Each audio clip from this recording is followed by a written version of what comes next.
Why nothing might be your greatest asset. Nothing sounds like the end of the road, the bottom, the absence of options. The thing people fear when they think of wasted time, lost purpose, or silence stretching too long. But here's the twist. In physics, nothing is one of the most active, buzzing, unpredictable sources of energy in the known universe. Beneath the level of atoms, deeper than molecules, even in a place with no temperature and no motion, there's still a faint hum, a jitter, a field. It's called zero-point energy. And this jittering fabric of empty space has very real effects. Real math, real measurements, real force. And today we're going to borrow its principles not to build perpetual motion machines, but to upgrade your life. We'll start by showing you how real scientists discovered that vacuum isn't a void. Then we'll use that as a mindset model for personal transformation. Think of it like this.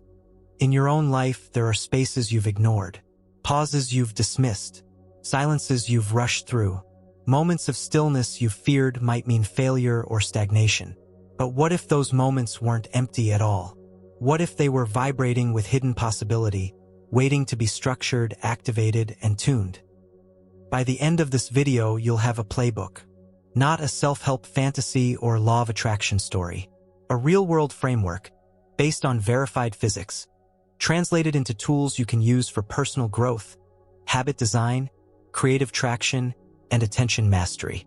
We'll avoid hype, no quantum wish-granting, no fake free energy, just grounded metaphors built from known effects in quantum physics, stretched into useful models for change. When we speculate, we'll say so clearly. When we draw the line between science and story, we won't blur it. So why zero-point energy? Because it offers a perfect metaphor for potential. Not in a vague, poetic sense, but in a structured, behavior-driven one. Zero-point energy, ZPE for short, is the lowest energy state of a system.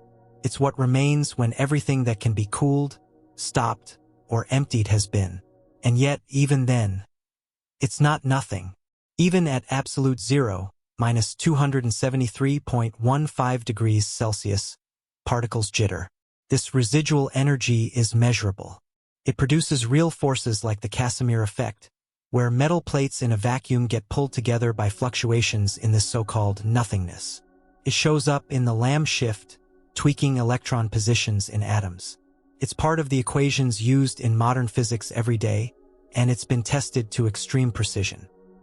And that's the doorway we're going through today, because if the vacuum of space, a place we thought was completely empty, holds measurable force, then maybe the quiet spaces in your day, the blank areas of your mind, and the pauses between major life events aren't as empty as they seem. They might hold their own kind of zero-point energy. Not literally, of course, not in joules or ergs or volts, but metaphorically, functionally, behaviorally. We're going to build a toolkit around this. You'll learn how to spot your vacuum states and convert them into progress. You'll see how structure, like the plates in Casimir's experiment, creates surprising force from fluctuation. You'll build a chamber of stillness, strengthen your baseline through breath, and use attention gradients to pull new patterns from your psychological background noise. Everything we do in this series will circle around one idea. You don't need more noise to change. You need better resonance with what's already moving in you. You don't need to constantly push, you can tune. We're not chasing hype. We're building coherence. And that begins with understanding exactly what zero-point energy is. No fluff, no fiction. Just the real physics in plain English. Let's plug into the vacuum. You just met ZPE as the jitter of reality at absolute zero. Now you'll see where it shows up in experiments so we can separate wonder from wishful thinking. Zero-point energy isn't an exotic theory. It's embedded in the foundation of quantum mechanics. But the name can be misleading, so let's set the record straight. Here's the core idea. Even when you remove all external energy from a physical system, even when you cool it to its absolute minimum temperature, you can't remove all the motion. Particles still jitter. And this jitter is not optional. It's not a defect in measurement. It's built into the quantum framework itself. Let's make it more visual. Picture a simple harmonic oscillator, like a spring with a weight on it. In classical physics, you can slow it down. Remove energy. Eventually, it stops moving. Done. But in quantum physics, the lowest energy state, the ground state, still has non-zero motion. That's zero-point energy. It's the minimum, irreducible, non-zero energy that a quantum system can have. You can't get below it. You can't suck it dry. There's always some trembling left. This isn't just theory. It's measurable. One of the clearest demonstrations is the Casimir effect, discovered in 1948 by Dutch physicist Hendrik Casimir. Two uncharged metal plates are placed very close together, like nanometers apart, in a vacuum. No light, no particles, no heat. Just nothing. Except the plates get pushed together. Why? Because the quantum vacuum isn't uniform. There's more fluctuation outside the plates than between them, which causes a pressure imbalance. The result is an attractive force, tiny but real. And this isn't magic. It's been verified in labs repeatedly. Another famous case is the Lamb shift, discovered by Willis Lamb in 1947. It showed that the energy levels of electrons in hydrogen atoms are slightly different from what earlier quantum theories predicted. That shift comes from interactions with the zero-point fluctuations of the vacuum. Again, not science fiction. Real experiments, real deviations, real calculations. Even the Unruh effect, a theoretical prediction, suggests that an accelerating observer will detect particles in a vacuum where an inertial observer sees none. That's how deep this rabbit hole goes. Nothing becomes something depending on your frame of reference. Now, let's flag the boundary before we move forward.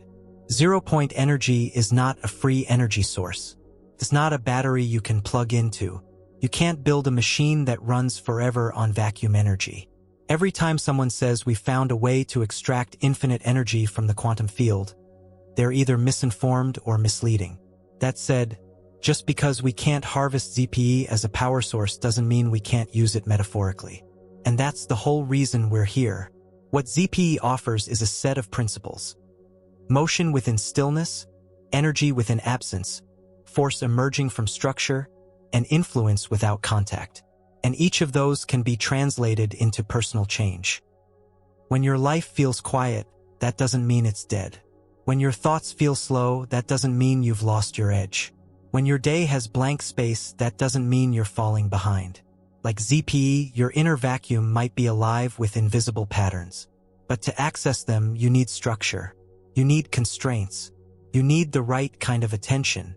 And most importantly, you need to stop equating stillness with stuck.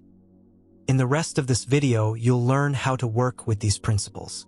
Not just understand them, but practice them. You'll build routines, create personal Casimir plates, and develop habits that pull energy from the quietest corners of your life. We'll explore how subtlety can become strength, how breath and silence can amplify ideas, and how patterns emerge when you stop trying to force them. But before we do that, we need one more layer of clarity. We've seen ZPE in lab settings. We know where the science ends. Now, let's clear away the noise from internet myths and look at what ZPE isn't, so you'll never confuse metaphor with miracle. Next, we will separate myth from measurement so the model we build stays sharp, real, and useful. You just met ZPE as the jitter of reality at absolute zero. Now you'll see where it shows up in experiments so we can separate wonder from wishful thinking. Zero-point energy is often mentioned with a mystical glow in documentaries and online forums. It's invoked to explain everything from telekinesis to infinite fuel. But if we're serious about using this concept as a lens for real personal transformation, then we need to understand where it actually shows up. Because this isn't a fairy tale. It's physics. Let's begin by grounding this entire concept in 3 simple facts. First, zero-point energy is real. Second, it is not a loophole for unlimited power. Third, it's everywhere, even right now, in the space between your eyes and the screen. To appreciate what that means, you need to picture a vacuum, not the noisy thing that cleans your carpet, but a true vacuum. A space that has no matter, no particles, no radiation, no heat. You would expect nothing to be happening there, right? Wrong. When you remove all heat from a system, you might assume everything comes to a stop. At absolute zero, minus 273.15 degrees Celsius, you'd expect total stillness. But that's not what we find. In quantum mechanics, particles remain jittery. They flicker, they pulse, they vibrate because uncertainty never fully vanishes. This ground-level jitter is what we call zero-point energy. Let's get more specific. Start with the Heisenberg uncertainty principle. It says that you can't know both the exact position and the exact momentum of a particle. If you try to pin one down with absolute precision, the other becomes increasingly fuzzy. That means, even if you force a particle into its lowest possible energy state, you still can't stop it from having some motion. Can't sit perfectly still. That irreducible motion, that's your zero-point energy. Now let's look at how this shows up in experiments. First, the Casimir effect. Two metal plates are placed extremely close together, microns apart, in a vacuum.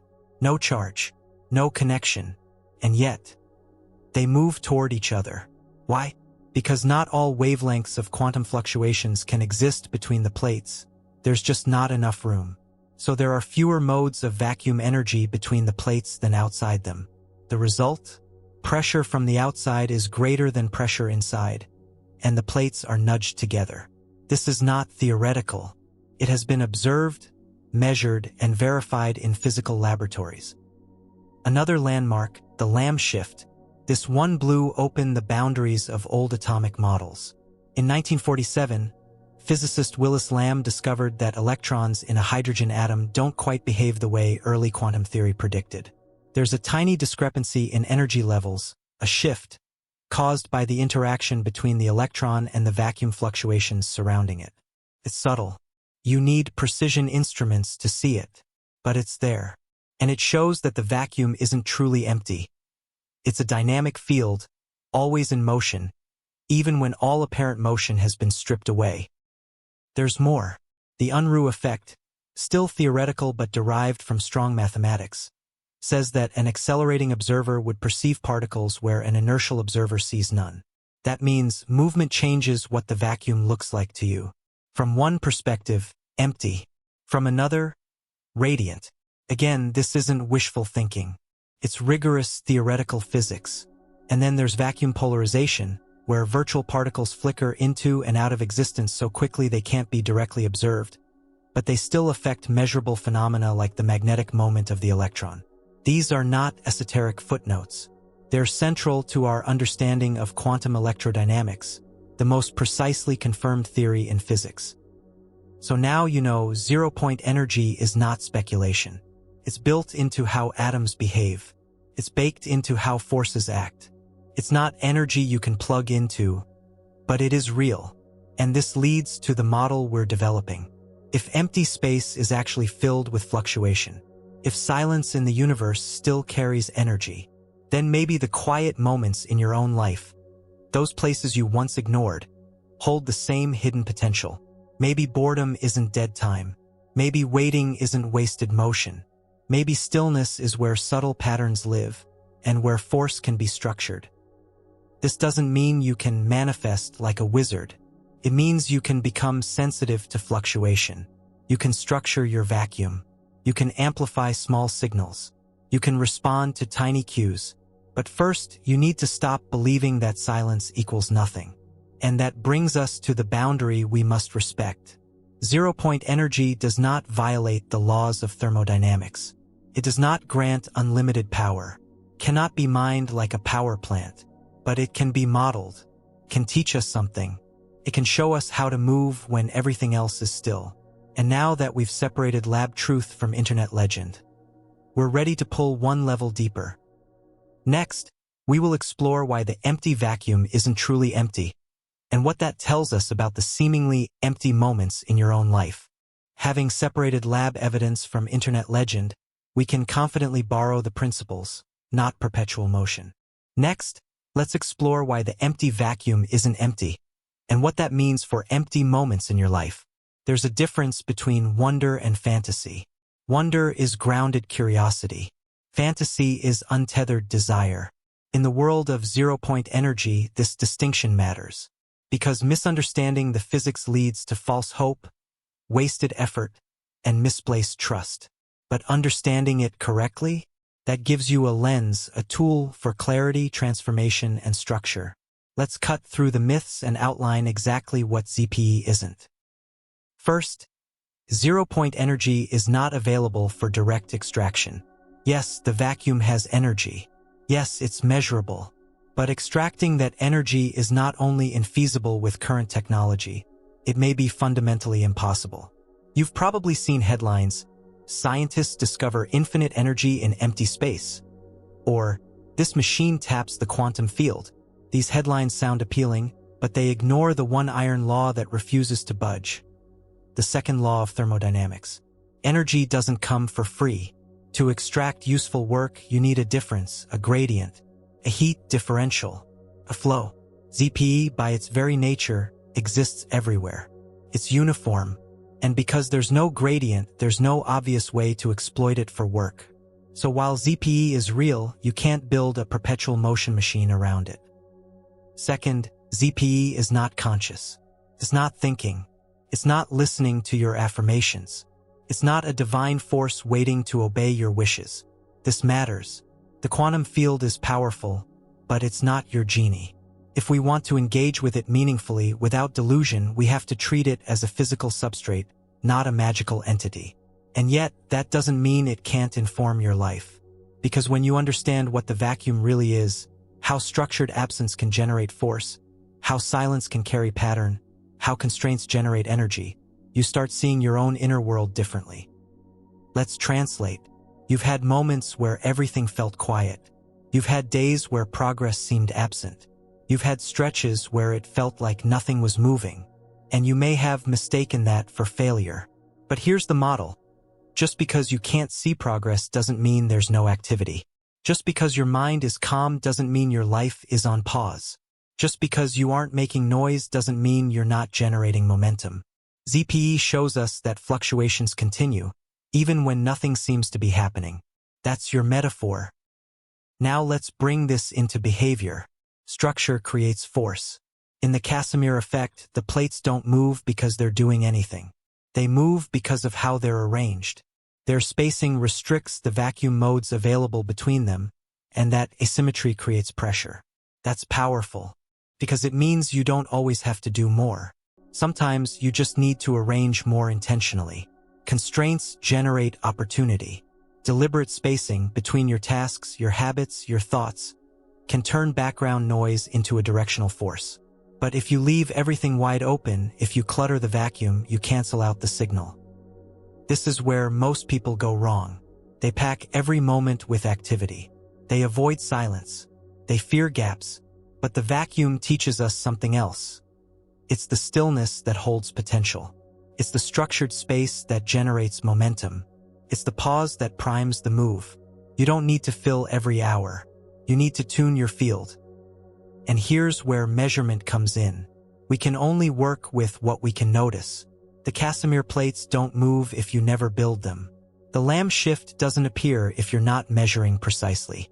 And your own patterns won't emerge unless you create the conditions for them to arise.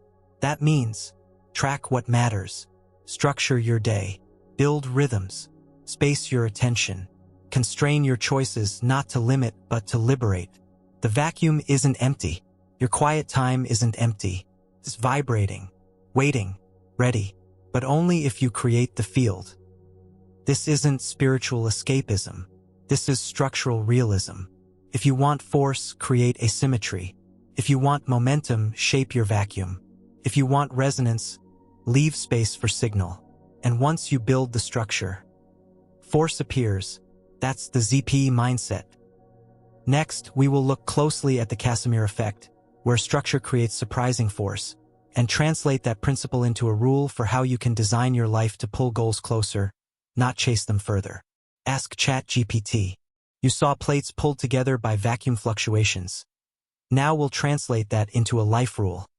Structure creates surprising forces. How do we build structures that pull our goals closer? What's invisible creates force and requires no contact. Not magic, not intention, not imagination. Structure. That's the lesson of the Casimir effect. In the quantum world, Space isn't truly empty. The vacuum is alive with fluctuations. Virtual particles flicker in and out. Fields tremble with uncertainty. And when you place two perfectly aligned metal plates very close together, something strange happens. They move. They pull toward each other, not because of magnetism, not because of electricity, but because the quantum vacuum behaves differently between the plates than outside them. Between the plates, certain wavelengths of fluctuation can't exist. There's just not enough room. That creates a pressure difference. And the plates shift. No motors, no levers, no external nudge, just structure. This is one of the most beautiful physical metaphors you'll ever encounter. And it's not poetry, it's real, measured, replicated. You can find this in physics journals, not fantasy forums. So what can it teach you? If force can emerge from constraints, if structured silence can create motion, then the same might be true in your life. Because your life also has a vacuum. Time with no appointments, ideas with no shape, energy with no aim, thoughts with no boundaries, days with no design. You might call that laziness, or confusion, or stuckness. But what if it's an unstructured field? What if, like the space between Casimir plates, it needs shape to activate force? Let's get practical. If you want momentum, stop thinking only in terms of effort. Start thinking in terms of alignment. Think about the space between your actions. Not just what you do, but how you frame what you do. The Casimir effect shows us that structure isn't passive. It's generative. It creates conditions where force can arise. So here's the translation. In your life, structure isn't limitation. It's leverage. A habit is a plate. A calendar is a plate. A morning ritual is a plate. A clearly defined task boundary is a plate. Two aligned habits, spaced precisely, can create pressure between them. Friction between activities can become flow. Gaps can become generators, but only if you place the plates. Here's the trap. Too much structure and fluctuation dies. Too little structure and force cancels itself out. This isn't about building a rigid machine. It's about designing a vacuum field that resonates. You need just enough spacing to eliminate unwanted noise, and just enough alignment to allow beneficial fluctuation to survive. For example, you don't need a 10-hour morning routine. You need 1 or 2 anchoring actions, simple, repeatable, and precisely spaced to shape the field. You don't need a productivity system with 50 categories. You need constraints tight enough to create asymmetry so action naturally flows toward one pole. In other words, energy flows toward structure. Here's a practical model to work with. 1. Identify your unstructured zones. These are blocks of time or thought where you're waiting for clarity. They're your raw vacuum. 2. Place 2 plates around them. Define a start action and an end boundary. This gives the field edges. 3. Observe what emerges. Just like in the Casimir effect, pressure won't appear immediately. But over time, you'll notice directional pull, ideas, decisions, motivation, all starting to coalesce between your chosen constraints. Example. Struggling with creative work? Don't force a breakthrough. Place 2 clear constraints. 25 minutes with a single tool, no tabs, followed by 5 minutes of breath-focused reset. Repeat. Over days, you'll notice the space between these plates becomes highly fertile. New insights, sharper output, less friction. It's not about inspiration. It's about design. What's astonishing is that this approach works at every scale. Want to write a book? Don't start with 80,000 words. Start with 2 plates. A title constraint and a paragraph count. Place them. Stick to them. Let fluctuation emerge. Want to build a new fitness rhythm? Don't sign up for 6 apps and 12 goals. Just constrain your effort between 2 plates. 1 stretch before bed, 1 walk after lunch. Let the body discover force in the vacuum. This works because our minds, like the vacuum, fluctuate constantly. Left unconstrained, they blur. But shaped gently, they resonate. And that resonance is where force begins. There's another dimension to this, the invisible nature of the force. Casimir's plates don't move with obvious fanfare. The movement is subtle. microns, nanometers, but it's measurable. That's the key. Your personal progress might feel equally subtle, but if you measure it, track it, structure it, you'll see the shift. This is how you turn the invisible into the actionable. Track daily fluctuation, capture energy spikes, map resistance dips, use your field. And here's the deeper insight. The force doesn't come from doing. It comes from not allowing everything to happen at once. It's the filtering that creates momentum. It's the boundary that channels the wave. It's the silence between words that gives language its power. That's the vacuum principle. That's the Casimir lesson.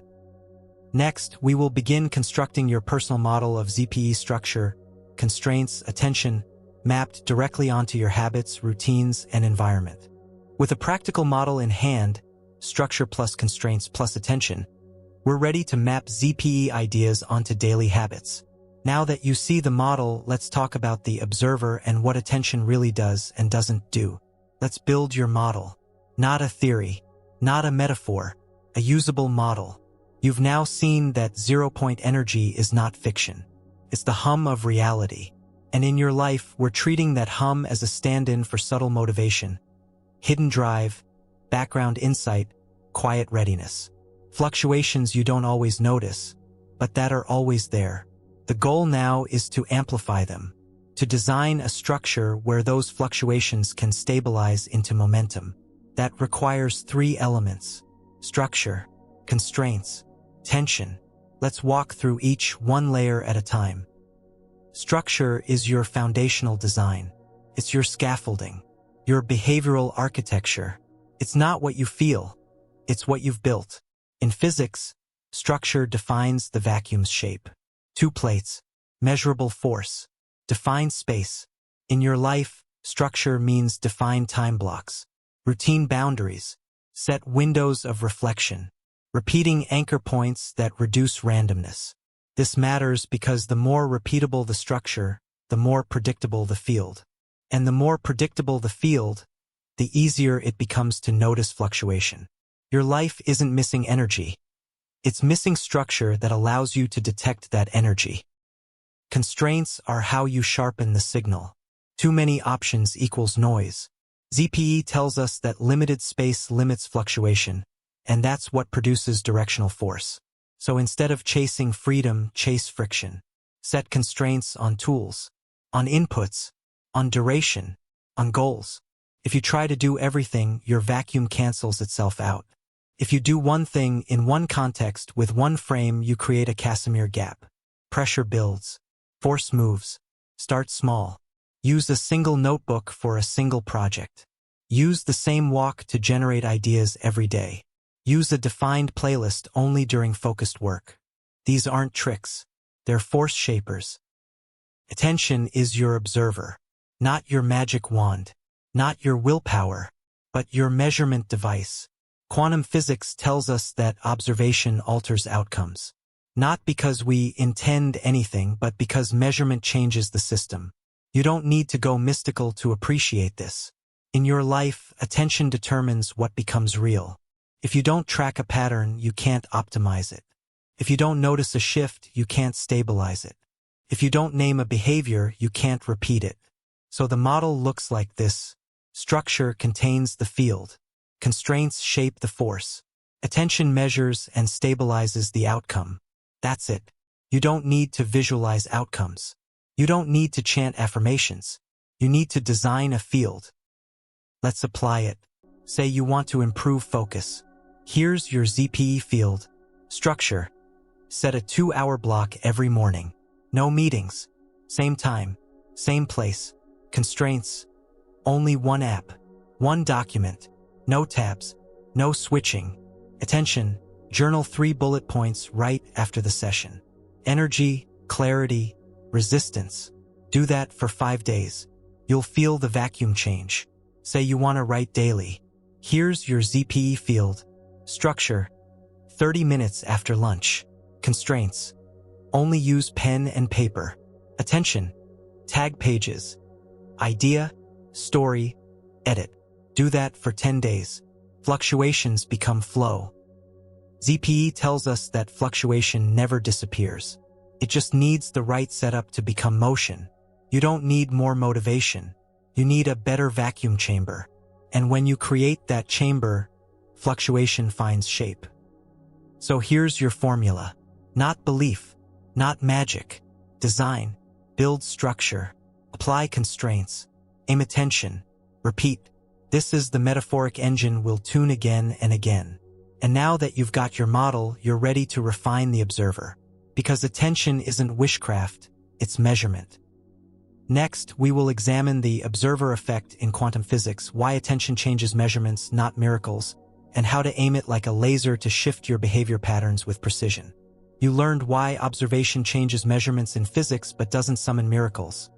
Next, we'll use this responsibly. Aim attention like a laser to shift behavior probabilities. Let's get something clear. Attention is powerful, but it is not magic. In the world of quantum physics, the observer plays a peculiar role. It's not that the universe bends to your will. It's that certain measurements can't be made without affecting the system being measured. That's the real meaning of the observer effect. No spellcasting, no mental downloads from the ether, just interaction between a system and the tools used to examine it. So when we say attention changes outcomes, we don't mean staring at a vision board until your bank account glows. We mean that attention, like observation in quantum experiments, alters what becomes real in your experience by shaping your perception, choices, and feedback loops.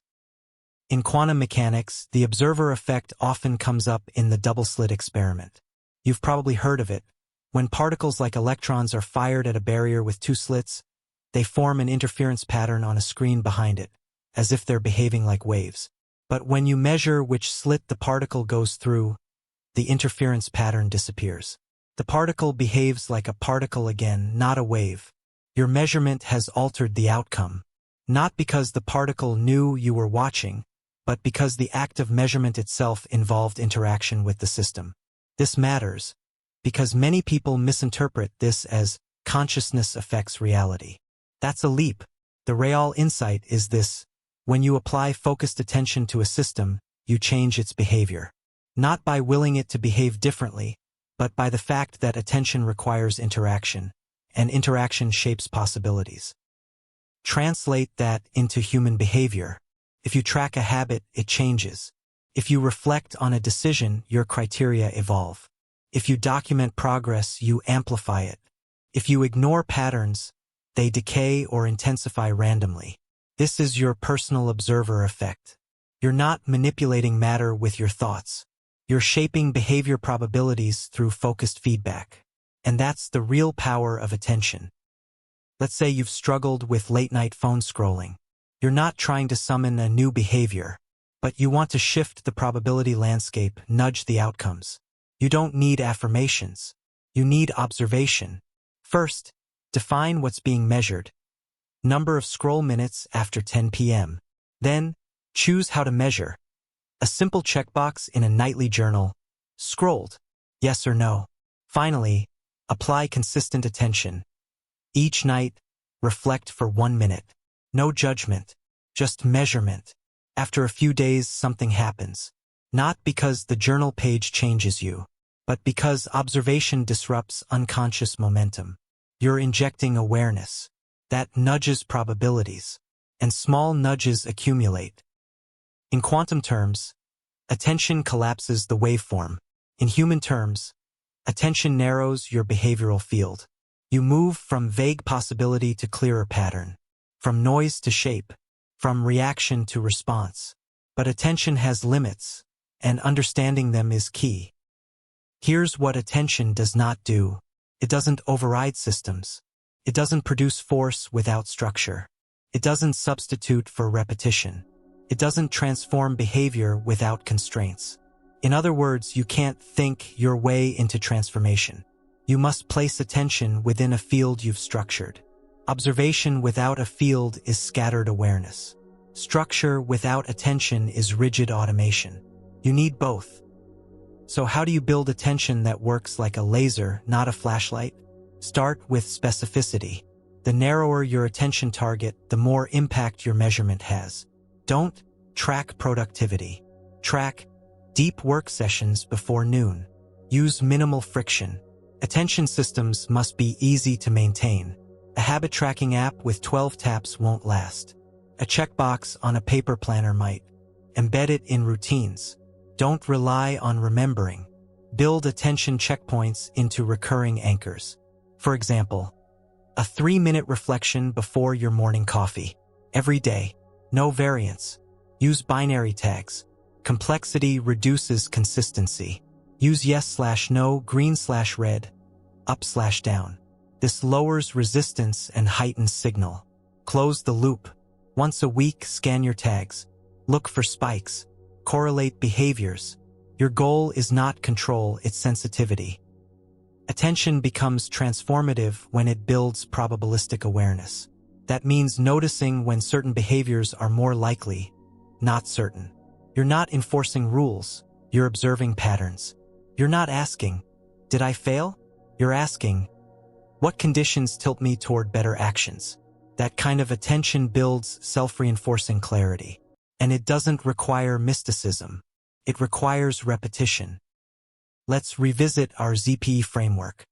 0-point energy represents background fluctuation, motion without push. The Casimir plates represent structure, constraints that generate force. Now, attention is your measurement instrument. It doesn't create the field, tunes it. That means you don't need more goals. You need more measurements that make goals visible. Because what you don't measure fades. What you measure gets tuned. What you tune becomes your new base. And when your base changes, your trajectory changes. That's how you plug into your own vacuum, not by shouting into it, but by listening. Next, we will design routines that guide your attention across time. Building gradients that harvest fluctuation, spark signal, and shift your inner field. Now that you can direct attention, we'll channel it through routines that harvest tiny fluctuations, ideas, moods, micro-opportunities. To do that, you first need stillness. Attention isn't just focus, it's flow over time. And flow needs shape. Just as light becomes a laser through structured alignment, attention becomes leverage through designed gradients. That's what we build now, gradients of attention. Patterns that channel your awareness through the vacuum of daily life, catching the small signals most people miss. Because inside your own mental vacuum, fluctuation never stops. Ideas flicker, moods oscillate, micro-opportunities whisper. If your attention is scattered, those signals dissolve. If your attention is too fixed, those signals get ignored. But if you build gradients, directional flows of awareness, you start catching what others discard. Let's define what an attention gradient is. It's a deliberate slope of awareness that moves your mind through a predictable arc across time. It doesn't force focus, it channels it. For example, your morning might move from sleep, reflection, breath, prioritization, execution. That's a gradient. Each stage flows into the next. Each amplifies the one before. By contrast, waking up and instantly checking email is like pointing your attention cannon straight into chaos. No gradient, just scatter. Gradients don't have to be long. You can build a microgradient in 90 seconds. Close eyes. One deep breath. Ask, what matters right now? Note one answer. Take one microaction toward it. Log that move. This sequence structures fluctuation. You're creating space for signal. And when you repeat this kind of gradient daily, your internal field stabilizes. There are 3 types of attention gradients you can design. 1. Temporal gradients. These flow through time, morning to night, pre-task to post-task. Think of them as routines that slope your awareness from passive to active or vice versa. Example: wake, hydrate, stillness, journal. Set top 3 priorities. Begin deep work. Each step warms up the next. You're not forcing momentum. You're scaffolding it. 2. Thematic gradients. These move across levels of abstraction, from high-level to detailed, or from emotional to practical. They help zoom attention in or out intentionally. Example: start with, what am I avoiding? Translate into, what emotion is present? Convert to, what small action honors this truth? You're moving from state to signal to behavior. 3. Environmental gradients. These use physical or digital cues to steer attention. Think light, space, objects, interfaces. Instead of reminders, these are aligners. Example: clear desk at night, paper planner opens at same spot each morning, single tool per task. No nagging, just flow. Designing gradients isn't about scripting every moment. It's about defining edges so attention doesn't spill uncontrollably. That means use anchor points, fixed moments where a gradient begins. Use ritual entry moves, signals to your mind that a slope is starting. Use boundary behaviors, ways to close a loop when a gradient ends. Example: starting deep work, anchor, 9 a.m. Entry: open dock, light candle. Boundary: close dock, stretch arms, log key insight. Every repetition deepens the groove. Eventually, the field activates without force. Why does this matter? Because you're building a probability field around attention. Gradients make certain behaviors more likely. Not guaranteed, just nudged. That's the real ZPE move, shaping probabilities through design. You're not demanding outcomes. You're guiding tendencies. And there's a hidden benefit. Once gradients are in place, stillness becomes fertile. When your day has directional flows, gaps no longer feel threatening. You've got frame. You've got structure. That makes it easier to notice fluctuation without grabbing for distraction. Ideas rise in the pauses between gradients. Sensitivity grows in the quiet between flows. And that's where the best signal lives. So here's the sequence. Observe attention tendencies. When does your awareness naturally drift? Where is it sharpest? Define anchor points. Choose 2 to 3 moments where you want to create stable flows: morning, pre-task, transition, night. Design your slope. 3 to 5 steps. Flow state to state. Keep it repeatable. Embed physical cues. Light, posture, tools, sound. These strengthen flow. Log signal. After the gradient, note what surfaced. Ideas, emotions, resistance, clarity. Do this for 1 week. Then tweak. You're shaping your vacuum with asymmetry. That's how force appears. Next, we will slow everything down. You've begun guiding attention. Now, you'll build the stillness required to make the vacuum sensitive enough to catch subtle fluctuations that would otherwise stay invisible. You just created quiet so subtle signals can surface. Next, we'll pair that stillness with breath to stabilize your physiological baseline, your personal vacuum chamber. Noise is easy to hear. Stillness is harder to trust. In modern life, people treat stillness like dead space, something to fill, avoid, or push through. But if you've been following the zero-point metaphor closely, you already know emptiness isn't empty. Quiet isn't quiet. The vacuum isn't still because there's nothing. It's still because the fluctuation within it isn't obvious unless you learn to detect it. The same is true for your life. You aren't lacking signals. You're lacking sensitivity. And sensitivity requires stillness. This chapter is your tuning fork, not for external chaos, but for internal coherence. The kind that makes you a better signal processor so you stop reacting to noise and start responding to patterns. Let's revisit the model. Zero-point energy persists even in the vacuum because fluctuation doesn't vanish, it gets subtle. If you're rushing, if your system is turbulent, you won't catch the shifts. They're too fine, too low amplitude, too fast. So your work now is to build a personal state that's sensitive enough to register micro-changes. You're not trying to make inspiration happen. You're preparing yourself to notice when it tries. Think about a tuning fork. It only rings when the air around it is stable enough to let resonance form. In a hurricane, you don't hear the tuning fork, not because it stopped vibrating, but because everything else is louder. Your attention works the same way, and your nervous system is your chamber. So let's define what stillness really means in this model. Stillness isn't passivity. It's pre-signal readiness. It's a physiological and cognitive state where you're no longer caught in reflex, but not yet locked in paralysis. It's calm enough to hear subtle cues, but present enough to act when they show up. Stillness is a performance state, not one of inactivity but one of intelligent quiet. So how do you build this? First, understand that the body is your chamber, not your brain alone, your whole system, and that system has a baseline, one that can be tuned, shifted, calibrated. Start with breath. Not mystical breath, not dramatic breath, just deliberate breath. Why breath? Because breath is the only part of your autonomic nervous system you can consciously control. It's the lever between conscious action and subconscious regulation. It's your internal dial.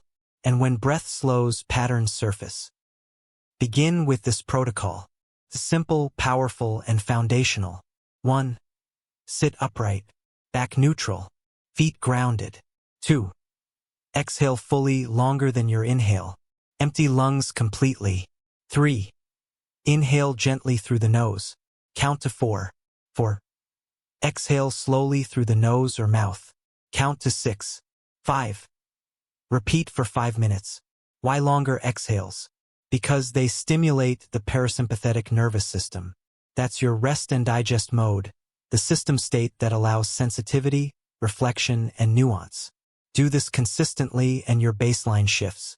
Over days, the default tension lowers. Your attention stabilizes. Your reactivity reduces. And the vacuum becomes audible. But breath alone isn't enough. Stillness is also structural. You need quiet in your environment. Not absolute silence, but a lack of distraction. No split-screen stimulation. No music with lyrics. No background commentary. You're crafting a sensory field that's sparse but not sterile. The sparse so signals can pop. Sparse so resonance can form. This might mean sitting in the same corner at the same time daily. Removing extra visual clutter. Turning down all screens. Letting daylight, not lamps, set the tone. It's not about aesthetics. It's about signal optimization. Stillness is also temporal. That means you need to protect a time boundary where stillness has permission to exist. This is not your free time. It's not your meditation block either. It's your vacuum scan zone. A 15-minute window, same time, same day pattern. In this window, you don't demand clarity. You don't chase insight. You wait. With your breath calm, your posture open, and your environment quiet, you simply observe. What rises? Maybe an old memory. Maybe a lingering question. Maybe a task you forgot. Maybe a pattern from your last week. Or nothing. But if you protect that window consistently, something shifts. Your system starts trusting silence again. Your mind stops thrashing. And your vacuum chamber comes online. Stillness becomes a filter. Not everything gets through. Only the tuned. Only the persistent. Only the resonant. That's what you want. Because your creative field, your intuitive space, your micro-decisions, they don't benefit from more input. They benefit from more clarity. Stillness isn't blocking. Stillness is sampling. And only in that state can you distinguish noise from signal. Now fold that into your daily model. Morning gradient with structured breath. Midday attention slope with environmental cues. Evening stillness block with gentle journaling. These become your vacuum stabilizers. No apps required. No belief systems needed. Just sequence and stillness. You're not escaping the world. You're building a chamber that lets you feel it better. Next, we will introduce breath as a way to reinforce and expand your stillness, creating not just temporary quiet, but a physiological chamber that transforms signal retention and internal energy flow. With a calmer baseline established, stochastic noise turns into creative hints. Now let's talk creativity's secret ally, useful noise. You've built the silence. You've protected the vacuum. Now it's time to reinforce it. The most accessible and powerful reinforcement tool you have is breath. But not in the way it's often sold, not as magic, not as ritual, as regulation, as coherence, as a measurable input that shapes internal probability fields. Your nervous system is highly sensitive to CO2, to O2, to heart rate variability. And those factors don't just affect health. They affect cognition, creativity, emotion, decision-making. Breath is the dial. So when we say building your chamber, We're talking about shaping the physiological architecture that makes subtle signal detectable, repeatable, and usable.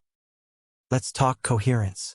In psychophysiology, coherence refers to the synchronization of heart rate variability and breathing patterns. When your breath is consistent and rhythmic, and your heart rate mirrors that rhythm, your body reaches a state of functional efficiency. This isn't New Age metaphor. It's measurable. Devices like the M-Wave and HRV monitors show it. In this state, emotional reactivity drops, cognitive flexibility increases, and interoception, your ability to notice internal signals, spikes. This is your signal chamber. Coherence is the state where vacuum fluctuation becomes human insight. Here's the method to build that coherence. Resonant breathing protocol. 1. Find your resonance rate. For most people, it's between 4.5 to 6 breaths per minute. That's 10-second cycles. Start with 4 inches, 6 out. 2. Maintain it for 10 minutes. Use a timer. Count your breath silently. Let distraction pass. Return to count. 3. Stay still. No music. No phone. No goal. Let your nervous system entrain. 4. Journal one word afterward. What's the dominant inner tone? Not an essay. A word. Repeat this practice daily for 7 days. You're not trying to achieve stillness. You're building coherence. After a few days, you'll notice shifts. Less reactivity in conversations. Faster signal detection in brainstorming. More precision in decision weight. Clearer inner yes and inner no. This isn't breath giving you answers. It's breath clearing the static so you can hear better. Let's return to the metaphor. In the Casimir effect, plates create a vacuum gap. But that gap must be stable. No shaking. No turbulence. Only then do the forces appear. In your chamber, breath is what stabilizes the plates. Breath is what turns scattered vacuum into a lined field. Breath is what converts physiological randomness into behavioral readiness. But here's a deeper layer. Breath isn't just input. It's feedback. Your breath is an internal sensor. Shallow, fast, you're in reaction mode. Deep, slow, you're in signal reception mode. Irregular, held, you're buffering stress. So your job isn't to fix breath. It's to listen to it. What's your breath telling you before you check your phone? What's it saying right after a tense meeting? What's its tone in the middle of your creative block? You're not correcting the breath. You're mining it. Every inhale is a data point. Every exhale is a release valve. And the more you observe without manipulation, the more coherent the chamber becomes. Let's embed breath into your vacuum operating system. Daily integration model. Morning. 6-minute coherence block before work. Pre-decision. 3 breaths before any high-leverage choice. Midday reset. 4-minute breath walk or posture plus breath break. Evening close. 5-minute slow count breathing in bed. These become your field resets. Not rituals. Not affirmations. Inputs. You're not trying to feel something. You're trying to tune the chamber. And over time, your breath becomes your field technician.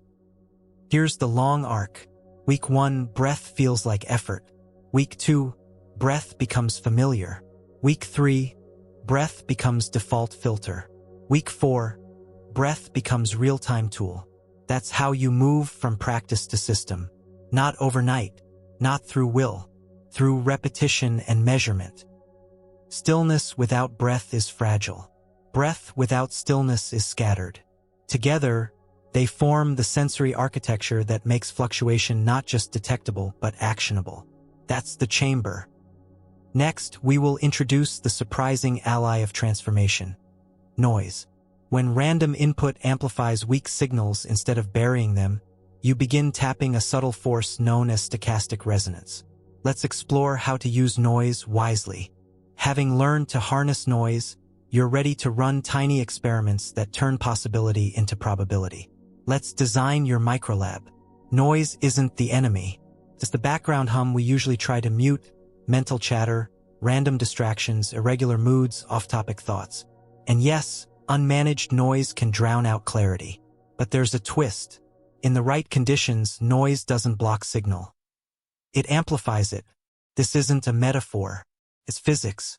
In a phenomenon known as stochastic resonance, a weak signal, too faint to detect on its own, becomes more detectable when random noise is added to the system.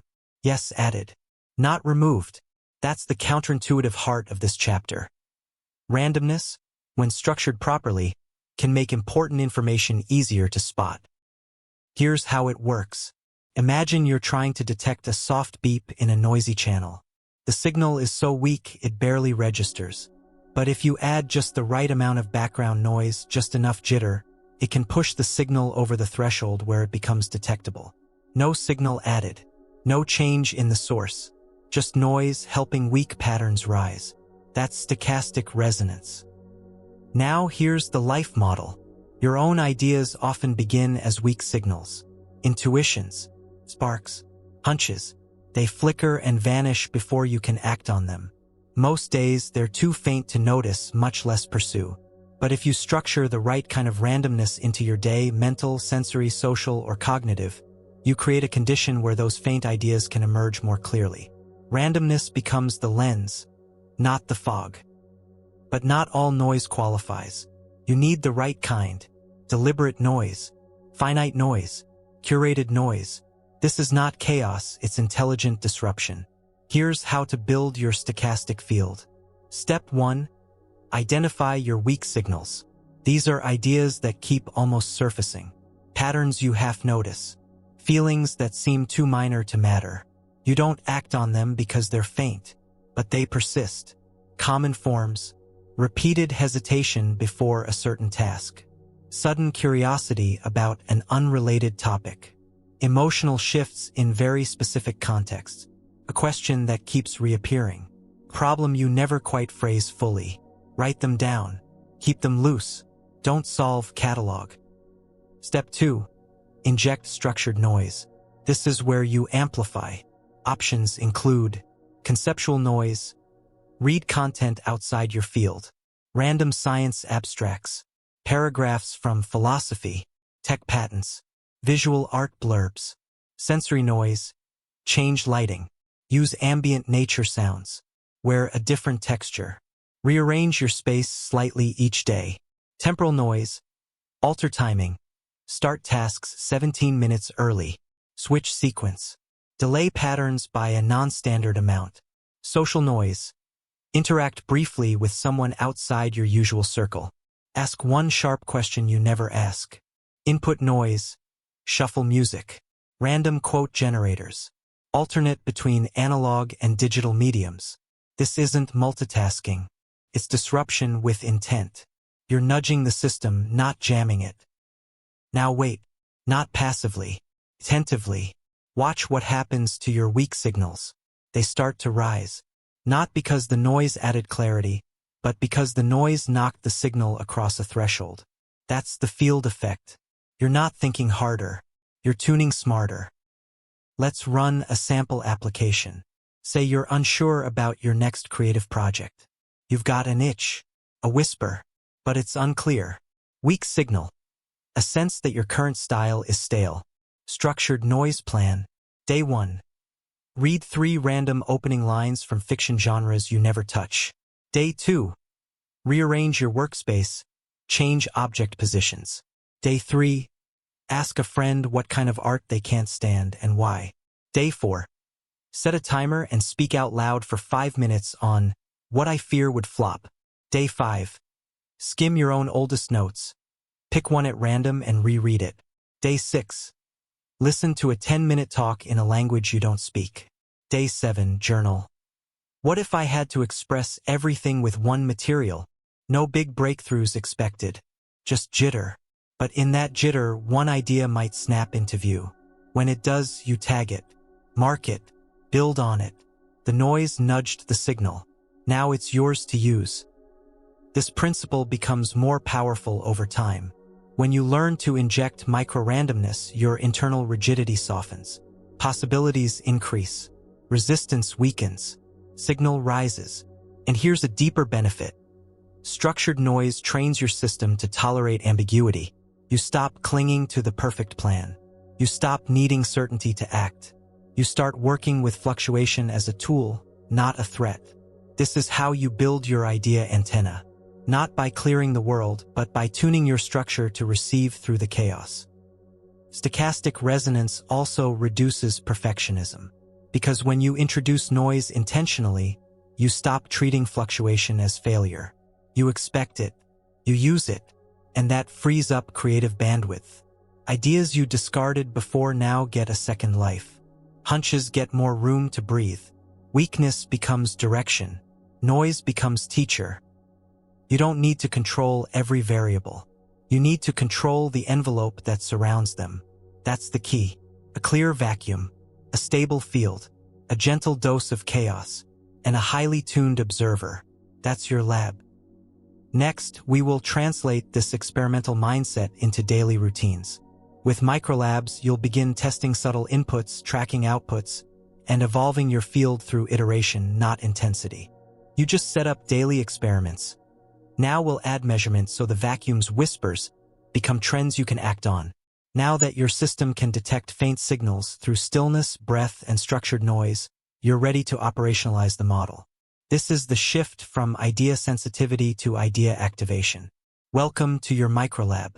This isn't a lab with beakers and goggles. It's a cognitive framework, a structured way to run daily behavioral experiments in short bursts. You're not testing massive hypotheses. You're testing minor fluctuations to see what amplifies signal, what creates friction, what shifts probability. No guesswork, no abstraction. Direct input, observable response. That's your new loop. Why 5 minutes? Because 5 minutes is enough to test a behavior without triggering resistance. It's short enough to start and complete without planning fatigue. But it's long enough to measure variance.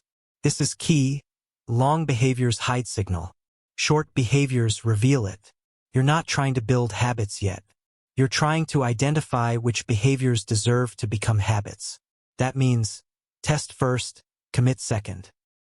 Here's the basic format for a 5-minute microlab. 1. Choose one subtle variable to change. Keep it small. 1 constraint. 1 context shift. 1 tool adjustment. 1 time tweak. Examples. Write with your non-dominant hand. Set a 5-minute limit on ideation. Start a task standing instead of sitting. Use a different font while editing. Read 1 sentence aloud before brainstorming. 2. Define a micro-outcome. This is not a goal, it's an effect you'll observe. Examples. Did flow onset feel easier?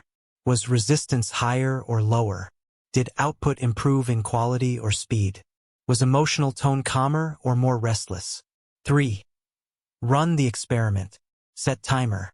Do the behavior. Nothing else. 4. Tag the result. 1 word. 2 max use subjective signal. Clarity, tension, spark, friction, delay, buzz, flat, jitter. 5. And no overanalysis. 1 short note. 1 line. Repeat, yes/no. Why does this work? Because experimentation builds sensitivity, and sensitivity drives precision, and precision allows your internal field to evolve without brute force. Microlabs shift your system from top-down control to bottom-up tuning. You're not telling yourself what should work. You're discovering what does. Let's apply this to a common case. Creative block. Old model. Push through with time and pressure. New model. Set up a microlab. Variable. Change input language. Read 1 paragraph in a foreign language. Outcome. Check if mental frame shifts within 90 seconds. Tag. Surprise, tension, curiosity. Note. Repeat with new paragraph source tomorrow. Or variable. Use a standing desk for idea capture. Outcome. More idea generation. Faster rhythm. Tag. Flow, lag. Buzz, static. Note. Standing desk during brainstorms equals better tempo. Now you're no longer stuck. You're in a loop. Test, observe, adjust. And that loop gives you agency. The key to a working microlab system is volume without pressure. Don't chase perfect experiments. Chase frequency. 3 microlabs a week equals massive pattern exposure over time. You'll spot energy rhythms, tool context interactions, emotional triggers, idea surfacing windows, resistance mechanics, and you'll do it all without 30-day commitments, motivational hacks, or self-discipline narratives. Because now your motivation comes from curiosity, not pressure. Let's scale it up. Over a month, your Microlab data forms a pattern field. Each tag becomes a data point, each node a signal. You'll find, I ideate better with sound off, but edit better with it on. Curiosity spikes mid-morning if I use pen before screen. Resistance is lowest when I speak ideas before writing them. Flow emerges fastest when I start with nonsense words. That's not generic advice. That's your field speaking. You've created your own behavioral physics. The ultimate goal? To become a probability engineer in your own system. Each 5-minute test tweaks the vacuum. Each observation tunes the plates. Each day, your field becomes sharper.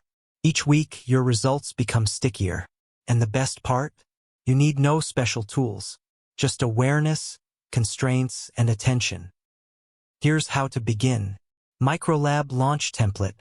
Monday, change tool, pen versus keyboard. Wednesday, change environment, location, lighting. Friday, change timing, AM versus PM. Weekend, review tags, pick one success to repeat next week. Use this loop for 4 weeks. By the end, you'll have a baseline probability map of your own performance field. This isn't lifestyle design. It's signal alignment. Your vacuum isn't passive. It's dynamic. And your field, when measured properly, becomes the best teacher you've ever had. Next, we will introduce measurement frameworks, simple ways to capture, tag, and trace the invisible patterns you've been surfacing. Because data isn't just numbers. It's memory for your system. With data flowing, we can engineer constraints that, like Casimir plates, pull outcomes together. Next up, constraints that create energy. You can't amplify what you don't measure. You've been building a subtle internal lab, structured stillness, breath-regulated fields, structured randomness, and micro-experiments. Now we complete the loop, measurement. Because without measurement, insight leaks.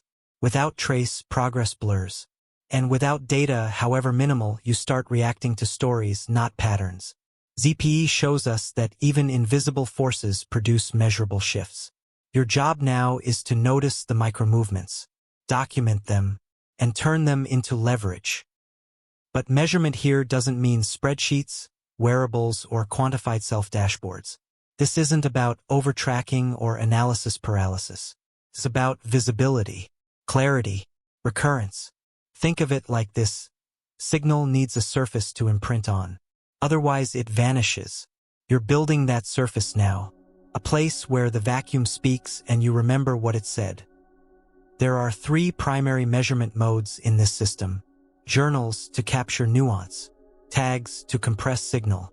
Traces to map frequency and return points.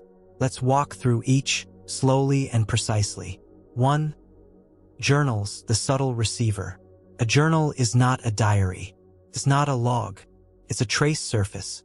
A frictionless field where weak signals imprint and patterns begin to emerge. But here's the key. Most people overuse journals. They write too much. They explain. They narrate. That's unnecessary. The purpose of your journal here is not expression. It's pattern capture.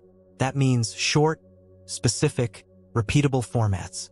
Examples: energy 1 to 5 / focus 1 to 5 / friction word / mood word / insight fragment.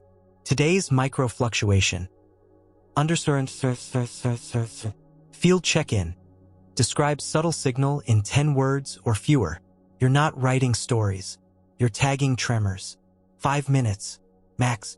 Over time, this journal becomes your signal map.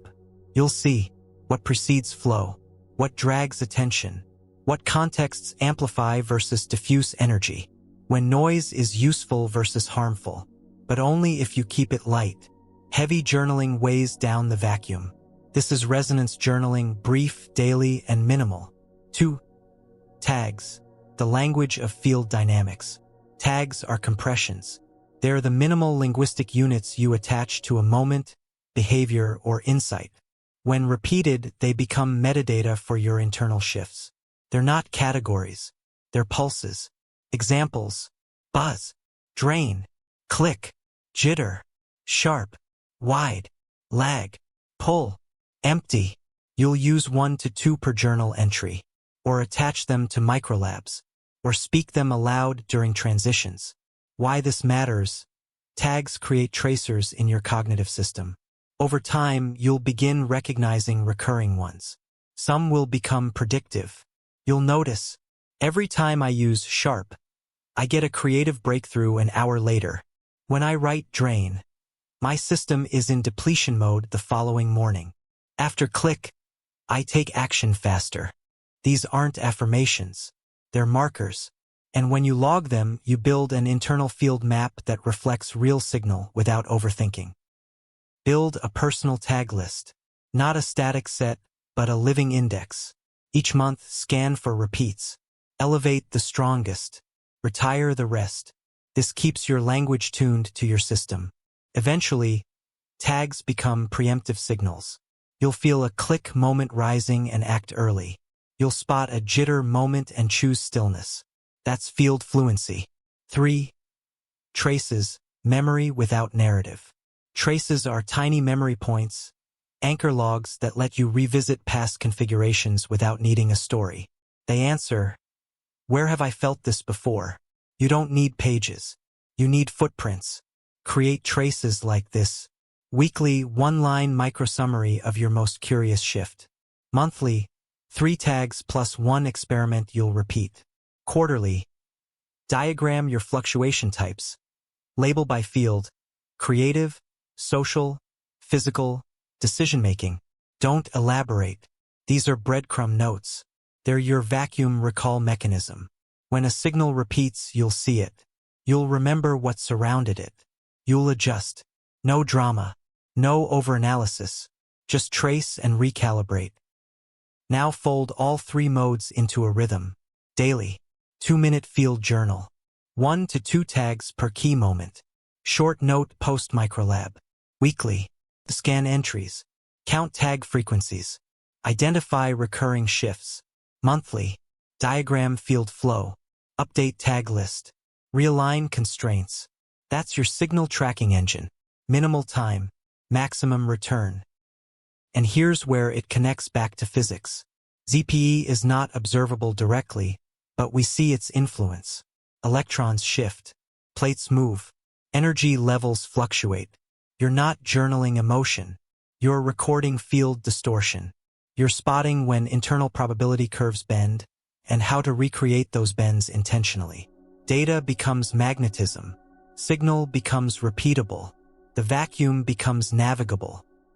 Next, we will explore how to use these traces to engineer life constraints, not to restrict but to amplify. Because the right constraint isn't a wall. It's a force generator. Now that you've seen structure create force, we'll tackle entropy, why everything falls apart, and how to reverse that in small, steady ways.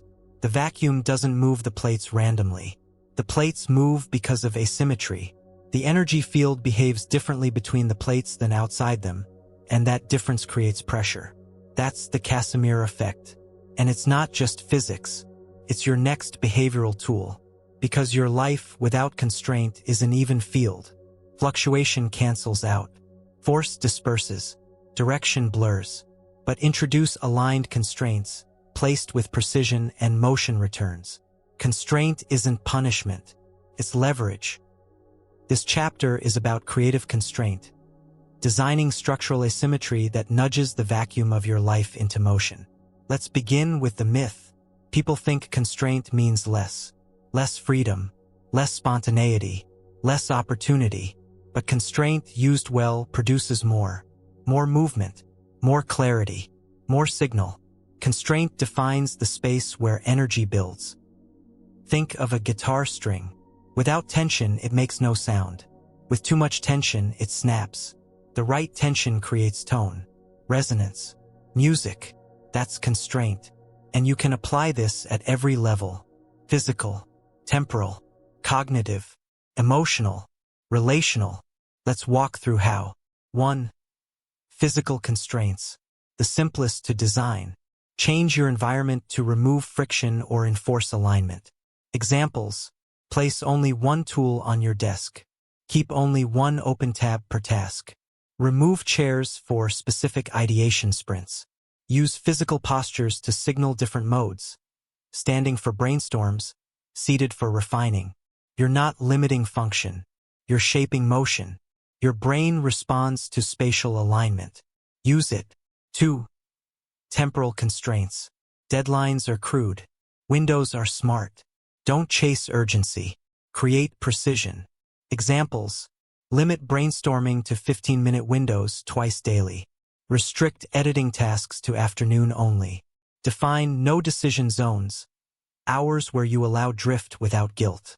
Assign each weekday one thematic energy, e.g., Tuesdays equals divergence. This isn't time blocking. It's time shaping. You're turning the day into an energetic vacuum. Fielded, not flooded. 3. Cognitive constraints. Constraint drives clarity. Examples: choose one verb to define your day. Use only questions as journal prompts for 1 week. Limit task description to 7 words. Answer emails with only facts, no explanations. This filters noise. Thought gets denser. Signal sharpens. Constraint collapses indecision. 4. Emotional constraints. Feelings aren't barriers. They're fields, but they're sloppy without shape. Examples: respond to frustration only after 1 breath plus 1 reframe. Celebrate small wins with a specific word. Name emotions using only sensory language, e.g., tight, warm, spiky. Use structured pauses before saying yes or no. These aren't denials. They're Casimir plates for your effective field. Emotional constraint lets signal emerge without flooding your system. 5. Relational constraints. We mirror other people's fields. Without shape, we absorb noise. Examples: no advice giving unless asked directly. 1 agreement per conversation. Only ask questions during the first 5 minutes. Always end meetings with a single closing word. This turns social flow into structured resonance. You're not controlling people. You're defining signal windows. Now the key. Constraints must be adaptive, not rigid. If a constraint no longer produces asymmetry, if it stops nudging energy, it's no longer useful. Constraints decay. Refresh them monthly. Use your journal, your tags, your traces. Let data decide which ones stay. And here's the deeper level. Constraint reduces entropy. Entropy is the natural tendency toward disorder. In physics, closed systems drift toward chaos unless energy is added. Your life is the same. Without constraint, everything scatters. Constraint creates boundaries. Boundaries reduce entropy. Reduced entropy increases usable energy. It's not about more energy. It's about reclaiming lost energy. That's what you're doing. Remember, the Casimir plates don't create energy from nothing. They change field behavior through proximity and alignment. You're doing the same. Constraint is placement. Structure, direction, force follows. So here's your build. Identify one friction point. Task, emotion, environment. Design one constraint to shape it.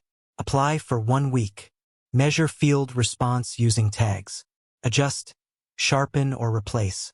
1 constraint per week equals 52 field shifts per year. That's not willpower. That's vacuum mechanics. Next, we will study how to work with entropy directly, how to reverse decay through negentropy routines that stabilize structure without rigidity.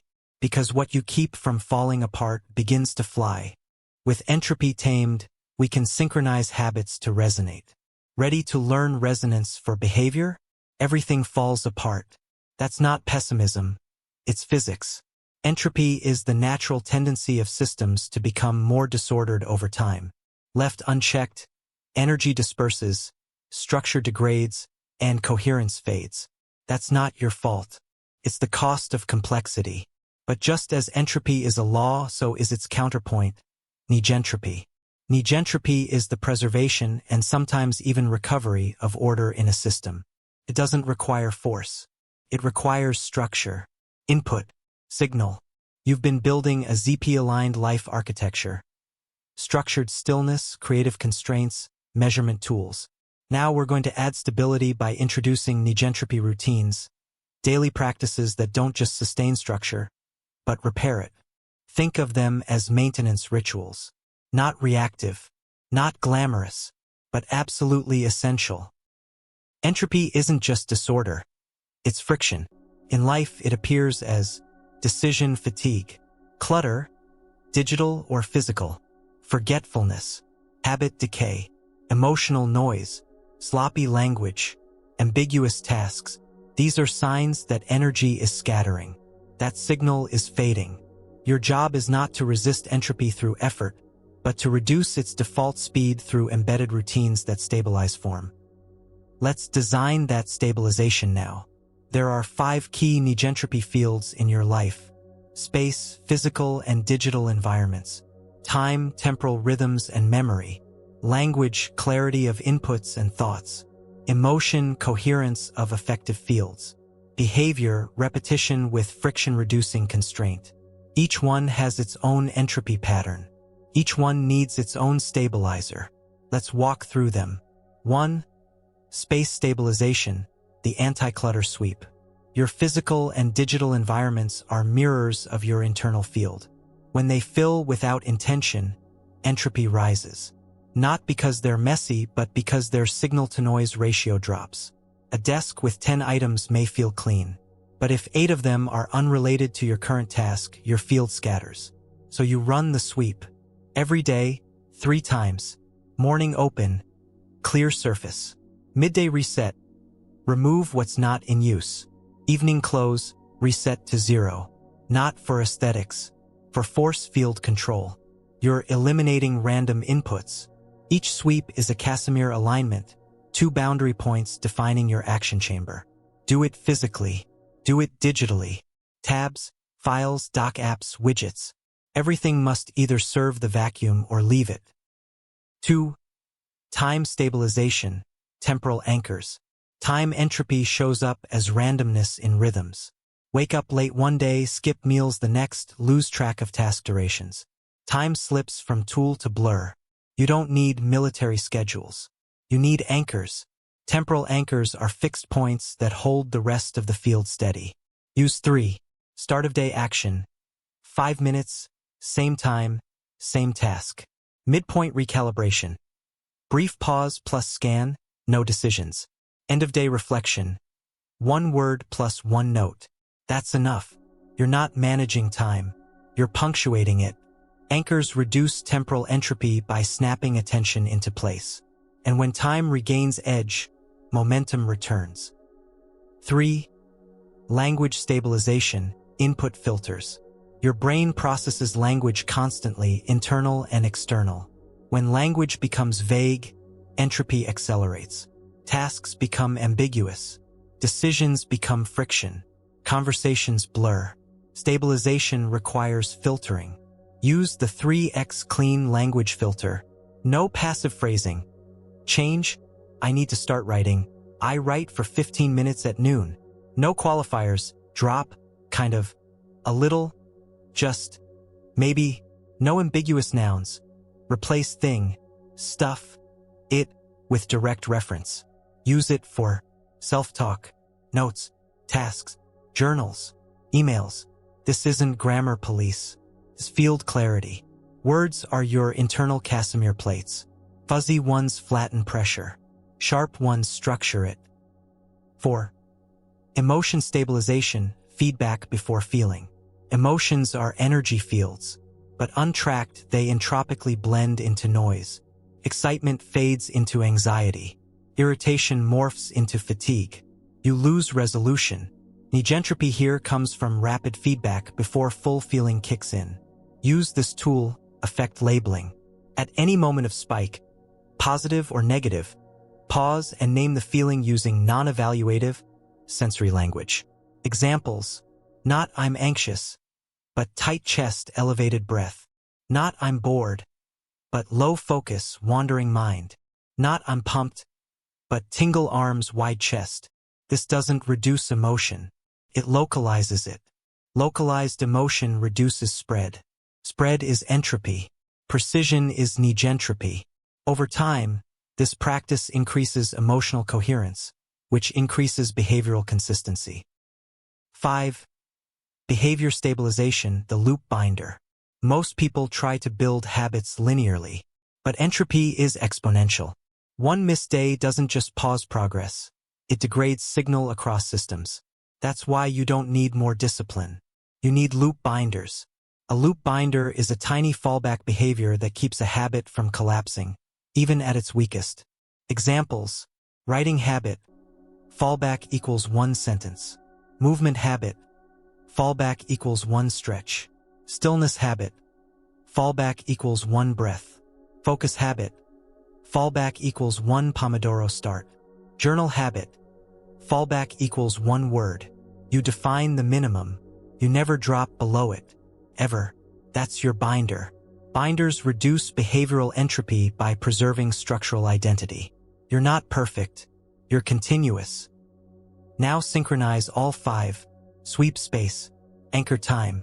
Filter words. Label emotion. Bind behavior. Run this every day. Not perfectly, just rhythmically. This becomes your negentropy stack. It takes under 20 minutes total, but it stabilizes everything. And when stability returns, resonance becomes possible. Entropy will always return. That's nature. But when you embed negentropy routines, disorder becomes delay, not decay. You don't fall apart. You reset faster. You're building a life with negative entropy slope. One that naturally returns to structure even when disrupted. That's what makes the ZPE metaphor sustainable. Next, we will tune the habits you've stabilized so they begin to resonate, synchronizing across domains, creating lift without force. You aligned habits. Now we'll add productive friction, smart limits that squeeze value from the vacuum like plates squeeze space. Habits are useful, but synchronized habits are powerful. When your routines stop existing as isolated tasks and start operating in tune, when their timing, energy, and function support each other, your system hits resonance. This is the point where the whole becomes greater than the sum of its parts. And it's not random, it's designed. In physics, resonance happens when an external force matches the natural frequency of a system, causing amplification. Think of a singer matching the frequency of a wine glass. It vibrates, then shatters. Your life has resonant frequencies too. And when habits are aligned just right, energy builds, not drains. You've done the setup. Structured attention, measured fluctuation, constrained chaos, stabilized decay. Now it's time to combine your loops. To create resonance, you need rhythmic compatibility, habits that share natural timing. Energetic reinforcement, habits that boost each other's effort. Thematic overlap, habits that serve unified intents. Boundary coupling, habits that begin and end within each other's framework. Let's build your resonance field. 1. Rhythmic compatibility, building the resonance clock. Every system has rhythms, biological, cognitive, emotional. When habits align with these rhythms, less energy is needed to maintain them. Example: you write best from 9 to 11 o'clock. You also exercise midday. Those habits support each other if they follow your natural peaks and troughs. Design a day around energy, not convenience. Steps: track energy 1 to 5 every hour for 5 days. Identify top 2 high alert zones. Place cognitively demanding habits in zone 1. Place physically demanding habits in zone 2. Use low zones for stillness, journaling, or recovery loops. Now you're not forcing behavior, you're riding field currents. That's compatibility. 2. Energetic reinforcement. Boost stacking. Some habits cost energy. Some create it. You stack a reinforcing habit before a demanding one. Examples: breath practice, deep work. Movement, conversation. Cold exposure, creative writing. Gratitude, journaling, negotiation calls. One habit primes the state for the next. Build chains of 2 to 3 habit pairs that always run in sequence. Not big, just predictable. This amplifies follow-through. Less resistance. More coherence. 3. Thematic overlap. Intent bundling. When habits share a purpose, they reinforce identity. You're not just stretching and journaling. You're aligning for clarity. You're not just walking and reading. You're expanding field awareness. Define 3 to 5 overlapping habit themes. Label them. Examples. Signal amplification equals stillness plus journaling. Field prep equals breath plus scan plus focus. Momentum engine equals movement plus task sprint plus micro reward. The brain remembers stories, not checklists. Labeling themes wires habits to intent. Intent accelerates resonance. 4. Boundary coupling, seamless transitions. Habits don't always fail in the doing, they fail in the switching. You need coupling points. Build rules like, when I close my laptop, I stretch. When I journal, I tag.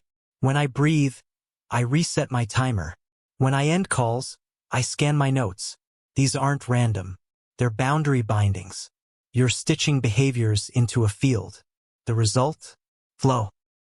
Now build your resonance grid. Choose 3 to 5 high-leverage habits. Pair each with one reinforcement behavior. Name each pair with its theme. Assign a time window based on energy. Define a trigger or boundary rule. That's your habit symphony. It's not louder, it's tighter. And the result? Less resistance, higher signal, lower energy cost, compounded results. You stop starting over. You start amplifying. ZPE tells us that structure isn't static. It vibrates. That vibration, properly aligned, becomes force. Your habits aren't to-do items. They're oscillators. When they vibrate in harmony, your system lifts. That's resonance. Next, we will add productive friction, intentional limits that squeeze value from your field. Because true structure doesn't trap you. It sharpens your direction. Limits set, it's time to decide faster and better, turning vague possibilities into sharp probabilities. Friction has a bad reputation. It's often seen as resistance, delay, inefficiency. But friction is what makes motion possible. Without it, you slip. You drift. You fail to gain traction. And in the physics of your life, especially in a field shaped by zero-point dynamics, friction, when intentionally designed, can be one of your most powerful tools. This chapter is about productive friction. Not the kind that drains you, the kind that forces alignment, demands clarity, reveals signal. Not all structure is equal. Some frameworks protect, others provoke. You're going to build the kind that does both. Let's return to the Casimir metaphor. The plates are close together, not touching, but so narrowly spaced that only specific quantum modes can exist between them. That narrowness is key, creates tension, exclusion, boundaries. That's friction. But it doesn't stop motion, it channels it. And your life needs the same principle. The tighter your tolerance around key behaviors, the more usable pressure you generate. Most people design for comfort.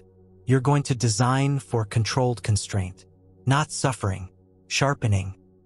Productive friction appears in your system as limits, but they're not arbitrary.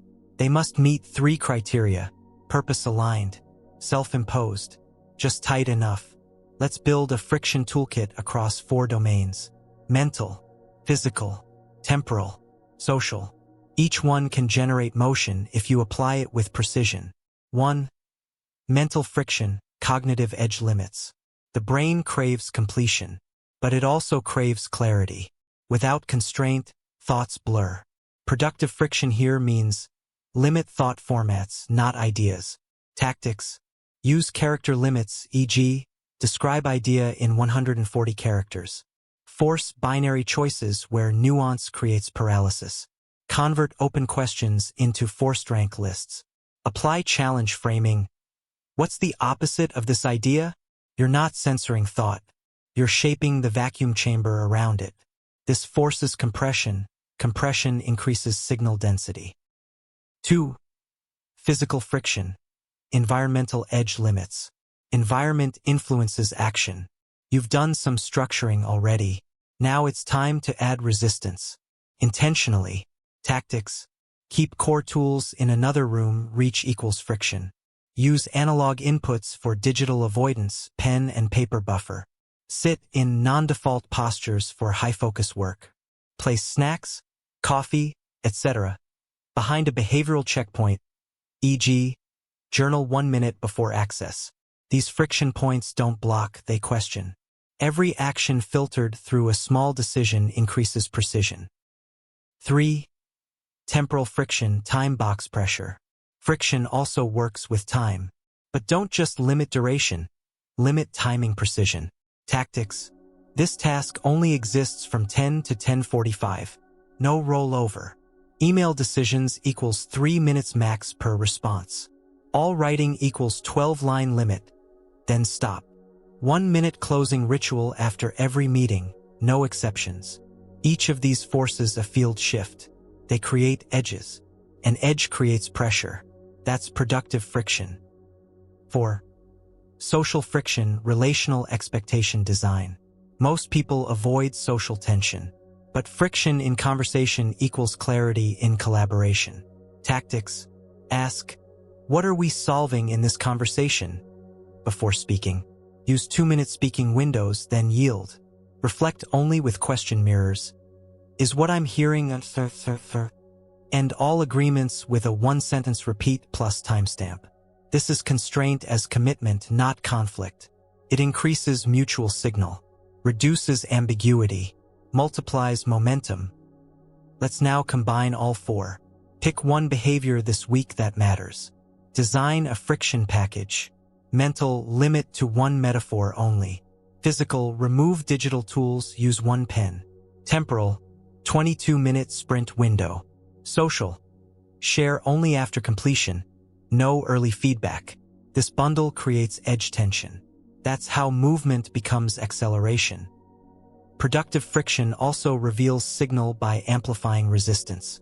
You'll spot when behavior starts to fail, not because you feel lazy, but because a limit surfaces the mismatch. And when that happens, you adjust the plate. You don't remove it. You refine the spacing. This is constraint tuning, not rule breaking. Final step. Measure force return. After every friction-structured session, tag, pressure 1 to 5, clarity 1 to 5, energy post 1 to 5, flow onset time, duration until immersion felt. Track this for 5 iterations. Patterns emerge. You'll discover that the right amount of pressure, deliberate, contained, and purpose-built, generates more energy than freedom. Because friction isn't failure. Friction is force waiting for alignment. Next, we will use this force to power your decisions. Mapping possibility fields into probability structures with a framework grounded in Bayesian thinking. Decisions tuned will capture micro-fluctuations as microactions, the smallest moves that tip big outcomes. You've built structure. You've amplified subtle signal. You've constrained chaos into coherence. Now it's time to make sharper decisions, fast. But not through hustle, through probability shaping. This chapter introduces a decision-making framework inspired by Bayesian thinking, a model where you continually update your internal beliefs based on observed evidence, not fixed assumptions. You're not choosing from scratch. You're constantly reshaping your internal map based on signal. That's how possibility becomes probability. First, a quick model overview. Bayesian reasoning means starting with a prior belief, your best current understanding. Then, as new data comes in, you update that belief. It's iterative, responsive, grounded. Not what do I want to believe, but given what I just observed, how does this adjust my current belief? Now apply that to your life field. You're always deciding where to focus, what to build, when to rest, who to align with, how to spend attention. And if you treat each of those as probabilistic, not binary, you'll make faster, smarter moves. Let's design a Bayesian decision day. Phase 1. Define your priors. These are your current best guesses based on experience, not fantasy. Examples. Morning deep work yields higher output than afternoon. Creativity spikes after movement. Calls before noon reduce writing quality. 3-hour sessions equals diminishing return. List 5 to 7 priors. Be honest. Then assign a confidence score. 60%? 80%? This gives your day a baseline field map. You're not committing to action, you're framing likelihoods. Phase 2. Assign actions as experiments. Each decision now becomes a microtest. Example, you're 80% confident that writing in a cafe helps focus. So go. But observe, compare, adjust. You're not just trying it. You're testing a model. And every action either confirms, weakens, or refines your prior. That's decision refinement, not just trial and error. Phase 3. Update beliefs rapidly. At the end of each Bayesian day, log your adjustments. Use this format: priors tested, name, outcome observed, result, confidence shift, plus or minus %. Next step: repeat, tweak, retire. Over time, your map becomes razor sharp. You stop hoping decisions work. You build probability gradients. Here's a sample. Prior: post-call journaling improves retention. Confidence equals 65%. Test: did 3 calls. Journaled after 2. Result: notice clearer recall, more insight tags. Update: confidence plus 10%. Next: require journaling for all strategic calls this week. That's how tiny experiments feed large belief structures. You're not gambling. You're iterating. This doesn't mean you eliminate instinct. Instinct becomes your initial condition. Bayesian logic sharpens the path. It helps answer, what's more likely to work? What evidence just shifted my field? Where do I need more signal? And over time, your internal vacuum becomes a calibrated decision engine. Add one more layer: decision decay awareness. Decisions, like habits, degrade if unmeasured. Every week, pick one old decision you've been operating under. Ask, what prior drove this? Has data shifted? Am I acting out of legacy belief or current field? This weekly purge prevents outdated scripts from hijacking your system. Fresh data, fresh belief, fresh motion. Now compress the model. Bayesian day mini routine. Morning: declare 3 decisions as tests. Assign priors and confidence. Afternoon: observe results in field. Tag unexpected effects. Evening: update confidence. Adjust next actions. Archive learnings. Repeat 3-4x per week. No app needed. Just awareness, structure, and measurement. And here's the power. This system reduces decision fatigue. You're no longer chasing perfect choices. You're nudging possibility into probability, one iteration at a time. Like a quantum field collapsing into a defined state, your life stops spinning when the signal outweighs the blur. Bayesian logic doesn't make you robotic. It makes you adaptively precise. And that's how decisions become momentum multipliers. Next, we will move from decisions to microactions. Tiny, repeatable moves that harvest quantum-sized gains from daily fluctuation. Because you don't need bigger steps. You need smaller, better-placed ones. With microactions in play, your system needs recovery to keep sensitivity high. Enter sleep as your nightly reset. You've tuned your decision-making lens with Bayesian precision. You've shaped constraints with friction that channels force. Now it's time to turn those insights into momentum, one microscopic move at a time. Here's the key idea. Most life transformations are not caused by heroic effort, but by consistent microactions that tilt the field. This isn't about thinking small.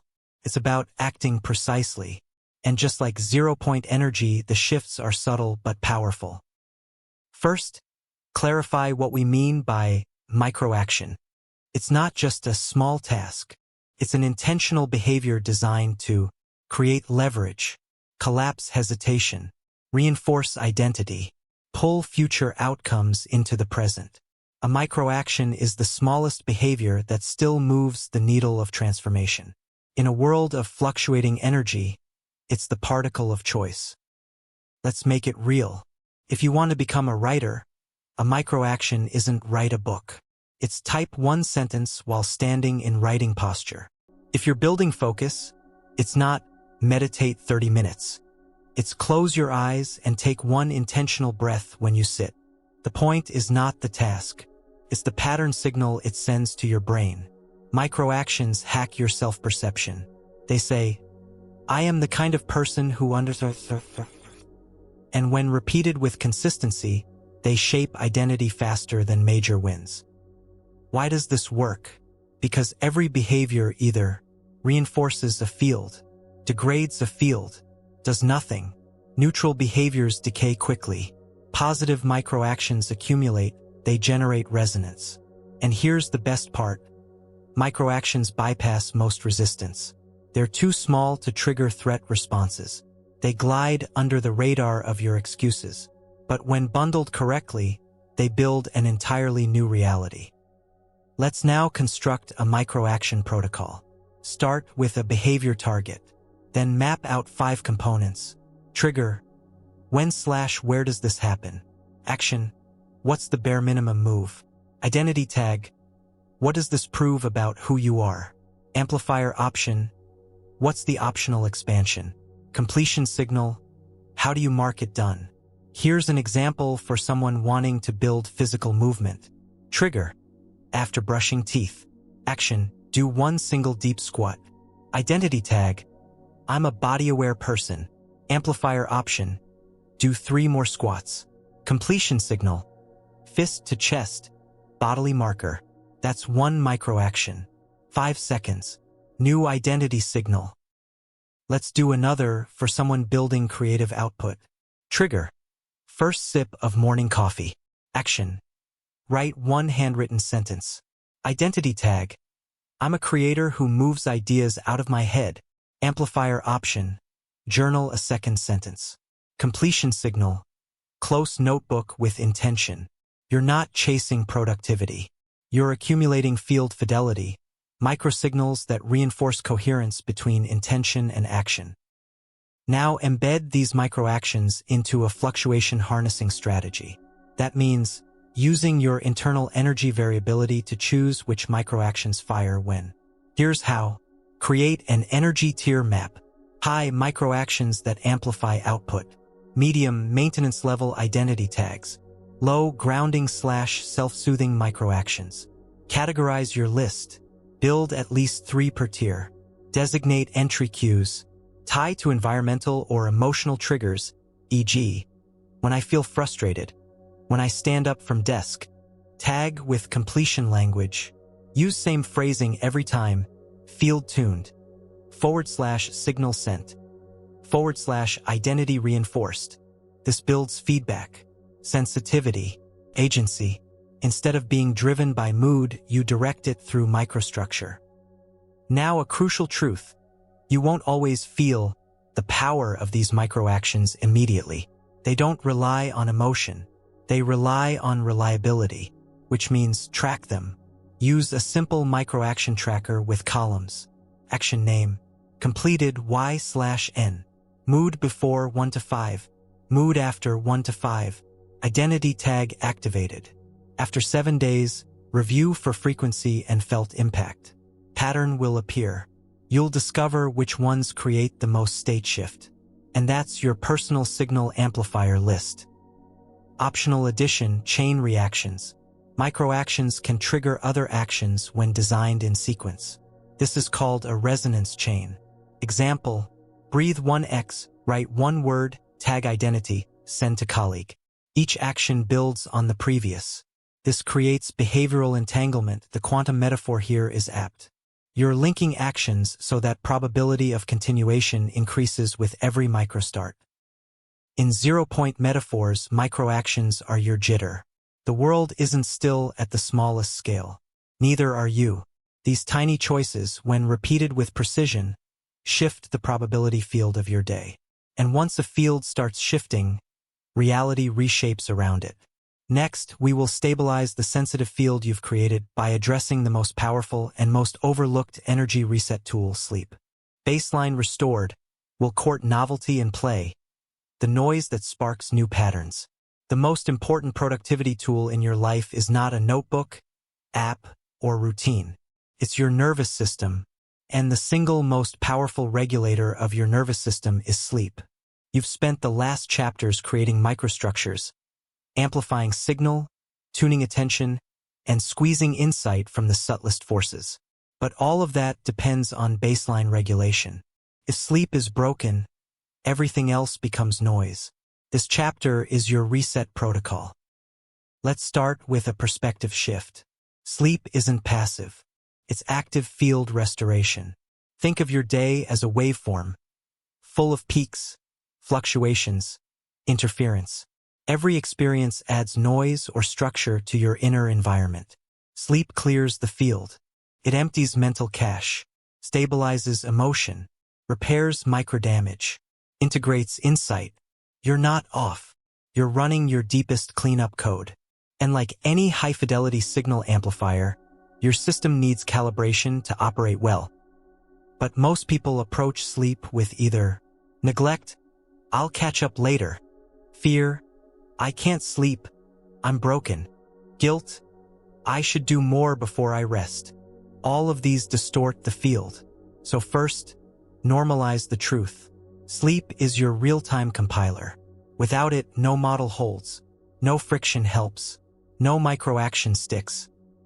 Here's what quality sleep does to your zero-point personal system. Reduces baseline jitter, more clarity in attention mapping. Resets cortisol curve, enables morning energy. Enhances consolidation, converts insight into memory traces. Boosts creative recombination, novelty patterning. Sleep is your coherence chamber. Now let's build it. We're going to design your sleep vacuum protocol, a nightly container that lets fluctuation collapse into usable order. 5 layers, signal wind down, physical field cues, digital deceleration, breath-guided descent, wake time consistency. Each one sends your system a signal. Return to baseline. We're resetting now. 1. Signal wind down. Your body tracks light, sound, and language as energy indicators. An hour before target sleep, dim lights by 30%. Speak 30% softer. Shift language to low complexity, short phrases, no new ideas. This isn't sleep hygiene. It's a message. Reduce input velocity. 2. Physical field cues. Consistency builds entrainment. Pick 2 to 3 fixed bodily actions. Wash face with cold then warm water. Stand barefoot on floor 2 minutes. Do 1 shoulder roll per breath 10x. Your body is the vacuum chamber. Stabilize its signal. 3. Digital deceleration. At least 45 minutes before sleep. No new info. No text input. No notifications. Use screen only for passive auditory, ambient sounds, monotone voices. You're eliminating frequency conflict. 4. Breath-guided descent. This is your zero-point breath routine. Inhale for 4. Hold for 7. Exhale for 8. Repeat x4. Then switch to box breath. 4, 4, 4, 4. Whisper settle at each hold. You're not relaxing. You're reducing inner entropy. 5. Wake time consistency. The anchor isn't when you sleep. It's when you wake. Pick a 60-minute window, stick to it. This tunes your circadian pacemaker. Even with poor sleep, protect the wake time. The reset stabilizes within days. Let's now talk tracking. Don't obsess, but do observe. Create a simple log. Sleep start, target plus actual. Wake time actual. Dream recall, Y/N. Morning mood, 1 to 5. Cognitive clarity, 1 to 5. This isn't judgment. It's signal detection. Over 10 days, trends appear. Then you adjust the chamber, not punish the sleeper. One crucial truth. Your sleep quality is less about total hours, more about state transitions. You want smooth descent, long delta wave stretches, stable REM cycling. To amplify this, avoid caffeine 8 hours before bed. Cut alcohol 3+ hours before. Dim screens. Train breath regulation daily. You're teaching your system. Stillness is safe. Remember the zero-point metaphor. At absolute stillness, energy remains. Your body echoes that truth. Even when you rest, you are storing signal, integrating structure, preparing force. Sleep isn't downtime, it's field compression. And when you wake, you carry the residue of that stillness into the chaos of the day. Better tuned, more aware, less entropic. Next, we will channel that restored baseline into play, your most underrated source of creative noise and spontaneous insight. Because once the chamber resets, the new field needs sparks. And nothing sparks more reliably than structured novelty. With play energizing you, it's time to ground it in the body so insights become action you can feel. You've rebuilt your attention. You've anchored your sleep. You've structured routines to capture tiny fluctuations. Now it's time to introduce the wildcard play. Not childish, not random, but vital. Play is not the opposite of work. Play is what opens space for breakthroughs. You don't solve problems by tightening control forever. You solve them by creating room for randomness under your watch. So what exactly is play? At its core, play is bounded unpredictability. Rules, plus freedom, constraints, plus novelty. And that's precisely where breakthroughs live, in the narrow band between the known and the wild. Just like the quantum vacuum jitters unpredictably within constraints, play creates productive noise. Let's lay this out clearly. Play has 5 functions in your personal ZPE system: disrupting stale patterns, introducing safe unpredictability, stimulating neuroplasticity, testing assumptions without risk, releasing suppressed emotional energy. Play is serious infrastructure, and without it, all your structure calcifies into rigidity. Let's start with the science of novelty. Your brain is prediction-driven. It seeks pattern, order, and familiarity. But too much of that, the system stalls. Signal degrades. Insight fades. Enter novelty. A small, safe surprise ignites dopamine circuits. It tells the system, new input equals possible gain. But not all novelty creates transformation. Only relevant novelty does. That's where play comes in. It's novelty in context. It lets you flirt with the edge without destabilizing your core. Let's ground this. Here are play modalities that compound insight. Language play. Say things backwards. Rephrase routines in metaphor. Movement play. Dance oddly for 60 seconds. Walk a route backward. Problem play. Solve a math puzzle with crayons. Journal with your non-dominant hand. Environment play. Rearrange 3 objects on your desk each morning. Rule-bending play. Reverse your schedule for 1 hour. Break a pattern and track its result. These aren't games for escape. They're structured micro-disruptions. And they work because they jostle your lens. Now introduce scheduled microplay. Set aside 5 to 10 minutes, 3x a week. No productivity allowed. Instead, track this. What felt unusually enjoyable? What did your body do automatically? What surprised you? What part of yourself showed up uninvited? This builds play sensitivity, a skill that reveals insight not accessible through logic. Because breakthroughs are rarely forced, they're surfaced through circuit loosening. Here's where it gets powerful. When you layer play into identity, you stop fearing change. You stay flexible in belief systems. You become more adaptive in real time. This is the zero-point metaphor again.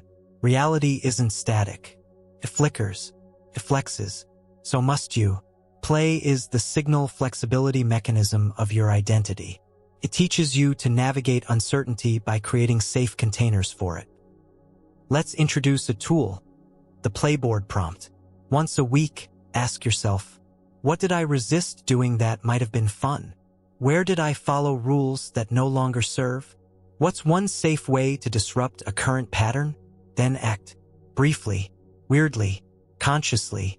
Over time, your system learns. Novelty equals growth, not danger. That unlocks spontaneity. And spontaneous insight is the hidden door to transformation. Play isn't an add-on. It's how systems maintain long-term coherence without burning out. Because signal strength depends on variability. Too much control? Collapse. Too much chaos? Collapse. But play rides the edge. And that edge is where energy becomes usable. Next, we'll take this play-infused state and anchor it in your body, because insight only matters when it moves through muscle, breath, and gesture. The nervous system is not just a thinking tool. It's a moving pattern detector. Let's activate that next. Body engaged. Now we'll explore the social field. How other states entrain yours and amplify momentum. Your insight has opened up. Your play patterns have disrupted rigidity.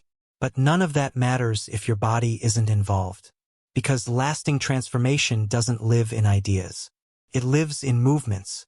The body is your personal vacuum chamber, the resonator of all signal. And unless change is anchored there, it stays hypothetical. Let's clarify. Embodiment isn't woo. It's simply this: the degree to which your behaviors reflect your intentions without delay. When the signal from thought to action is fast and clean, you're embodied. When it's delayed, distorted, or blocked, you're not. The good news? This is trainable. And once trained, your body becomes a quantum signal amplifier. Here's the principle. Thoughts spark energy. Movements channel energy. Repetition stores energy. In your system, action precedes cognition more than you realize. You smile, feel better. You raise posture, think clearer. You shift breath, emotional state follows. These aren't tricks. They're neurophysiological circuits, and we're going to wire them with precision. Start with postural coherence. This means align your body as if the transformation already occurred. Shoulders stacked, spine vertical, chin level, eyes soft, hands open or grounded. Do this before thinking through a problem. Why? Because position predicts possibility. Your brain draws cues from posture to determine which ideas are allowed. Change the signal, change the access. Next, build your movement anchors. Every key emotional or cognitive state you want must have a physical marker. Example: clarity equals touch fingers together, slow breath. Drive equals short jump, fist clenched. Calm equals palm over heart, jaw relaxed. Practice each for 5 seconds per day minimum. Then embed them before meetings, decisions, or new habits. You're tagging intention into the neuromuscular system. Now integrate dynamic movement rituals.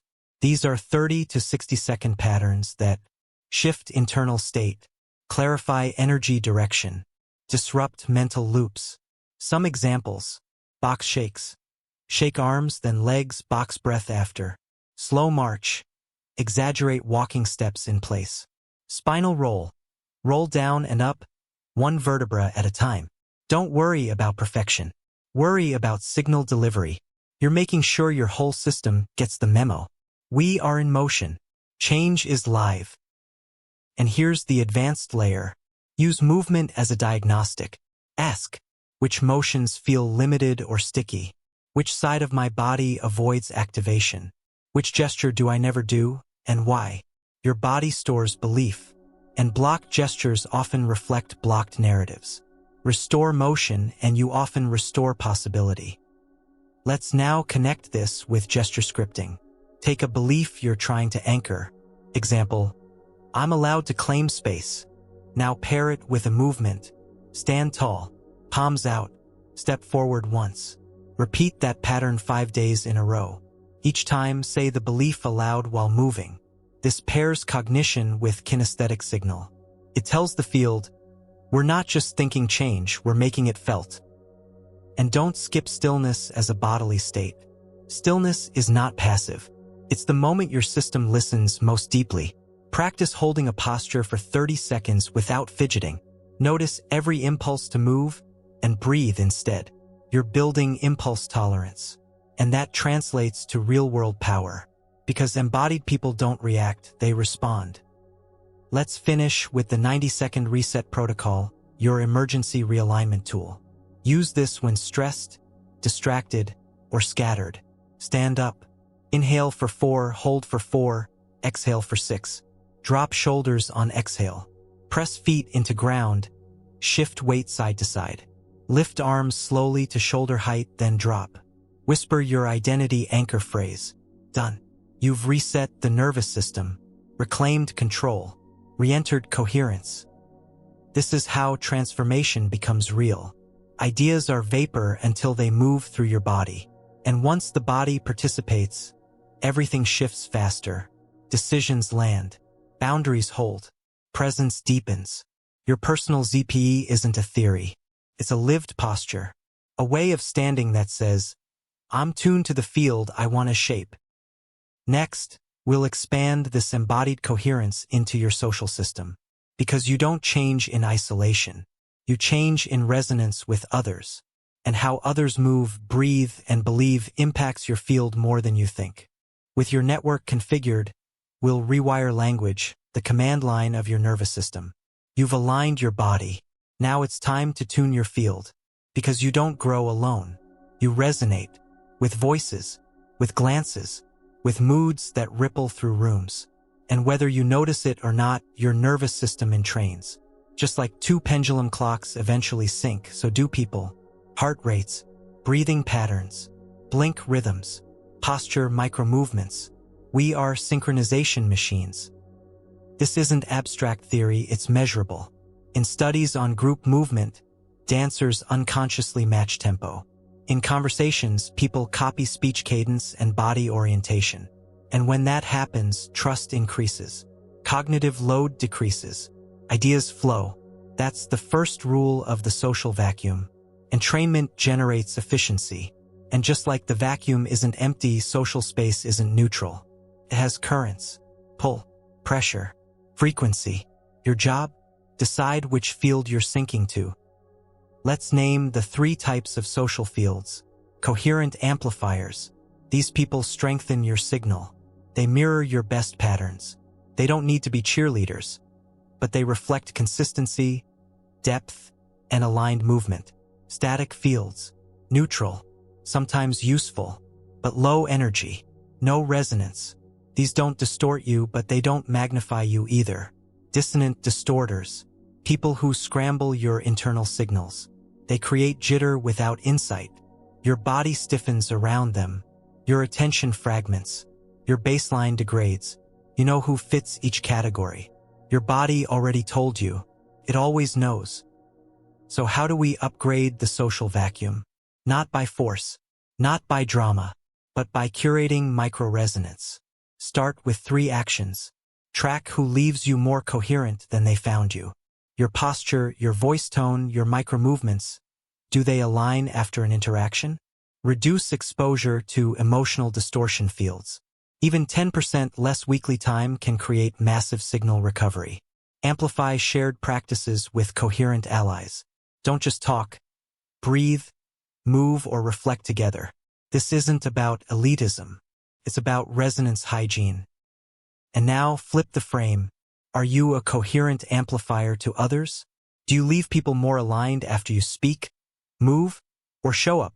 That's the ZPE metaphor again. A tuned field doesn't force, it invites.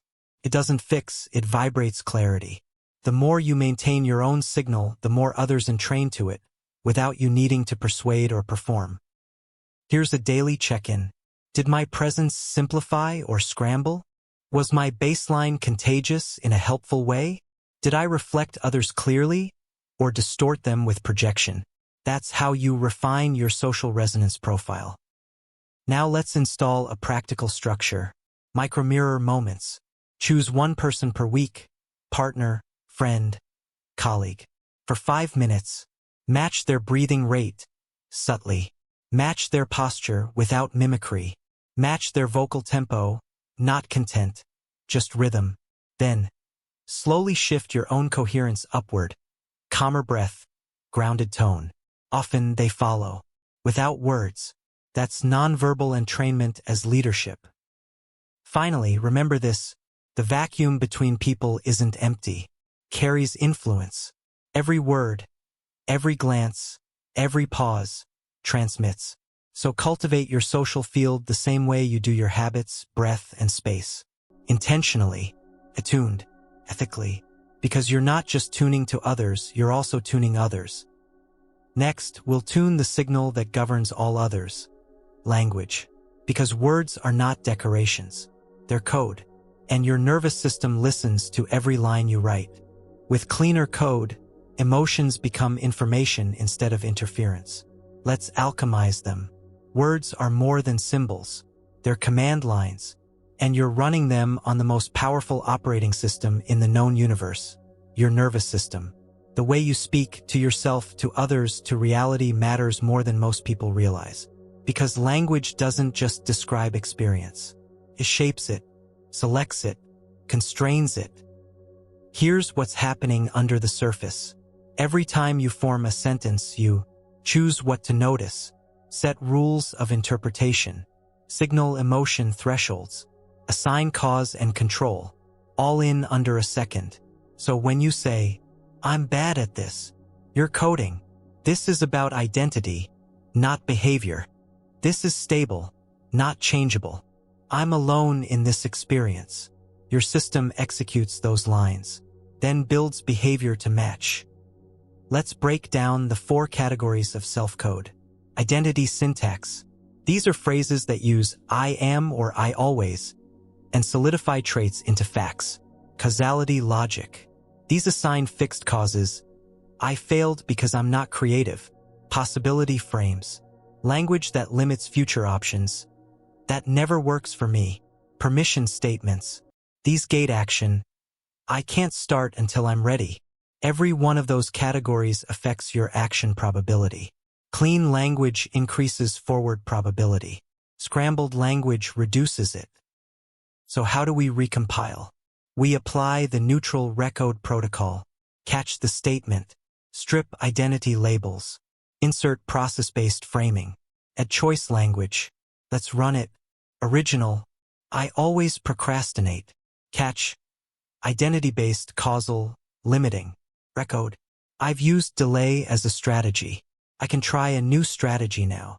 Notice, it doesn't deny reality. It replaces blame with pattern. It reintroduces agency. This isn't about lying to yourself. It's about speaking accurate flexibility. Let's build a daily language debugger. Once a day, log. 1 sentence you thought or said that limited motion. 1 sentence you upgraded using neutral process framing. 1 insight about your code patterns. Do this for 7 days. You'll start to see the loops you've been running for years without noticing. And awareness precedes recoding. Now upgrade the environment. Install language triggers. Set a lock screen quote. What's my code now? Put a sticky note near your workspace. Process, not permanence. Rename your to-do list app Micromotions. These aren't gimmicks. They're interface cues. They remind you, you're not just reacting, you're programming, and your inner code becomes outer movement. Here's a deeper layer. Drop drama syntax. This means replacing always and never with recently and so far. Replacing I can't with I haven't chosen to. Replacing why is this happening to me with what's the signal here. Drama syntax clouds signal. Clarity syntax tightens feedback loops. Tight loops equals better behavior calibration. Let's go even deeper. Use somatic syntax pairing. That's a fancy way of saying, pair each recoded sentence with a gesture. Example, this is a new pattern I'm testing. Paired with palms facing up, shoulders relaxed. Why? Because the body validates code.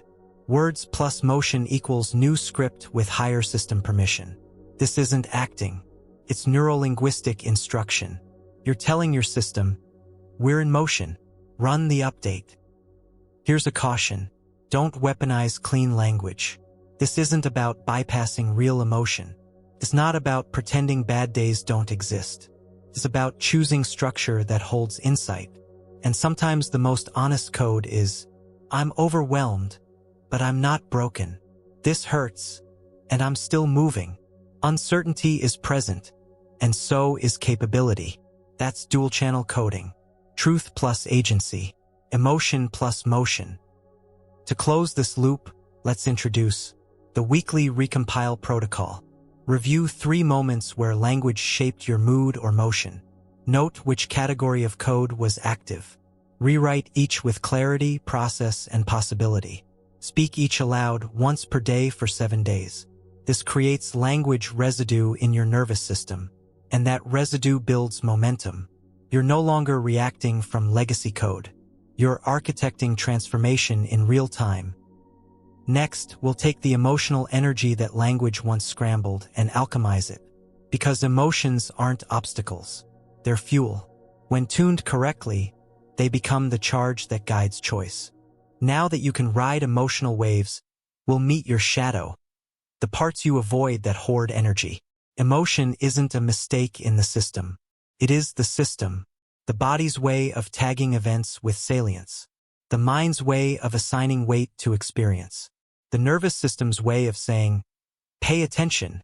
And yet, most people treat emotion as interference. They try to suppress it, bypass it, outthink it. But here's the ZP model applied again. Even in stillness, energy moves. Even in silence, charge exists. Even when you feel nothing, your field hums. So what if we stop treating emotion as noise?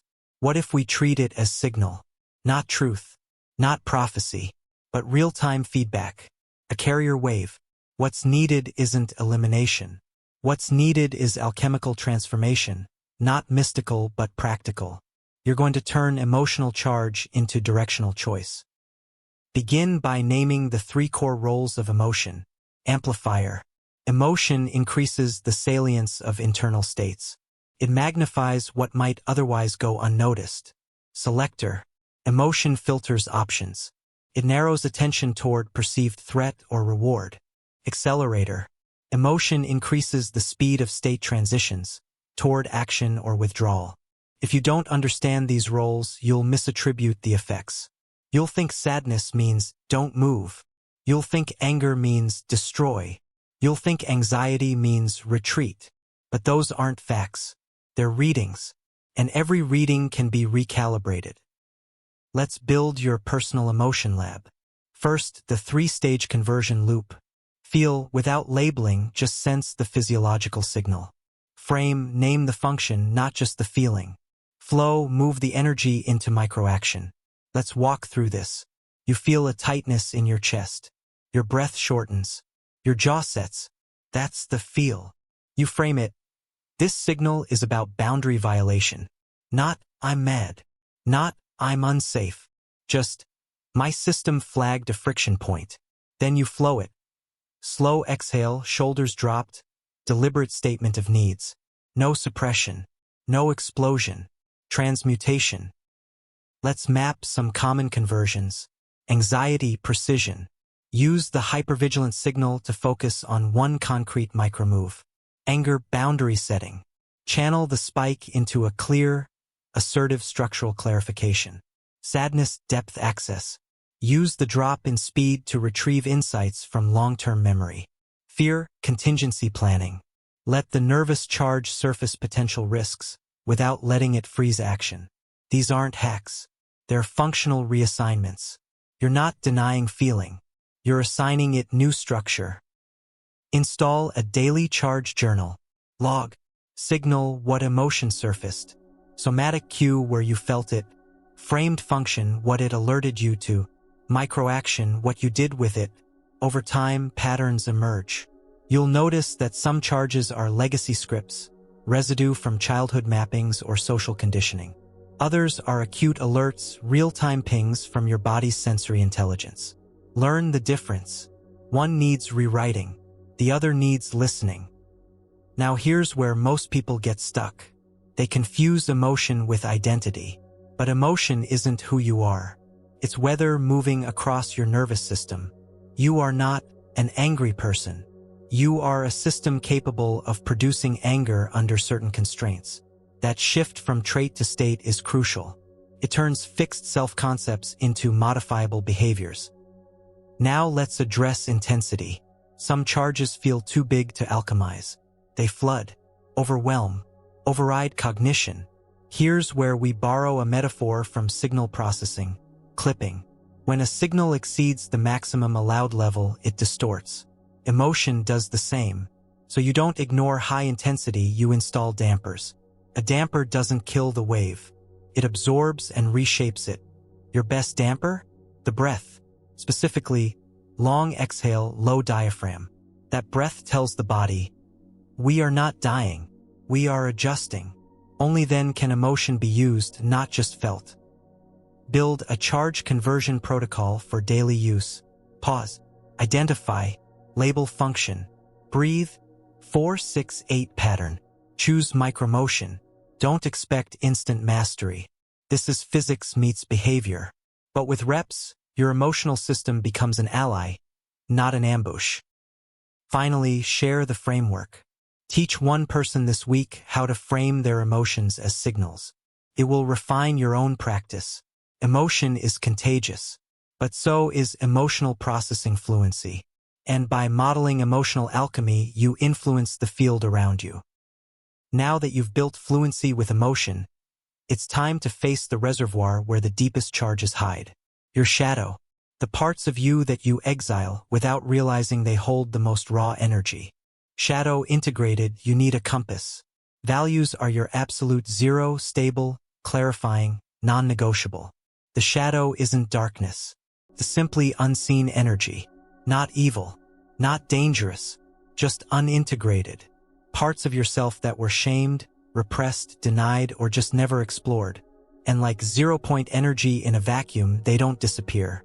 They hum beneath the surface, leaking charge, twisting behavior, pulling at your coherence, until you look. The Jungian shadow isn't a metaphor, it's a model, and we're going to use it as a diagnostic and an activation tool. Because most plateaus in growth don't come from lack of effort. They come from energy stuck in avoidance. Energy you've labeled as not me. Start here. The shadow isn't just negative. It includes power you were told was too much, joy you were told was inappropriate, anger you were told was unacceptable, desire you were told was shameful, talents you were told were arrogant. Shadow isn't always ugly. Often, it's your most potent fuel, hiding behind a firewall of guilt or fear. Let's make this concrete. The shadow excavation exercise. Answer these prompts honestly and without editing. If I expressed my full power, people would understand. One part of me I've always hidden is understand.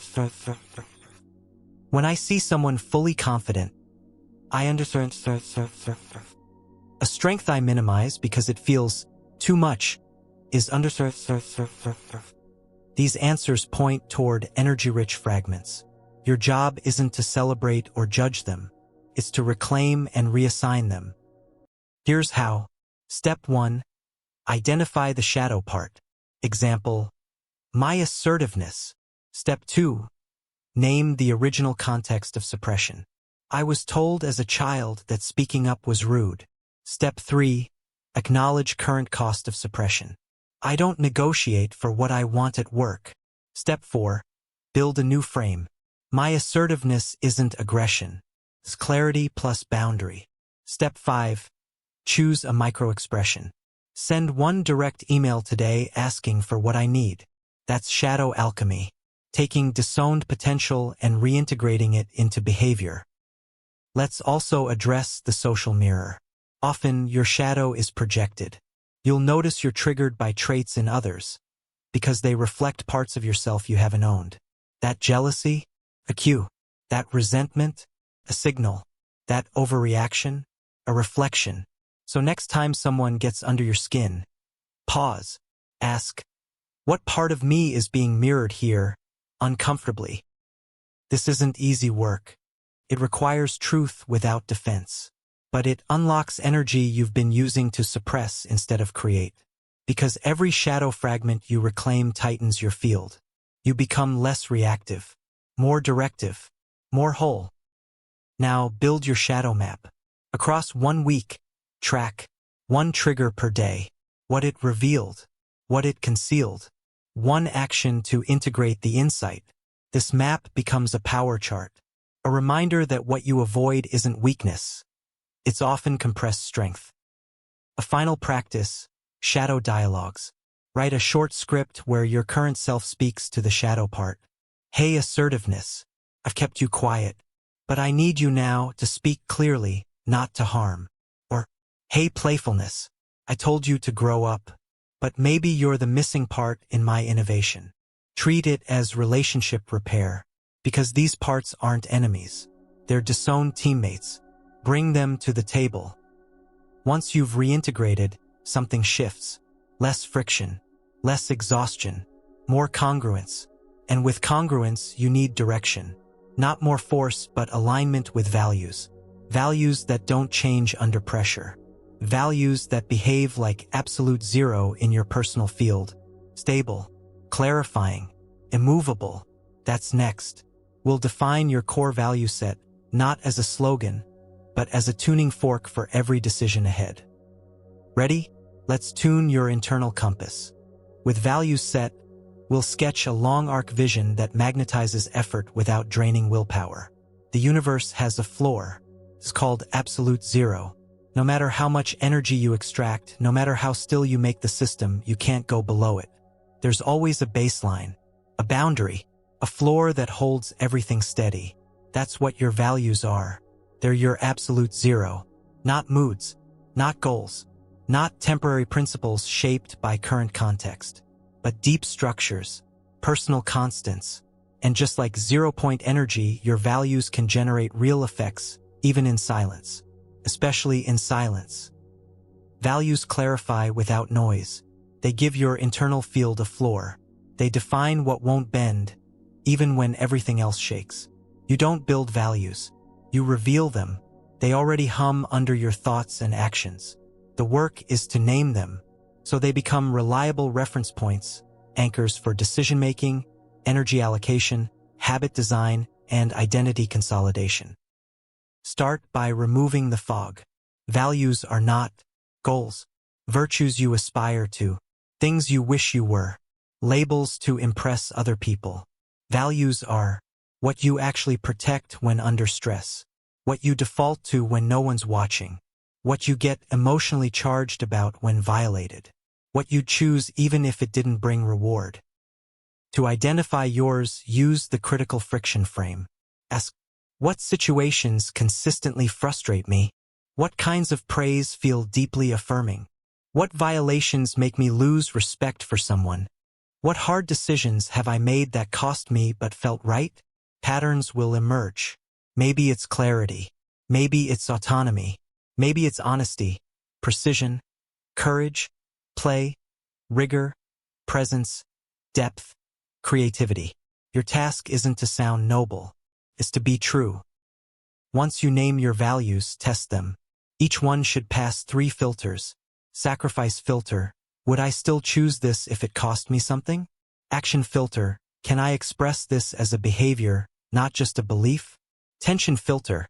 Can I hold this alongside other values without contradiction? If a value can't withstand pressure, it's not a value. It's a mood. Now build your value stack. Choose 3 to 5 values that meet the filters above. Then write 1 sentence for each. Definition, your wording, not a dictionary. Behavioral signal, how you live it daily. Boundary line, what you won't cross. Example, value, precision. Definition, saying exactly what I mean, no fluff. Signal, I review my work for clarity. Boundary, I don't exaggerate, even to persuade. This stack becomes your tuning fork. When chaos rises, values ring clear. And here's where ZPE maps in. Just as the vacuum has fluctuations around a stable floor, your life has variability around your values. But the floor never moves. Your values allow exploration without fragmentation. They allow novelty without incoherence. They allow ambition without distortion. Next, pressure test the stack. Write a values in conflict scenario. Choose 2 values and imagine a moment when they collide. Example, precision versus kindness. You're giving feedback. The truth might hurt. How do you respond? Not with compromise, with hierarchy. Your primary value leads. So maybe you say, truth, delivered with compassion. This is where values move from theory to architecture. They shape your tone, pace, strategy, rhythm. Now create a values ritual. Each morning, read your stack aloud. Then choose 1 value to express deliberately that day. That could mean writing 1 email that shows clarity, making one choice that shows autonomy, holding one silence that shows integrity. These acts anchor identity in action. You're not just thinking values, you're living them. As you do, something changes. The background anxiety fades, because most internal chaos comes from violated or unacknowledged values. Name them and your nervous system quiets. You're no longer improvising your integrity. You're executing your design. And from that foundation, vision becomes effortless. Not because everything is clear, but because your alignment is clear. Now you're ready to build a long-arc vision. One not powered by hype or strain, but magnetized by resonance. Vision defined will stack skills so small potentials combine non-linearly, like modes resonating. Effort without vision is exhaustion. Vision without values is illusion. Now that your values are clear, your floor, your tuning base, it's time to stretch toward the future. Not by force, but by gravitational pull. This is what real vision does. It draws you forward not like a push, but like a field. Pulls your behavior into alignment. It gives your routines momentum. It makes saying no easier. It removes ambiguity from yes. And it doesn't come from imagination alone. It comes from pattern detection. Let's define it. Vision is not a dream or wish list. It's a coherent projection of what your life looks like when your values are fully expressed at scale. It's not a fantasy. It's future you acting from full alignment. To construct this, start with the future pattern scan. Ask, what tasks give me energy instead of draining it? What problems do I solve without being asked? Where do I get obsessive in a good way? What kind of difficulty do I keep choosing? Your future isn't built from convenience. It's shaped by repeated friction. But not just any friction, meaningful friction. Now, move to time horizon calibration. People fail at vision when they use the wrong time frame. Too short? You chase novelty. Too long? You abstract into fantasy. We're aiming for a 2 to 5 year horizon. Why? Long enough to stretch. Short enough to relate. Write this sentence. By date, I live a life that looks like this. Underscore. Then fill in environment, work rhythms, relationships, health baseline, emotional field, creative output, contribution to others. Be vivid, be grounded, be specific. Not, I'm successful. Say, I work 5 hours a day on deep creative problems. My income is stable. I train 3 times a week. I mentor 2 people. My living space is bright, quiet, and minimally designed. This vision is a reference point, not a prediction. You're not forecasting, you're tuning. Next, identify the energy signature of the vision. Ask, what emotions do I expect to feel most often in that life? Is it spaciousness, challenge, simplicity, creative urgency? Why ask? Because you can start practicing those emotions now. The vision isn't waiting for you. It's shaped by your emotional frequency. If your future self feels focused and clear, install focus and clarity into your current schedule. Even 20 minutes at a time. That's how the field tightens. Now run the inversion filter. Ask, what would I never include in that life? This negative space defines the vision's edges. You might say, I don't work with reactive clients. I don't live in chaos. I don't accept urgency as normal. These rejections reinforce coherence. They keep your trajectory clean. Then test the alignment loop. Each week, ask, what did I do that aligned with my vision? What did I do that leaked energy away from it? What tiny adjustment will close the gap? You're not trying to leap. You're trying to resonate. Vision isn't a destination. It's a pull field. Now write your vision statement. Make it 1 paragraph. No jargon, no fluff, just a clear picture of your future state, backed by values, shaped by patterns, grounded in current behavior. Then record yourself reading it. Listen each morning for 7 days. Let it entrain your nervous system, not as hype but as tuning. Finally, map vision catalysts. What relationships, environments, or routines accelerate this future? Make a short list. Who makes you think more clearly? What places help you focus? What habits make you feel like future you? Design your field accordingly. ZPE reminds us, even small shifts in structure change field behavior. You don't need more motivation. You need resonant conditions. This is the path. Values anchor your 0 point. Vision pulls you forward with gravity. Each daily microaction becomes a resonance ripple. And to amplify those ripples, we need to combine capabilities. That's next. You'll learn to stack skills so they don't add, but compound. Skill stacking, like frequency overlap, creates liftoff. Ready to stack nonlinear gains? Let's build your mode mix. Stacks built, you're ready for volatility. Instead of resisting it, we'll feed on it. In music, resonance happens when different notes blend into harmony. In physics, resonance amplifies when multiple waves align. In your life, resonance occurs when individual skills, seemingly ordinary on their own, combine into force multipliers. This is the power of skill stacking, and it's the most underused strategy in the modern performance toolkit. Most people chase mastery in a single domain, but the real unlock happens when you strategically layer complementary skills, even if you're average at each, into a unique capability suite. One person becomes a good communicator, another becomes a good designer, a third becomes a good coder, but the person who is good enough at all three, that's the one who bends career trajectories, builds asymmetric leverage, and adapts under pressure. So what is skill stacking? It's not collecting skills randomly. It's intentional layering based on function, compatibility, and application. Think of it as a modular architecture. Each skill equals a building block. Compatibility equals how well they reinforce each other. Result equals exponential utility, not linear. You're not just good at things. You're creating force convergence. Let's ground it. Start with your anchor skill.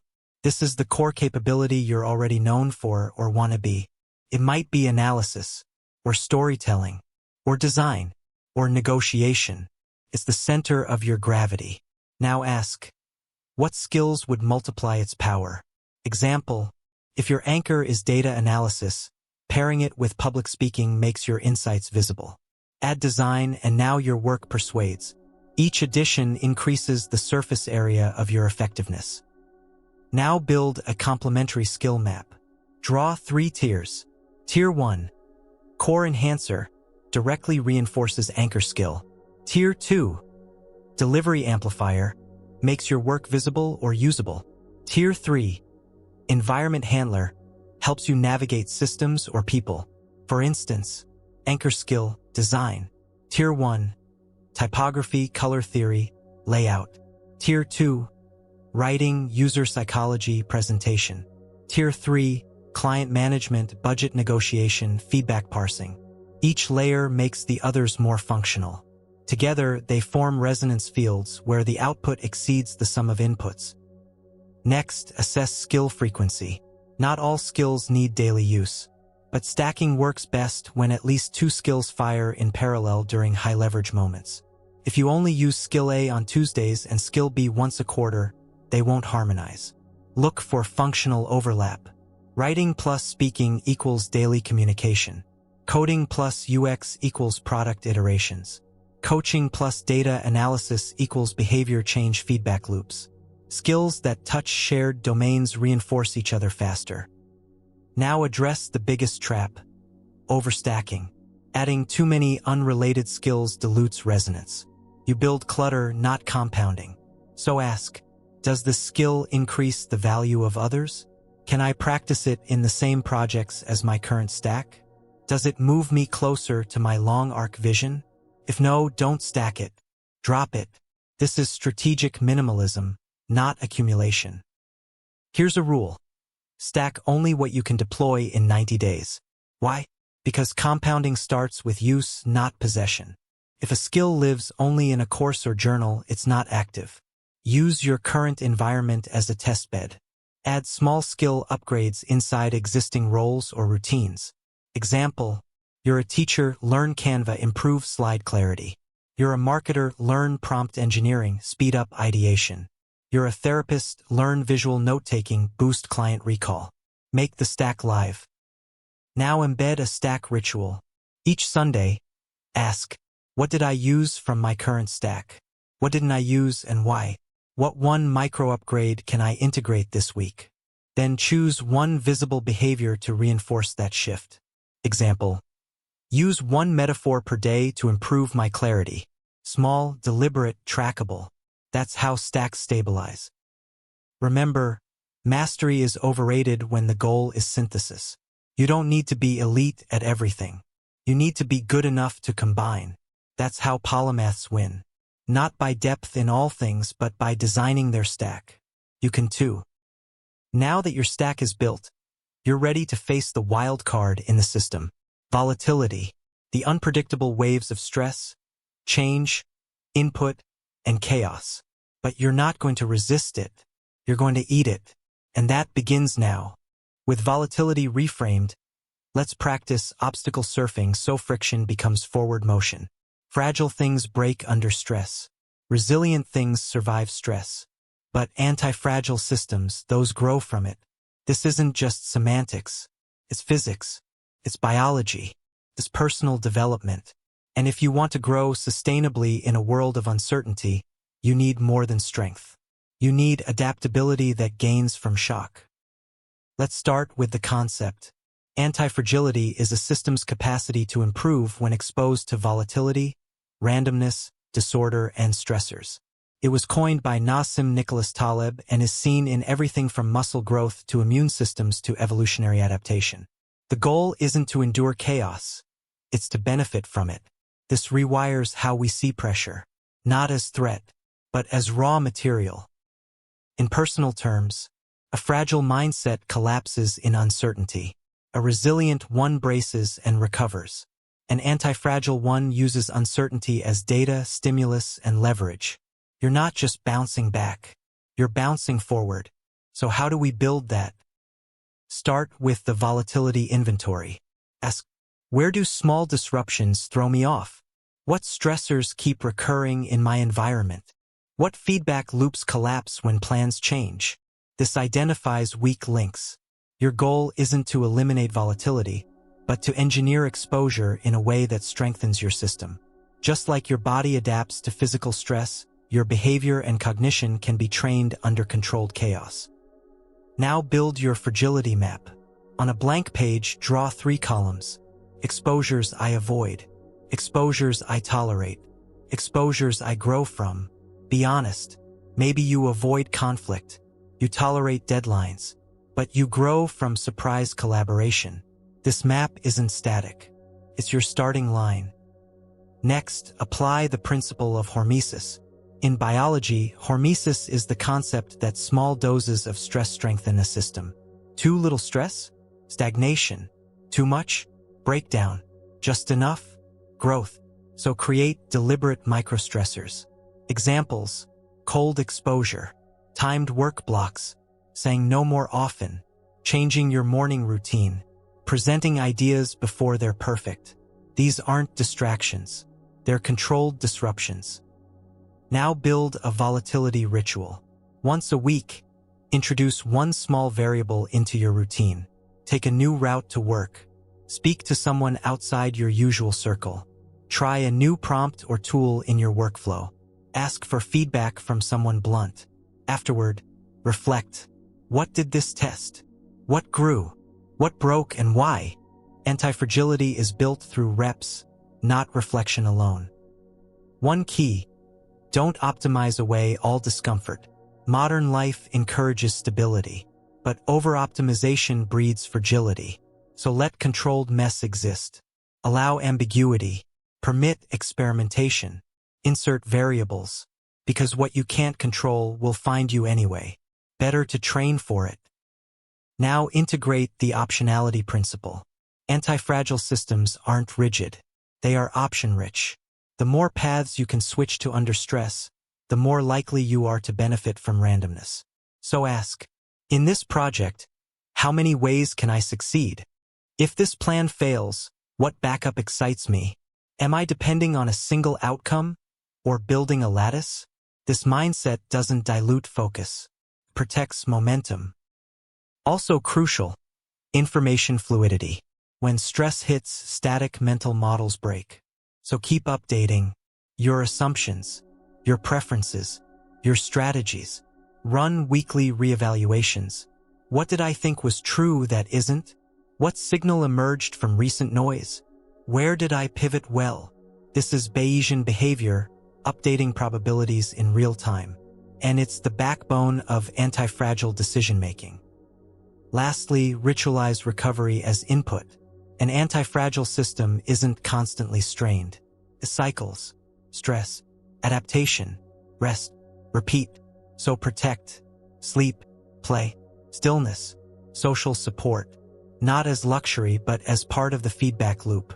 Recovery doesn't undo growth, consolidates it. You're now operating in a different paradigm. Where most brace for storms, you scan them for lift. Where most fear failure, you track what broke last time and test what grows this time. Your system isn't brittle. It's becoming responsive. And this prepares you for the next upgrade. How to surf setbacks so they create thrust. Because friction isn't your enemy. It's your next boost vector. Next, we'll transform obstacles from static blocks into dynamic forces and turn resistance into momentum. Now that you can surf setbacks, let's apply the model to work and money, ethically and realistically. Every system with energy encounters friction. Planes experience drag. Engines overheat. People hit resistance. But friction doesn't always stop motion. In many systems, it creates it. That's the essence of this practice. Surfing setbacks. Not ignoring them. Not pushing through them mindlessly, but learning to translate resistance into propulsion. First, let's redefine a setback. A setback is any disruption that alters your expected path. That might be failure, rejection, delay, confusion, or error. But setbacks are also refiners. They strip away false assumptions, reveal weak points, and test whether your intent was real or convenient. Obstacle surfing isn't blind positivity. It's a skill. It uses a precise formula. Input, resistance, redirection, momentum. The input is your action or decision. The resistance is the force that opposes or distorts it. The redirection is your adaptive shift. The momentum is the gain created from that shift. Every time you cycle this well, you get smarter, faster, and more precise. So how do we apply this? Step 1. Spot the resistance pattern. Not all resistance is productive. Some is signal. Some is noise. Use this lens. Mechanical resistance equals logistical or technical limits. Emotional resistance equals fear, fatigue, anxiety, self-doubt. Social resistance equals friction with people, culture, feedback loops. Environmental resistance equals workflow clutter, noise, instability. Conceptual resistance equals unclear models, fuzzy decisions, contradictions. Each of these categories has different strategies. First, you tag what kind of resistance just surfaced. Then you decide, does this require force, finesse, or rerouting? Let's say you're blocked on a project. Ask, what's the precise constraint? Is it skill, will, time, tools, people? Am I waiting for a signal or avoiding one? Is my expectation outdated? Obstacle surfers don't freeze or flail. They run diagnostics. Step 2. Create micro-pivots. You don't need a breakthrough. You need a tiny shift in angle. Think surfer, not bulldozer. When energy hits a wall, redirect it around the edge. Example, rejected idea? Reframe it for a new audience. Missed deadline? Extract the pattern behind the delay. Emotional slump? Change the input channel. Move, breathe, narrate. Project confusion? Go meta, map the structure, then adjust the plan. Small angles, big course changes over time. Step 3. Transmute friction into feedback. Every pushback has embedded data. That no from a client tells you about market perception. That panic in your chest tells you about inner conflict. That scheduling mess tells you about system design. but only if you capture it cleanly. So keep a friction log. Each day jot down what resistance appeared, what reaction followed, what insight surfaced. This makes resistance visible, and visible forces can be shaped. Step 4. Design momentum loops. Now turn setbacks into scaffolding. Use this rhythm, pattern, reframe, apply, teach. You spot a recurring obstacle. You reframe its meaning. You apply the insight. Then you teach someone or log the lesson. Why teaching? Because nothing locks in learning faster than sharing it. And nothing surfs a wave like passing it on. Real-world example. You planned a product launch. Your timeline slipped. Budget ballooned. Energy dipped. Old frame. We failed. Surf frame. The bottleneck was coordination. The insight, we need a visual workflow. Action, trial, Trello. Lesson. Clarity beats urgency. You didn't just recover. You added structural knowledge. Here's the truth. The obstacle is not the way. The obstacle is a field. And like in the quantum vacuum, fields contain potential. The smarter you move through it, the more you extract from it. Friction is not failure. Friction is a map. Once you learn to surf it, you're ready for the next translation. How to apply this model to your work and money. Not with fluff. With frameworks that track to energy, integrity, and leverage. That's where we're headed now. Having grounded the model in work, we'll bring it home to relationships, where presence multiplies everything. Every day you produce energy. In conversations, in code, in service, in design, in planning. The question is, where does that energy go? Some of it dissipates, lost to distraction, misalignment, or lack of feedback. But some of it concentrates, forming value. Value is energy that meets a need. When your action matches a real tension in the world and resolves it, value is created. That value can show up as money, appreciation, opportunity, momentum, insight, impact, but it all traces back to the same source, your ability to convert effort into utility. So let's build your value creation field. This isn't a business model. It's a personal energy map. It has 3 components. Alignment. Am I solving problems that matter to me and others? Leverage. Am I using tools, systems, or networks to extend my impact? Recurrence. Am I creating something that compounds over time? Let's explore each. First, alignment. This is where meaning and market meet. Ask, what real-world tensions do I care about easing? Where does my stack intersect with real needs? What problems am I emotionally willing to keep solving? If you build only for income, you burn out. If you build only for passion, you miss feedback. Alignment means, I care, and it works. Next, leverage. Effort alone won't scale. So ask, what tools extend my output? What systems save my time? What relationships multiply my ideas? What platforms amplify my voice? Leverage isn't selfish. It's ethical energy design. The more leverage you apply, the less friction per unit of value. You go from pushing to steering. Now, recurrence. Value compounds when it's repeatable and self-sustaining. One-off wins don't build systems, but well-placed effort can generate ongoing return. Ask, what can I build once that serves often? What can I teach once that others reuse? What habits reduce future drag? This is the Casimir plate model applied to work. Structure plus tension plus design equals momentum. Now combine all 3. Aligned plus leveraged plus recurrent equals sustainable value. This is the sweet spot. It doesn't mean ease. It means stability under uncertainty. The system keeps producing even when energy dips. Let's test it with your current role. Draw 3 columns. What I do, who it serves, how it returns energy. Now assess, does this energize me or drain me? Is this scalable with tools or partnerships? Could this be reused, resold, reshared? You're not just evaluating work. You're mapping energy economics. Now let's add money to the equation. Money is stored energy. It's one way society tracks value. But it's not the only one. So treat income as a subset of impact, not the goal. Ask, is my income tied to my contribution or just my time? Can I move from hourly to outcome-based? Can I shift from service to product or from product to insight? Each move adds optionality, and optionality is energy protection. Key mindset: solve, then scale. Don't chase market trends. Chase persistent problems, then design scalable solutions. You don't need viral. You need vital.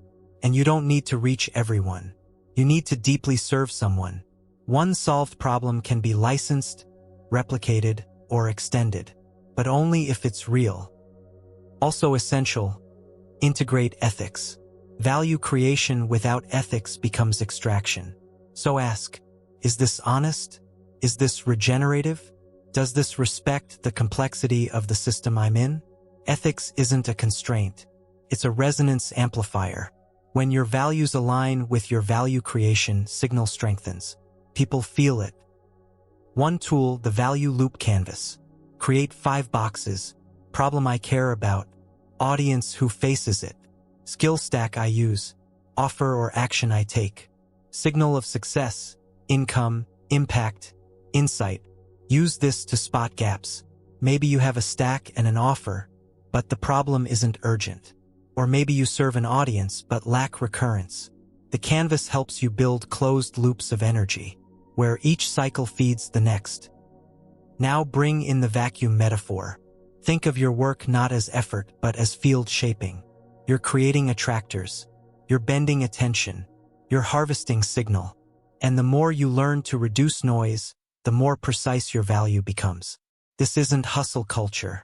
This is energy engineering. One final layer: meaning. You can optimize a value system perfectly and still feel hollow, because meaning doesn't come from metrics. It comes from resonance with self. Ask, am I becoming who I want to be while doing this? Would I do this work anonymously? Does this output make me proud even if it fails? When value creation aligns with identity evolution, it becomes magnetic. Clients feel it. Teams feel it. You feel it. You've now built a value engine, not as a business plan, but as a personal field model. From this base, everything else gains clarity, including the one domain where energy moves fastest, deepest, and widest: your relationships. And that's where we go next, because if presence creates resonance, then connection is your amplifier. With relationships aligned, you're primed to systematize creativity so ideas don't leak away. People are energy fields. They emit moods, tensions, clarity, distortion. Every interaction, verbal or silent, is a wave interference pattern. When two people meet, their nervous systems entangle. And that entanglement shapes what ideas survive, what tensions resolve, and what momentum builds.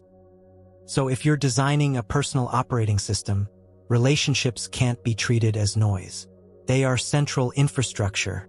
That means your inputs are shaped by those you spend time with. Your decisions are influenced by mirrored patterns. Your direction is either amplified or distorted by others' signals. You already know this, but here we make it operational. First, define relational coherence. This isn't about being liked, validated, or always aligned. It's about constructive signal clarity. Relational coherence means you can be present without defending your identity. You can give and receive clear signal without fog. You can co-regulate tension without escalation. You can repair ruptures without lingering corrosion. It's a field of trust plus presence plus permission. To build this, start with your relational map. List your core connections: professional, personal, creative. Then ask, does this connection amplify or drain my clarity? Can we disagree and stay grounded? Do we reflect each other's best or worst defaults? Is this dynamic truth generating or story generating? You're not judging, you're mapping, because this map shapes the architecture of your growth. Once mapped, you can sort dynamics into 3 types. Mutual regulation. You both stabilize each other's nervous systems. Energetic inversion. You shrink or distort to maintain peace. Feedback loops. You mirror back habits, moods, or language. Each type has impact. Mutual regulation builds coherence. Inversion erodes authenticity. Feedback loops either reinforce or reshape identity. Next, build presence bandwidth. This doesn't mean more time. It means more signal per minute.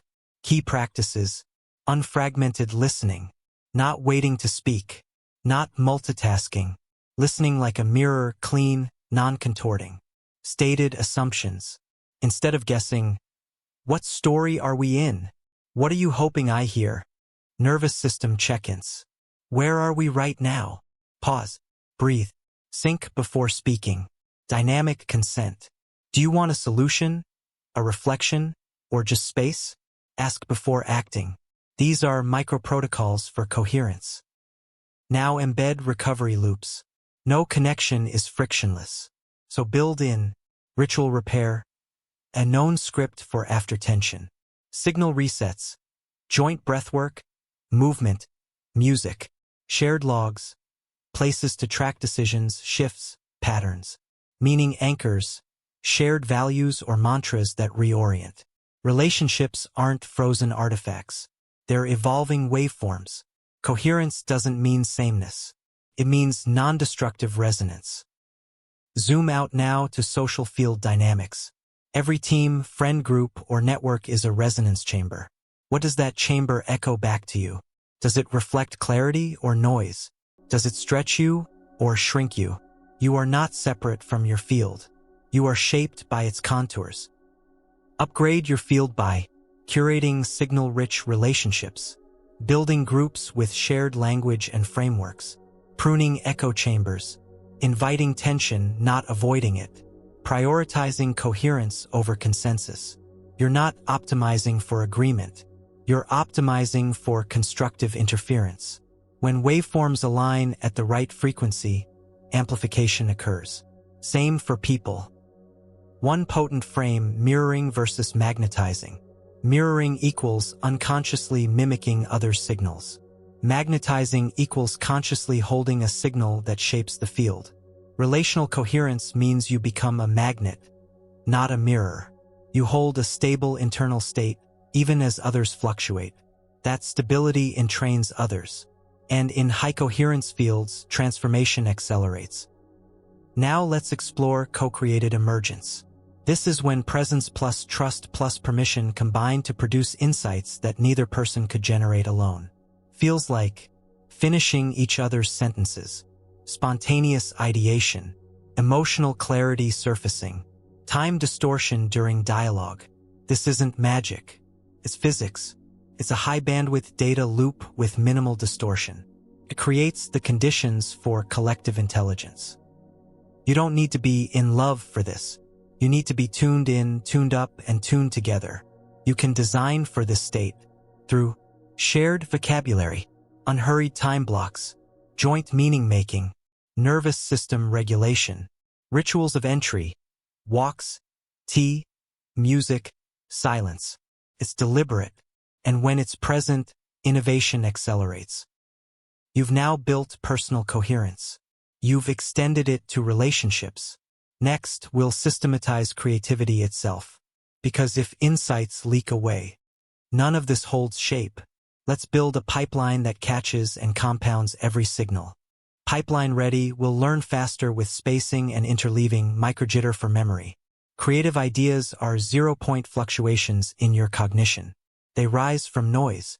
They surface in stillness. But they vanish fast if uncaptured. The problem isn't creativity. It's leakage. You have more ideas than you think. But if your system doesn't catch, cure, and ship them, momentum dies. So we build a creativity pipeline. Not just a journal. Not just a to-do list. A full stack. Input capture. Signal tagging. Incubation structure. Decision loop. Output ritual. This isn't rigid. It's fluid structure, like Casimir plates guiding vacuum force. Step 1: catch. Use your fastest, lowest friction input tool. This could be voice memos, jot apps, analog index cards, text to self, inbox dump. Key rules: don't format, don't over-explain, don't filter. The goal is volume over clarity at first. Noise contains signal.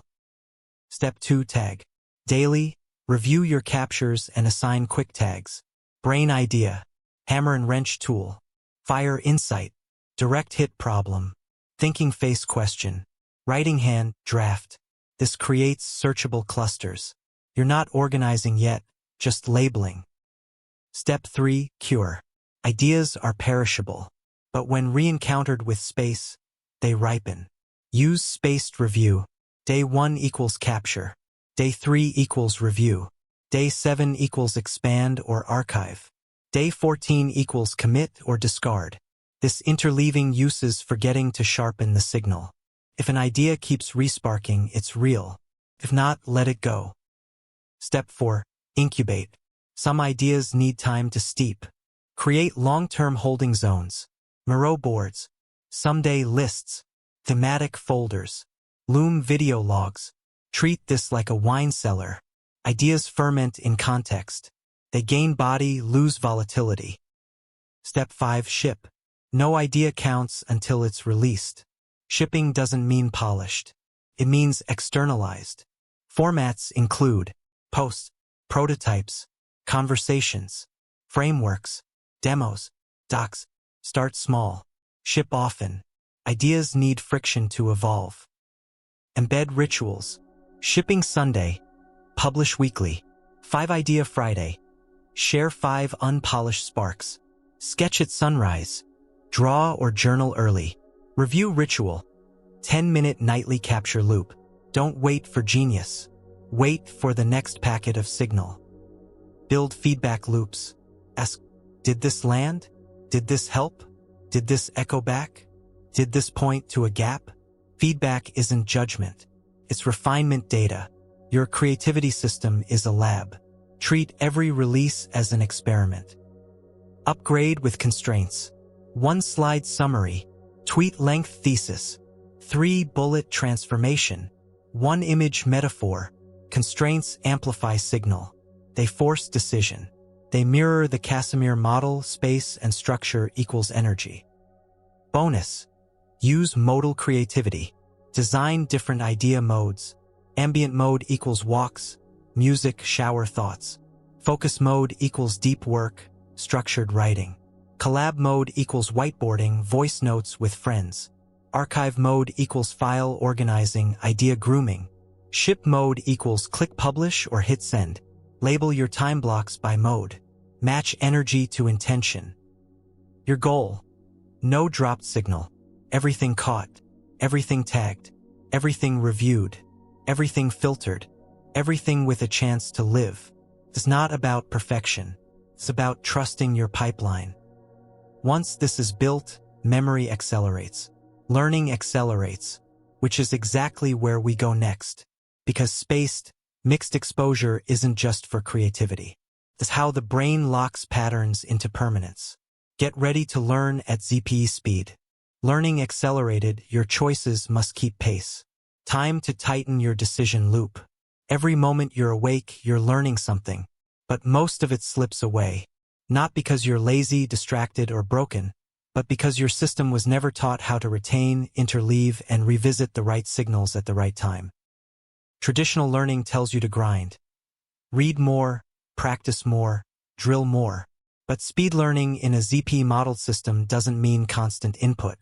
It means intelligent spacing, strategic mixing, and friction-based encoding. You're not cramming. You're building wave interference patterns that reinforce understanding by varying context, not repeating it identically. The vacuum fluctuates, not in perfect repetition, but in variance. So should your learning? Let's start with spaced repetition. This isn't flashcard trickery. It's a biologically tuned system based on how memory degrades over time. Here's how forgetting works. Right after learning, recall is high. Within 24 hours, decay begins. If unrefreshed, the signal collapses into noise. But if revisited just before you forget, you reinforce the trace and the half-life expands. Each revisit deepens the well. The model, learn it once. Revisit after 1 day, again after 3 days, then 7, then 14, Then monthly. Customize based on friction how much effort recall requires. Low effort equals extend the interval. High effort equals revisit sooner.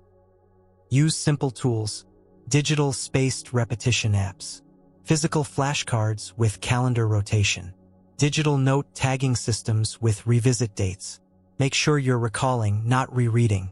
Recognition is not equal to memory. Production is not equal to replication. You must generate from scratch, not spot the answer. Next is interleaving. Instead of practicing one skill repeatedly, you rotate through adjacent but distinct patterns. Example, instead of 20 reps of skill A, do ABCACBA. Instead of studying one concept per session, alternate. Concept theory application story. Why it works. Forces category detection. Sharpens pattern recognition. Engages multiple retrieval pathways. Your brain becomes a constraint navigator, not a repeater. Apply this beyond facts. Use interleaving for creative skills. Rotate writing, sketching, synthesizing. Physical practice, vary angles, tempos, transitions. Emotional regulation. Shift between breath, movement, reframing. It mirrors ZP itself. Useful signal emerging from jitter. Then comes stickiness. Sticky content is emotional, visual, personal, surprising, compressed. You make information sticky by encoding it in images, mnemonics, stories, and patterns. Don't just remember dopamine equals pleasure. Link it to dopamine is the scout, not the treasure. It signals pursuit, not arrival. Don't just memorize E equals mc squared. Encode it as energy is mass in motion, compressed and awaiting release. Use layers, sketch concepts, voice record them, rephrase in your own words, teach them to others. Apply immediately to something personal. Each layer makes the signal more retrievable. The more retrieval paths you create, the more resilient the knowledge. Speed learning isn't just mental. Use your body. Walk while reviewing notes. Speak aloud while pacing. Use breath to anchor concepts. Make hand gestures while explaining. These aren't gimmicks. They anchor cognition in movement. Learning becomes embodied. Create learning rituals. Morning, one new idea. Midday, one test or challenge. Evening, one reflection, one simplification. Use recall triggers. Link concepts to physical locations. Use objects on your desk as anchors. Write post-its with single-word cues. Make your environment a memory lattice. Now address friction. We avoid friction, but friction encodes memory. Make the retrieval slightly harder than comfortable. Examples. Use incomplete cues. Self-test before review. Explain before checking your notes. If you get it right easily, you've rehearsed, not learned. If you struggle, then succeed, you've encoded. Speed learning requires rest. Sleep isn't a break from learning. It's part of it. Sleep consolidates. Without it, no retrieval system survives. So don't just learn more. Learn smarter. With structure, rhythm, and recovery. You're not downloading facts. You're restructuring your network.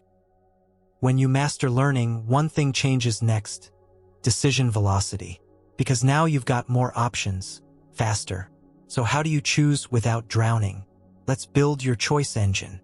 Faster loops need better energy budgeting. We'll map your rhythms next. Learning is useless if it doesn't transform decisions. And decision-making is where most personal systems stall. Too many options, too much noise, too much latency. So your momentum breaks not from lack of willpower, but from decision drag. Enter ODA. Observe, orient, decide, act. Originally a military model, it's now your choice compression engine. Let's decode it. Observe equals what's happening right now. What are the raw inputs? Orient equals what do those inputs mean to me, based on my context, values, and goals. Decide equals among options, which path aligns best with desired direction. Act equals execute, cleanly, swiftly, without reprocessing. This isn't a checklist. It's a loop. Each action creates new observations which reshape the next loop. And the faster your loop spins, the more adaptive you become. But speed isn't the goal. Precision-tuned speed is. That means tightening each layer without sacrificing clarity. Start with observation. Train yourself to catch micro-patterns. Notice fluctuations in energy, mood, rhythm. Track external signals that repeat. You're not just seeing, you're measuring relevance. Then upgrade orientation. This is where most people lose speed. They pause. They doubt. They loop internally without output. Why? Because they lack filters. So build yours. Personal heuristics. Decision checklists. If-then models. Anti-goals, what you don't want. These compress orientation. You don't need to rethink every decision. You reference your internal decision architecture. Then comes decision itself. Don't aim for perfect. Aim for reversibility and bias clarity. Ask, can I test this quickly? What's the worst outcome if I'm wrong? What's the fastest way to reverse this? What am I overvaluing emotionally? Decisions need speed plus safety. Don't eliminate risk. Size it. Now act. And here's the rule. Don't re-loop during action. You've decided. Commit. Act from the state of the decision, not the memory of it. Act as if it was always inevitable. This builds posture confidence. After action, you loop back to observe. But not passively. Use feedback loops. Create decision journals. End-of-day retros. Why did I choose that? Logs. Action outcome maps. You're training decision fluency. Now increase loop velocity. Time-bound your loops. Decide in 3 minutes. Choose one in 10 swipes. Test by tonight. Reverse if no signal in 48 hours. Speed builds clarity. Clarity builds identity. And identity accelerates future loops. But beware of decision fatigue. Not all loops are equal. Use choice budgeting. Automate defaults. Meals, clothes, apps. Batch minor decisions. Delegate or delete non-core loops. Predecide routines. You protect energy by reducing decision load, not willpower battles. Also recognize loop distortion. Anxiety equals too much orientation, not enough action. Procrastination equals stuck in false decision. Indecision equals misaligned goals, unclear values. Over-researching equals fear of feedback, not love of learning. Every distortion has a signal. Name it, normalize it, navigate through it. Then stack loop types. Tactical, now, next. Strategic, week, month. Identity, year, arc. Each loop type needs a container. You don't decide your 5-year path the same way you decide your next hour. Map your loop domains. Daily equals rhythm decisions. Weekly equals system decisions. Monthly equals growth direction. Quarterly equals vision tuning. Each loop runs at its natural frequency. Decision velocity isn't about recklessness. It's about structural trust. You build that by having clear values, reviewing outcomes, designing reversibility, honoring rest. Fast loops require stable centers. Train loops deliberately. Run scenarios. I get this email. What's the fastest right response? I feel friction. What's the minimal reversible action? I feel frozen. What decision am I postponing? Loop drills sharpen signal detection. And finally, don't loop alone. Use externalizers, thought partners, decision boards, tiny accountability rituals, public micro-commitments. Externalizing decisions removes noise and converts energy to output. Now your choices are sharp. Your loop is tight. Your bias is clear. So what's next? Harness the smallest possible input that moves the whole system. We'll call them microactions. Let's harvest wins that are quantum-sized. With microactions in play, your system needs recovery to keep sensitivity high. Enter sleep as your nightly reset. You've tightened your decision loops. You've honed the speed of choice. But decisions alone won't shift your life unless they convert to action. And not just action, repeatable signal-rich motion. This is where most systems fail. They aim too big, or they abstract too much. They plan frameworks but ignore thresholds. So here's your upgrade: microactions. Tiny, sharply defined behaviors that tip the needle forward, consistently, cumulatively, and structurally. You don't need to sprint. You need to shift probabilities. And microactions are how you raise the odds of your desired reality. They're not motivational tricks. They're probabilistic nudges. Think quantum. A single fluctuation alters the field. A nudge shifts alignment. A subtle move accumulates pressure. You're not pushing outcomes into being, you're tilting reality's likelihood curve. So what qualifies as a microaction? 3 core criteria. Frictionless start. Requires less than 30 seconds to initiate. Clear finish, has a defined done state. Field linked, aligns with a larger intent or field you're cultivating. That's it. Not make progress. Not try harder. Instead, open the doc, write 1 sentence, send the message. Here's the truth.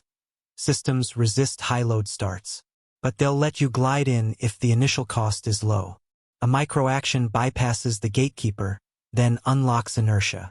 Once movement begins, the brain adjusts its energy allocation. Momentum is cheaper than ignition.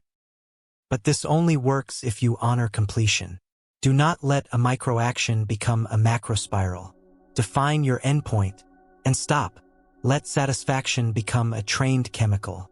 This teaches your brain. Tiny moves equals dopamine equals safety. So how do you build microactions that matter? Step 1. Identify leverage points. These are inflection moments that steer the day. Waking routines, transition triggers, task initiations, conflict pauses, energy drops, end-of-day loops. Each one can hold a microaction. Example, you want better mornings? Microaction equals drink water before coffee. You want to write more? Microaction equals open writing app before checking email. Link the action to a real-world friction point. Step 2. Stack microactions subtly. You don't need grand routines. You need chained moments. Brush teeth, stretch arms, breathe deeply, decide tone for the day. Open laptop, 3 deep breaths, type day's focus word.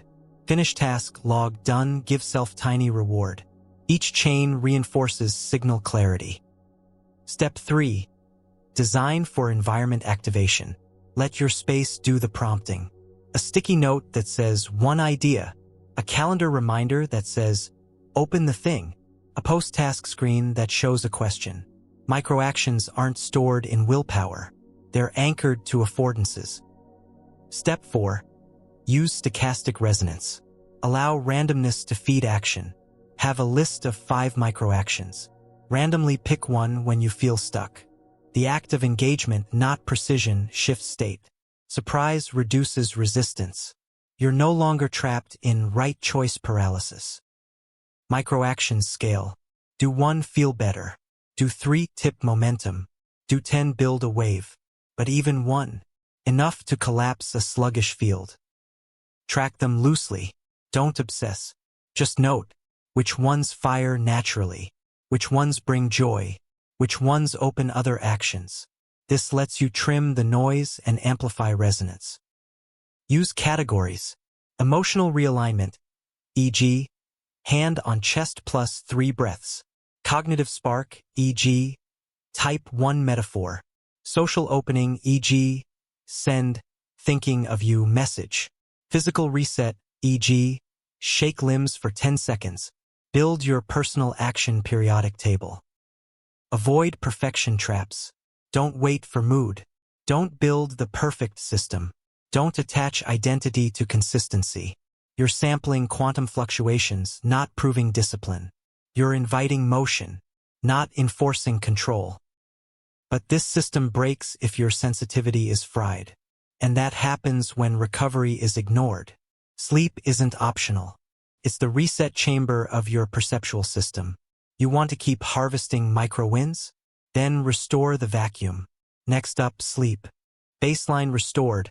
Will court novelty and play. The noise that sparks new patterns. Sleep isn't just rest. It's reconfiguration. It's not downtime. It's metatime where your system reorganizes, resets, and recalibrates its quantum awareness. Let's destroy the myth first. Sleep isn't passive. It's precision work your body and mind do without conscious interference. You lose will. You gain depth. Your brain shifts modes, from attention to consolidation, from reaction to reassembly. During deep sleep, cells regenerate, hormones rebalance, memories consolidate, emotional fragments resynchronize, neural pathways prune or reinforce. You don't just feel better. You become a more accurate version of yourself. But here's the connection to ZPE. The vacuum resets to its baseline fluctuations when external interference ceases. Your nervous system operates the same way. Sleep is your biological vacuum chamber. It lowers the noise floor so signal can emerge. Every day you're exposed to decision pressure, environmental overload, social stimulus, emotional charge, internal narratives. This noise compounds. Sleep clears the static. Without it, your microactions dull. Your attention jitters. Your sensitivity collapses. You need a reliable nightly protocol. Not for perfection, but for consistency. Here's how to build it. 1. Protect the landing window. Pick a wind-down hour, not just a bedtime. Use the 90 minutes prior as a deceleration field. This includes light reduction, screen avoidance, stimulant cutoff, psychological unspooling. Don't aim to fall asleep. Aim to descend. 2. Trigger parasympathetic shift. Your sympathetic system equals stress, action, alertness. Your parasympathetic system equals repair, digestion, stillness. Trigger the shift. Warm shower, dim lights, breath slowing, gentle movement, gratitude journaling. This trains your body to understand. Now we let go. 3. Design the chamber. Your room is your vacuum. Remove blue light, loud clocks, digital devices. Add weighted blanket, blackout curtains, cool air, soft surfaces. You're crafting a signal sanctuary. 4. Pre-sleep mental hygiene. Clear cognitive fragments. Write tomorrow's top 3 tasks. Name one worry and release it. Capture one idea without judgment. Reflect on one moment of progress. You're decluttering the mental field so dreams don't get hijacked. 5. Respect the cycles. Sleep runs in 90-minute waves. Get 5 cycles equals 7.5 hours. Or 6 cycles equals 9 hours. Optimize wake-up points to match light stages of sleep. You'll feel sharper even with less time if you wake at the right slice of the wave. Track sleep lightly. Use tech only if it serves awareness, not anxiety. Note: energy on waking, mood shifts, dream recall, sleep latency, overtime patterns, nightly perfection. Sleep affects, hormonal function, emotional regulation, creative access, memory accuracy, learning retention, immune response. This isn't luxury. It's foundational architecture. Lack of sleep isn't a badge. It's a signal distortion amplifier. It skews data, weakens intuition, disrupts memory, increases error margins. Every self-growth effort built on sleep debt is like crafting circuits on a glitching motherboard. When you protect sleep, you restore calibration. You reconnect to the quiet layers where signal whispers louder than stress. That's where insights arrive. That's where resilience builds. That's where your entire personal vacuum stabilizes. Now you're reset. You've honored the stillness. What next? We disrupt it intentionally. We court randomness. It's time to talk about play. Not as leisure, but as disruptive intelligence. Let's turn novelty into breakthroughs. Let me know when you're ready for the next 2 chapters. Play theory, turning novelty into breakthroughs. Embodied ZPE, move first, think faster.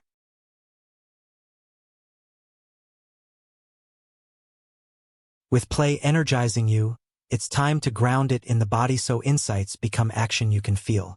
You've reset. Sleep has recalibrated your field. Now we add something unexpected: play. Not distraction. Not escape. Not sugar-coated productivity. We're talking about play as a cognitive upgrade system.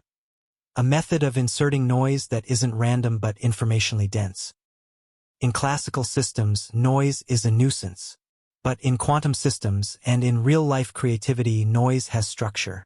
It's jitter that reveals possibility. When you play, you're not being unserious. You're invoking micro-volatility that your brain can learn from. Novelty isn't chaos. It's data. And play is the ritual of dancing with unknowns until patterns emerge. So if you're serious about growth, you need to get strategic about play. Let's break it down. Play signals safety. In neurobiology, play states reduce amygdala activity. They enhance prefrontal cortex integration. They boost oxytocin and dopamine. They stabilize the nervous system. Why does that matter? Because you can't grow from threat. You grow from safe exploration. When a cat plays, it's testing boundaries. When a child plays, it's patterning social complexity. When you play, you're pushing neural flexibility. Not through scripts, through improvisation. That's the function of play in your upgrade system. You use it to disrupt rigid loops, cross-pollinate ideas, surface unconscious material, discover edge capabilities. Play reveals what structure can't. Let's ground it. 1. Scheduled uncertainty. Set time aside for intentional improvisation. This could be freestyle writing with no topic, drawing without purpose, moving your body to random music, solving puzzles you've never tried before. The point isn't quality. It's exposure to cognitive variance. You're simulating fluctuation just like zero-point energy. 2. Constraint-based play. Use creative constraints as playgrounds. Write with only 100 words. Use only 5 colors in a sketch. Speak only in metaphors for 2 minutes. Limit motion to your shoulders and dance. You're inviting your system to reorganize under pressure. That's where new circuitry forms. 3. Role flipping. Adopt alternate personas. Argue from the opposite belief. Pretend you're an alien observing humans. Pitch your idea as if it's a villainous plan. Teach your concept to a 5-year-old version of yourself. This breaks echo loops, forces reframing, introduces multiperspectival awareness. 4. Ridiculous challenges. Set up low-stakes absurd goals. Stack pens vertically. Memorize nonsense words. Create an opera about your to-do list. Sell a pencil like it's magic. Silliness isn't escape. It's mental decoupling. It clears cognitive glue and frees creative flow. 5. Collaborative improvisation. Play is amplified in social fields. Try co-writing stories line by line, playing word association speed rounds, physical mirror games, copy each other's movement, role-play weird interviews. You're building coherence across nervous systems and training for shared innovation. But play isn't just about what you do. It's about how you do it. Stay in these modes. Curiosity over correctness.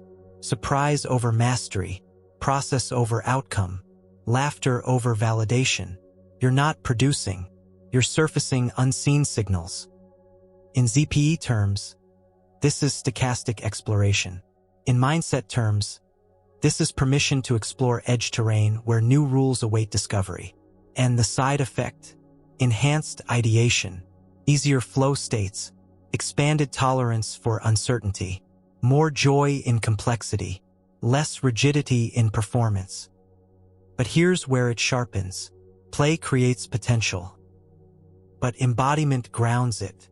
Now that novelty has sparked new patterns, we need to root them in the body. The nervous system isn't upgraded through thought alone. It changes when motion and mind converge. Next, we move. Body engaged.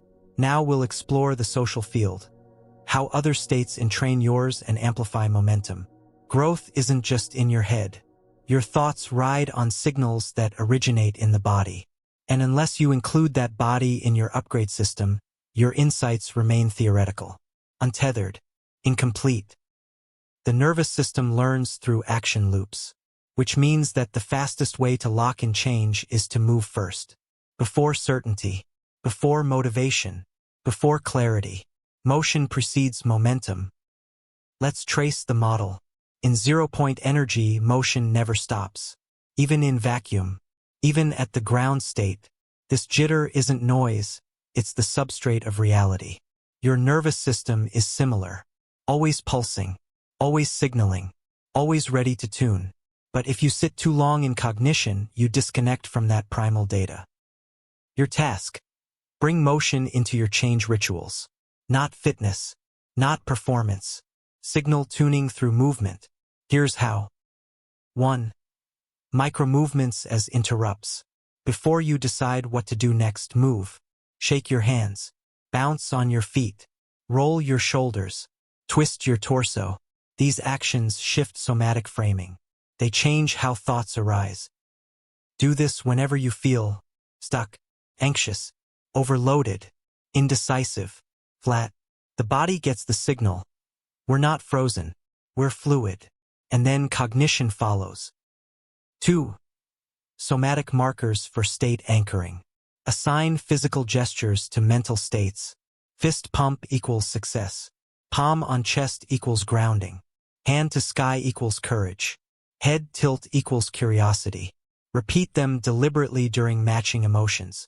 Your brain builds motor-effective loops that speed up emotional access. This matters because states aren't random. They're evoked by breath, posture, rhythm, and touch, which means you can design access points. 3. Locomotion for lateral thinking. Walk. No destination, no task, just movement. Walking activates bilateral brain integration. It stimulates creativity, memory, and emotional processing. Want ideas? Move your legs. Want clarity? Move your spine. The linear body supports nonlinear insight. 4. Embodied tracking practices. Learn to scan tension zones, energy flow, breath rhythm, gesture frequency, microfacial signals. These patterns are preverbal diagnostics. They tell you what your nervous system needs before language kicks in. Build a body journaling habit. Where did you feel resistance today? What motion brought relief? Which postures showed up during breakthroughs? You're training attention to read your physical field. 5. Rhythmic engagements. Introduce consistent beats, clap patterns, breath pacing, tapping feet to a loop, drumming on your chest. This taps into the timing network of your nervous system, enhancing coordination, alertness, and focus. Patterned rhythm restores predictive stability, and that stability sharpens perception. Just like zero-point fields stabilize particles, rhythm stabilizes your attention field. 6. Expressive output. Don't just analyze. Move expressively. Dance without choreography. Punch a pillow with intention. Paint with your body. Sculpt with clay using bare hands. Expression burns fragments. Clears cognitive ash. You don't need to understand your emotion. You need to move it. Why this works? Emotions are energy in motion. They must complete a loop cognitively and somatically. If not, they become static. Blocked ZP. Stagnant field. But when motion integrates them, insight rides the wave. Embodied practices create feedback loops that rewire your system. Action affects perception.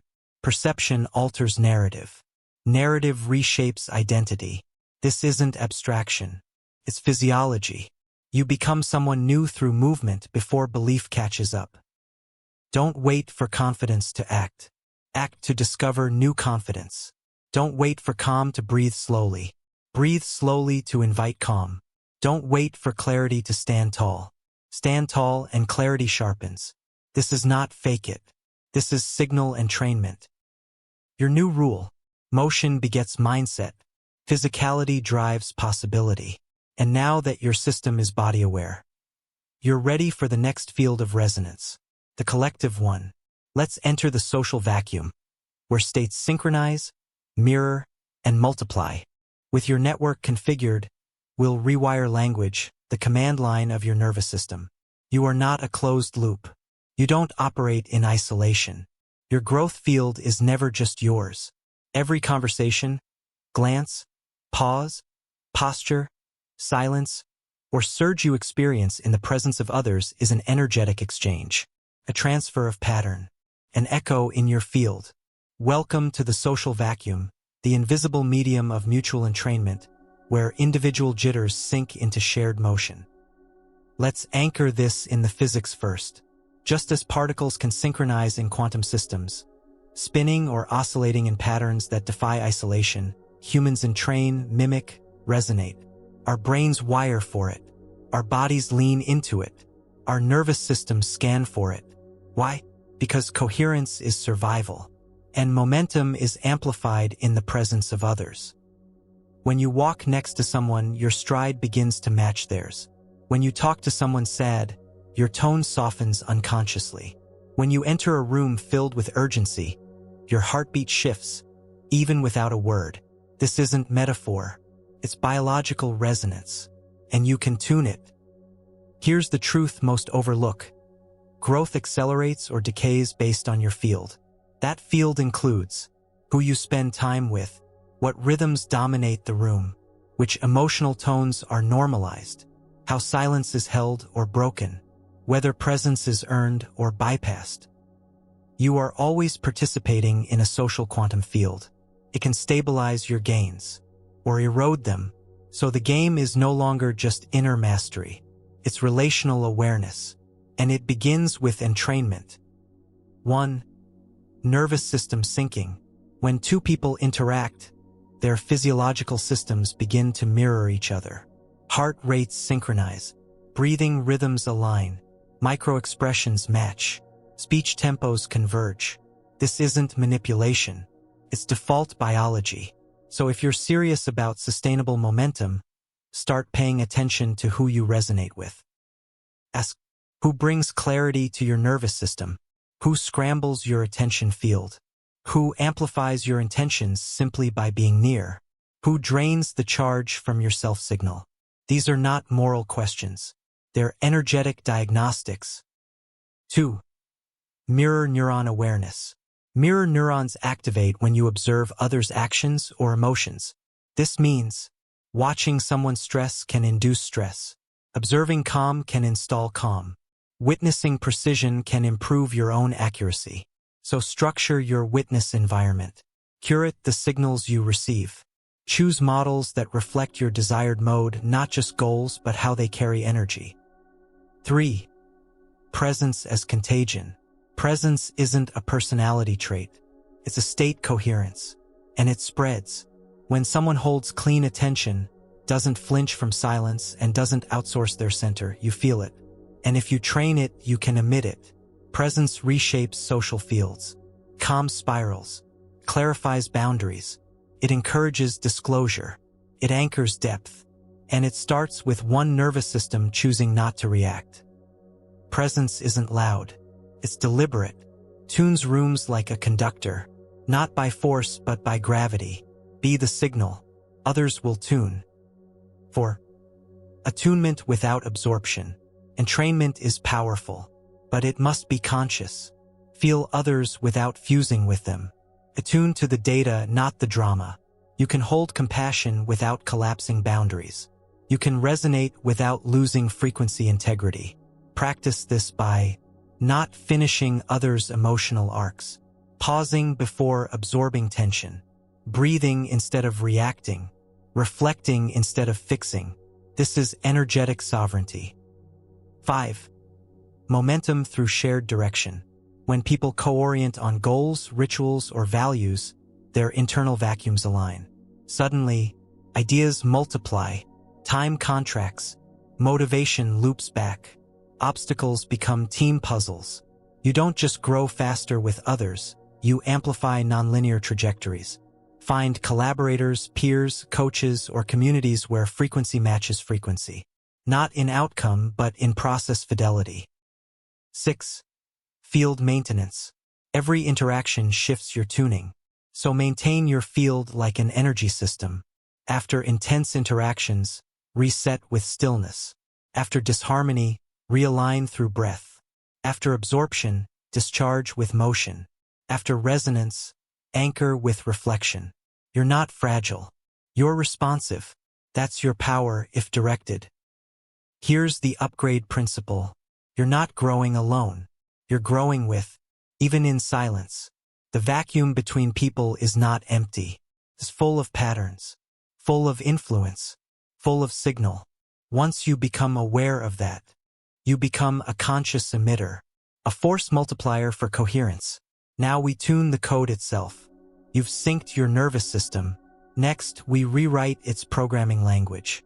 With cleaner code, emotions become information instead of interference. Let's alchemize them. Language isn't just description. It's architecture. It builds the corridors through which your mind moves. It defines what becomes possible and what stays invisible. And most people walk through life using bug-ridden code. Words aren't decorations. They're pattern triggers.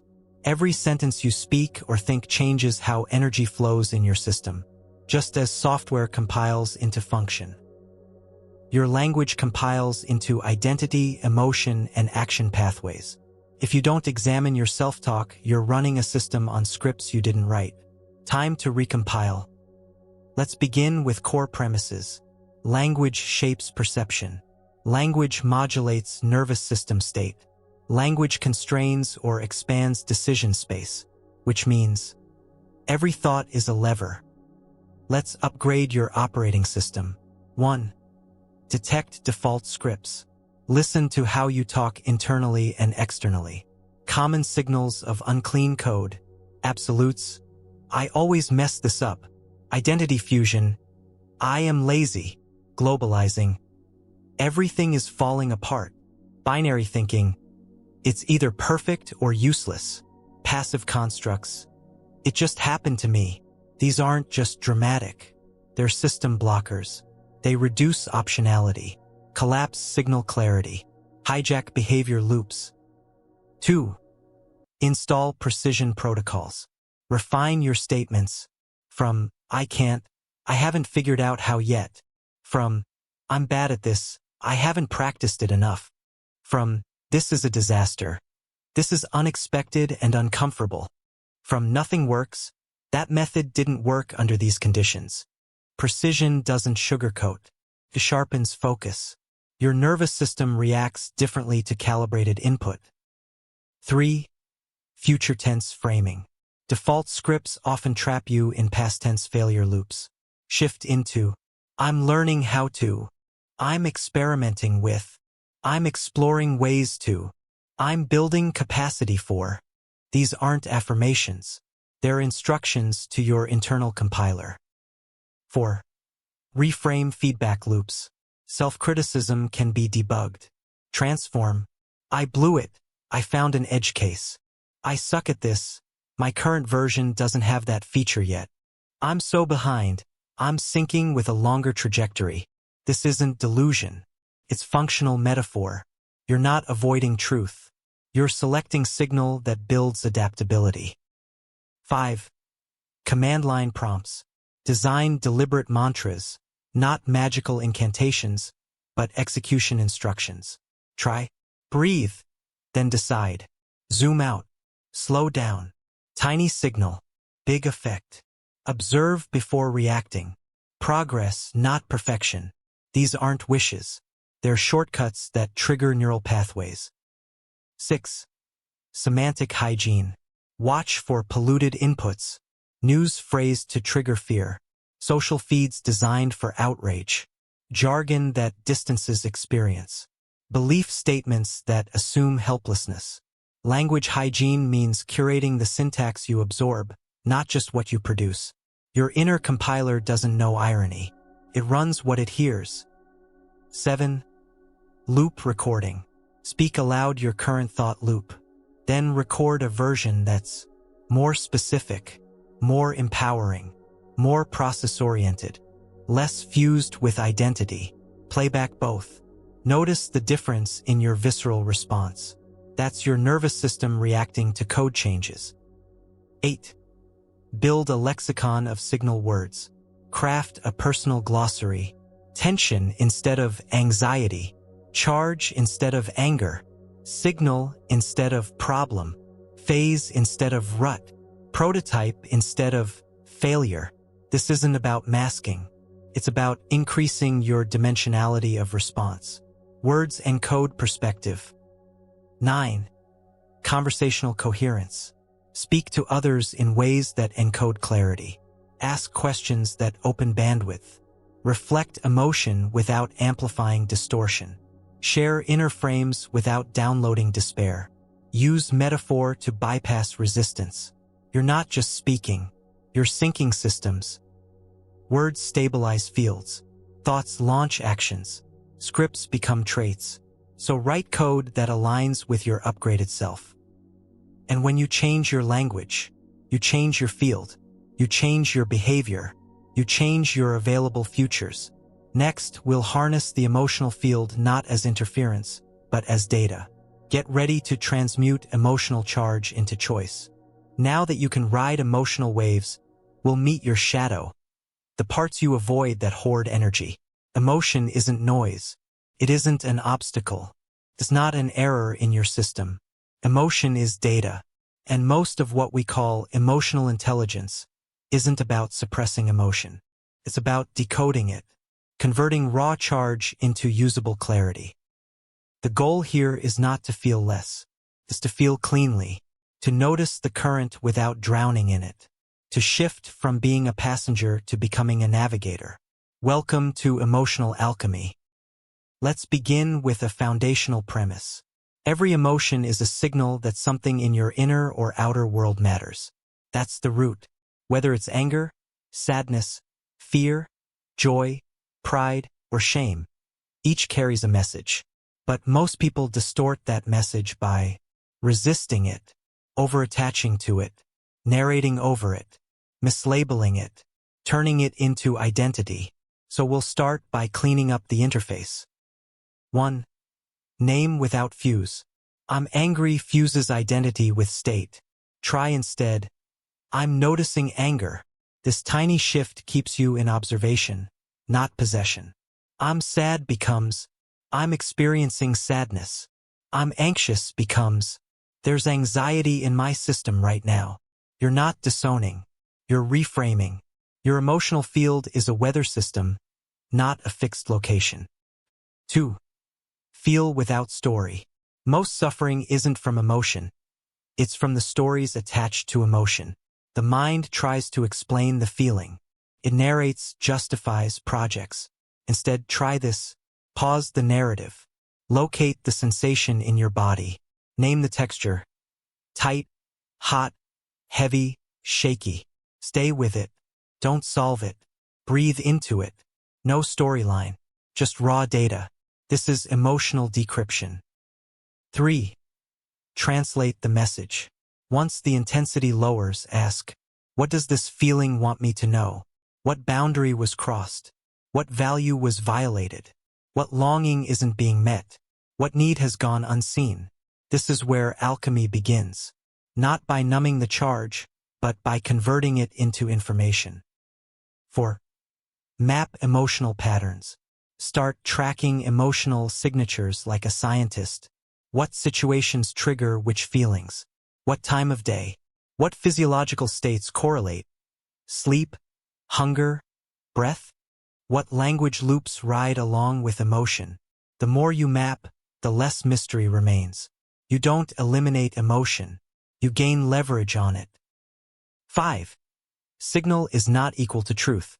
Feelings are real, but they're not always true in the way we assume. They reflect an inner signal, but not always a reliable story. So when emotion hits, validate the existence of the feeling. Interrogate the interpretation gently. Choose a response based on signal, not spike. You are allowed to pause, assess, and respond, not just react. 6. Charge as fuel. Here's the alchemist's move. Emotion equals energy. Energy equals activation potential. You can use emotional charge as focus, clarity, momentum, insight, creative tension. The trick is to channel, not suppress. Sadness can deepen reflection. Anger can enforce a boundary. Fear can clarify priorities. Every emotion holds a lever. 7. Micro-resets. When emotion spikes, apply a reset protocol. Exhale slowly. Shake out your limbs. Ground through your feet. Orient visually to your space. Name one color and one object. Repeat. I can feel this without becoming this. This keeps your system online while the current passes through. 8. Emotion as skill training. Each emotion is a chance to build resilience, self-inquiry, boundary awareness, compassion, nervous system literacy. The goal isn't to always feel good. It's to become good at feeling. This is nervous system fluency. You now hold the tools to translate feeling into function. But there's one layer deeper. The feelings you don't feel, the signals you avoid, the energies you exile. They're not gone. They're just stored. Next, we meet the shadow. Shadow integrated, you need a compass. Values are your absolute zero, stable, clarifying, non-negotiable. You've learned to notice the obvious emotions. You've started tracking their shape, timing, and message.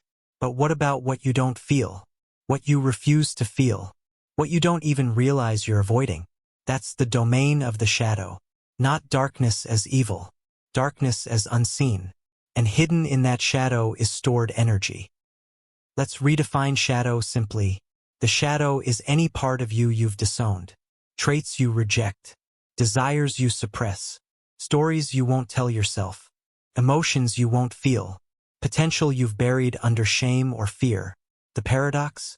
These hidden pieces still act on your life, just unconsciously. They leak. They sabotage. They repeat patterns. So we bring them into light, not to judge, but to reclaim their energy. 1. Spotting the shadow. You know you're near shadow when you overreact to someone. You strongly judge a trait in others. You feel shame with no clear reason. You avoid certain conversations, topics, or feedback. You keep repeating a pattern despite knowing better. These are flares. They mark buried power, misunderstood, mislabeled, or unprocessed. 2. Projection clues. Often, what you criticize in others is what you can't hold in yourself. Projection is the nervous system's way of outsourcing discomfort. Ask, what do I despise in others? Where might that live in me? What would it cost to acknowledge it? What energy might be reclaimed if I owned it? The answer isn't always to act on it. The move is integration, not indulgence. 3. Unowned power. Many people hide their brilliance under shadow because as kids, attention triggered danger, confidence was shamed, anger was punished, pleasure was judged, so they buried gifts. Start tracking what you admire with envy. That too is a shadow, the disowned self you wish you could be. 4. Shadow journaling. Prompt. If I were completely honest with myself, I'd admit. Keep writing. Don't edit. Don't perform. Follow the discomfort. You'll find truths you've silenced, desires you've denied, stories you've buried. Shadow work is reclamation, not therapy. You're retrieving pieces of your own system. 5. Ritualized shadow witnessing. Create containers to meet the shadow. Speak the unspoken in a safe room. Write letters you don't send. Draw the parts of you you avoid. Name the trait you fear being labeled with. Bring light without performing. Bring truth without explosion. You are allowed to witness without acting. 6. From monster to ally. What we avoid becomes monstrous. What we face becomes metabolized. That rage you feared? It may hold your assertiveness. That jealousy? It might be a compass to your values. That grief? Portal to deeper presence. Shadow work is a power practice. Because power isn't just doing more. It's reclaiming the energy you've locked away. 7. Somatic integration. You can't think your way into integration. You feel your way there. As you recall a shadow element, where do you feel it in your body? What happens when you breathe into it? What posture shifts with it? What happens when you name it aloud? Shadow isn't just emotional, it's physiological. 8. Build shadow capacity slowly. Don't rush to fix the shadow. Don't flood your system with every suppressed thing at once. Create safe containers. Allow layered processing. Use trusted mirrors, coaches, friends, therapists. Track impact without judgment. This is slow alchemy. 9. Integrate, don't erase. You don't need to become someone else.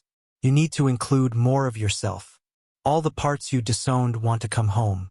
They don't want to hijack you. They want a seat at the table. With awareness, you can redirect their energy. That's integration.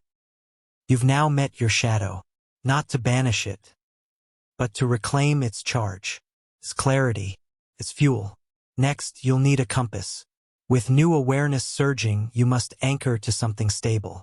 That something is your value field, your absolute zero.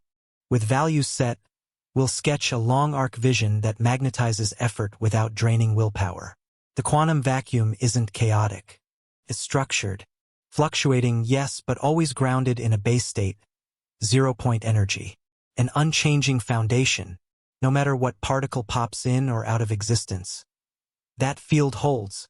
You need the same in your life. A core field, stable beneath all change.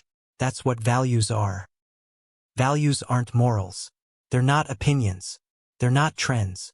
They are foundational preferences for experience. They define what matters most, not just in ideas but in felt alignment. And without them, you'll leak energy trying to adapt to everything. So this chapter is about establishing your personal absolute zero, a reference point that keeps your decisions, emotions, and behaviors from drifting in entropy. 1. Values are not goals. Goals are destinations. Values are compasses. You don't achieve values, you express them. You live through them. When you confuse goals for values, you lock yourself into achievement loops. But when you orient to values, you unlock adaptability. Say it this way: I value depth. I value truth. I value vitality. I value autonomy. These are not outcomes. They are ways of being. 2. Track energetic yes versus energetic no. One of the fastest ways to discover your values is to reverse engineer your energy spikes and crashes. Ask, when do I feel most alive? When do I feel drained, regardless of success? What patterns of behavior feel off, even when socially rewarded? What conversations make time vanish? Don't overthink, track the charge. Values aren't found in theory. They're found in tension and resonance. 3. Don't set, extract. You don't invent your values. You remember them. You extract them from memory, reflection, and inner dissonance. Use prompts like, when in my life did I feel the most aligned? What injustice always makes me react? When did I betray myself? What trait do I admire most in others? Patterns emerge. Themes stabilize. You'll see the core. 4. Cluster and name the field. Most values aren't isolated, they form a field. If you value curiosity, you might also value freedom. If you value growth, you may also prioritize honesty and discomfort. Cluster your top 5 to 7. Then reduce to a core 3 that define the energy of your system. These will become your internal 0-point reference. Not slogans, anchors. 5. Test for trade-offs. Values can't all be expressed equally, all the time. So test them against trade-offs. If I had to choose between autonomy and comfort, what wins? If honesty cost me approval, would I pay that price? If growth meant uncertainty, could I stay committed? Trade-offs reveal what's non-negotiable, and only the non-negotiables should define your core field. 6. Turn abstract into action. I value growth means nothing if it doesn't shape behavior. So ask, what does this value look like in practice today? How do I speak it? How do I schedule it? What do I stop doing when I honor this value? The key move, concrete expression. Track how each value shapes your day. 7. Spot violations. Every time your energy crashes, track for value violation. It might not be about the task.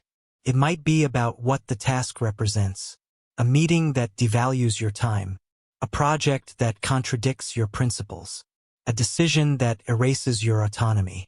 Spot the misalignment not to judge but to course correct.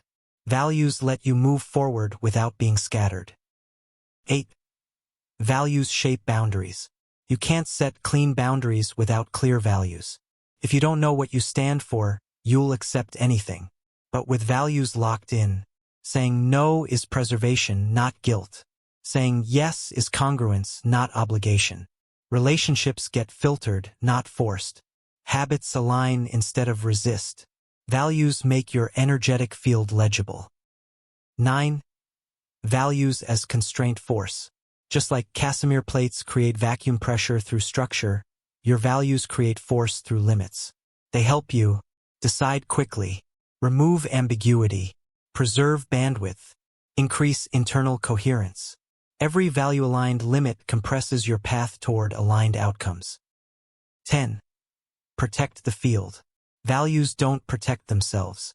You must revisit them weekly, audit behaviors against them, rewrite them as your context evolves. Speak them aloud in moments of tension. The moment you stop protecting your core field, the entropy of distraction begins. You've now built your internal vacuum chamber, your absolute zero, stable, reliable, undeniable. Next, we stretch that field forward, into the future you're ready to build. Let's talk vision. Vision defined will stack skills so small potentials combine non-linearly, like modes resonating. With values clarified, you now have a compass. But a compass alone doesn't animate you. You also need pull. A forward-facing attractor. Not a fantasy. A field that magnetizes behavior without micromanagement. That's what vision is. And when done right, vision behaves like gravity. Subtle, invisible, constant, organizing everything around it. This is not goal setting. It's field generation. 1. Vision is not equal to fantasy. A fantasy is a dissociation. Vision is a decision. A fantasy comforts you without challenging you. A vision calls you forward and demands transformation. So we define vision as a vivid felt sense of a possible future that reorganizes current behavior toward alignment. That means it must be felt, specific, challenging, energizing, behaviorally actionable. 2. Work backward from emotion. Don't start your vision by listing accomplishments. Start by asking, what emotional tone do I want my future life to hold? What energetic signature would feel most alive, most me? What would feel like an expanded version of now, not an escape from now? The future is only magnetic if it feels true. Emotion is the resonance check. 3. Use the 2 years from now frame. Too far and you'll disconnect. Too near and you'll replicate your past. 2 years gives you range and reach. Ask, what does my average day look like? How do I wake up? What am I working on? Who do I spend time with? How do I feel in my body? Don't write goals, write energetic patterns. 4. Highlight constraints. A good vision isn't about more. It's about specificity. You can't be everything. So define what you're not doing, who you're not becoming, what gets removed. This makes the field sharper, like removing noise from a signal. 5. Feel it in the nervous system. Close your eyes. Say the vision out loud. Ask, does this expand my breath or contract it? Do I feel a forward lean or a withdrawal? Is there excitement, fear, nausea, clarity? These are data points. A compelling vision charges your system. 6. Draft, don't perfect. Your first vision sketch won't be final. It will evolve. It should. What matters is that it's specific enough to act on, energizing enough to repeat, flexible enough to evolve, rooted enough to stabilize you. Write it, read it, live toward it. Then re-edit based on reality. 7. Create a visual anchor. To make your vision sticky, create visual representations, mind maps, vision boards, single phrase on your lock screen, post it on your mirror, sketches, or diagrams. Make it visible. The more you look at it, the more your behavior reorganizes around it. Subtly, daily, relentlessly. 8. Let vision simplify decisions. Use your vision as a binary filter. Does this align? Does this contradict? Does this delay? Does this accelerate? No need for a pro/con list. Just ask. Does this fit the field? Vision collapses complexity. 9. Narrate your becoming. Don't just see your future self. Speak as if you're becoming them. Say, I'm becoming someone who honors their time. I'm becoming the type of person who chooses clarity over chaos. I'm living in alignment with my future gravity. Language trains identity. Identity shapes behavior. Behavior reinforces vision. 10. Align inputs to the field. Now that you have vision gravity, feed it. Align your podcasts, books, people, environment, calendar, feedback loops. Every signal that enters your life should either reinforce or refine your field. Anything that contradicts it, you now have permission to drop it. You've set the future field, not as fantasy, as pull. Now we get practical.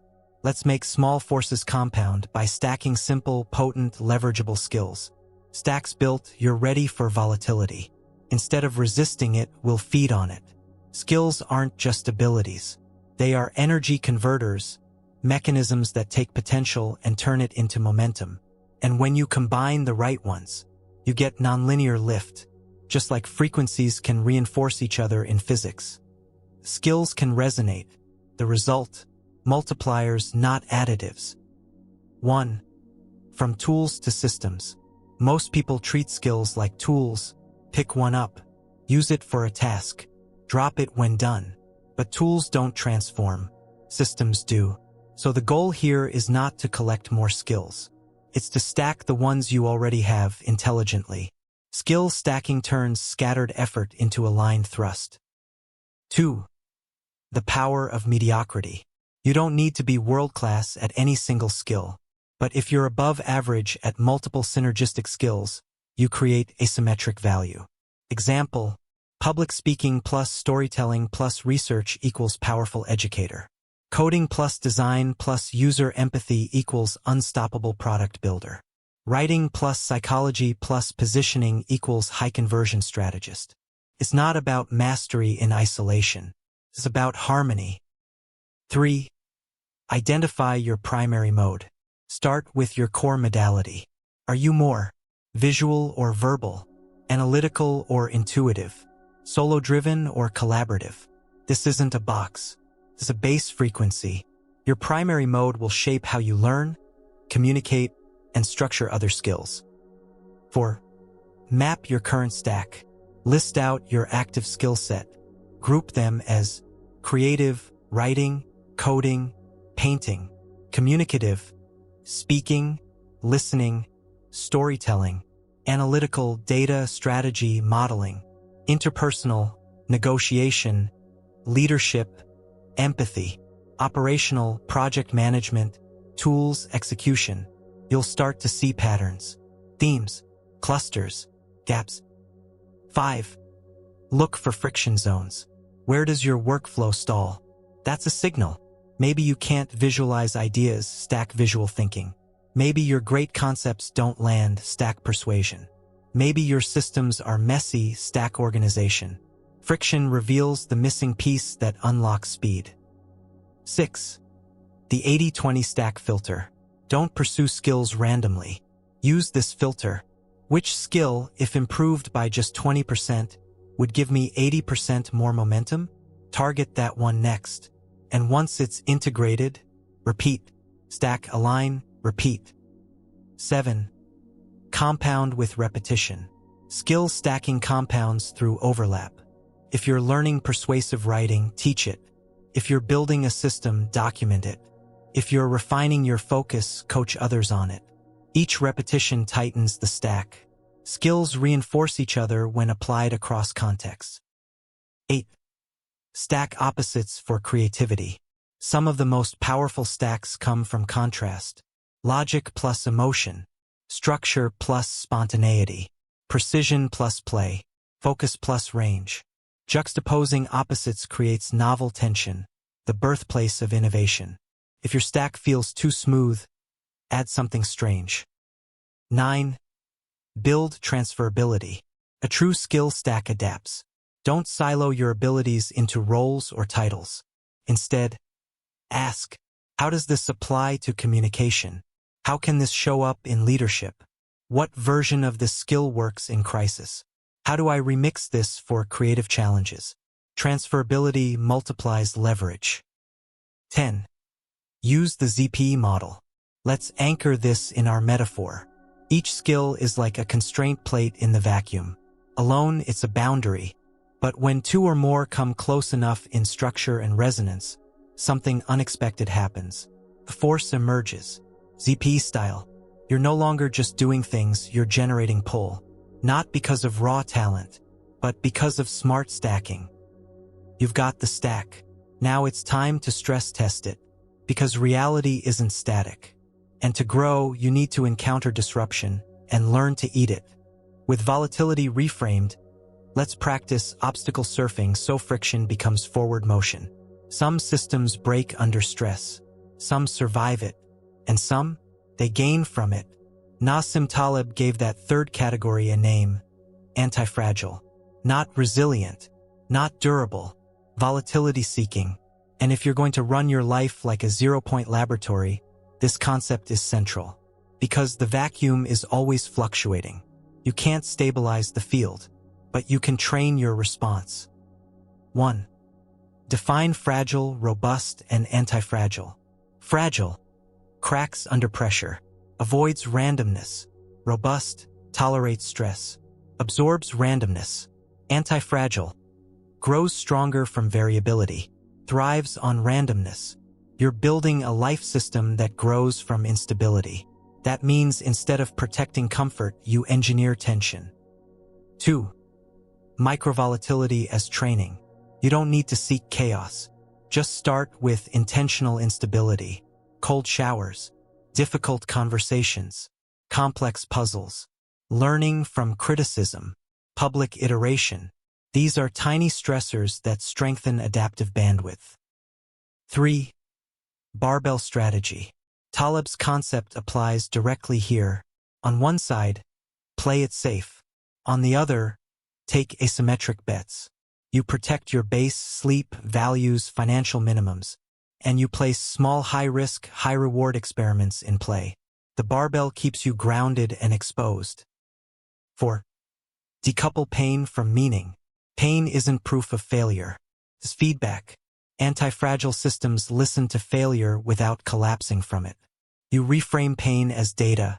What boundary was crossed? What pattern broke? What can this teach? What does this strengthen? Pain becomes fuel, not identity. 5. Expose, don't overload. There's a line between stimulus and trauma.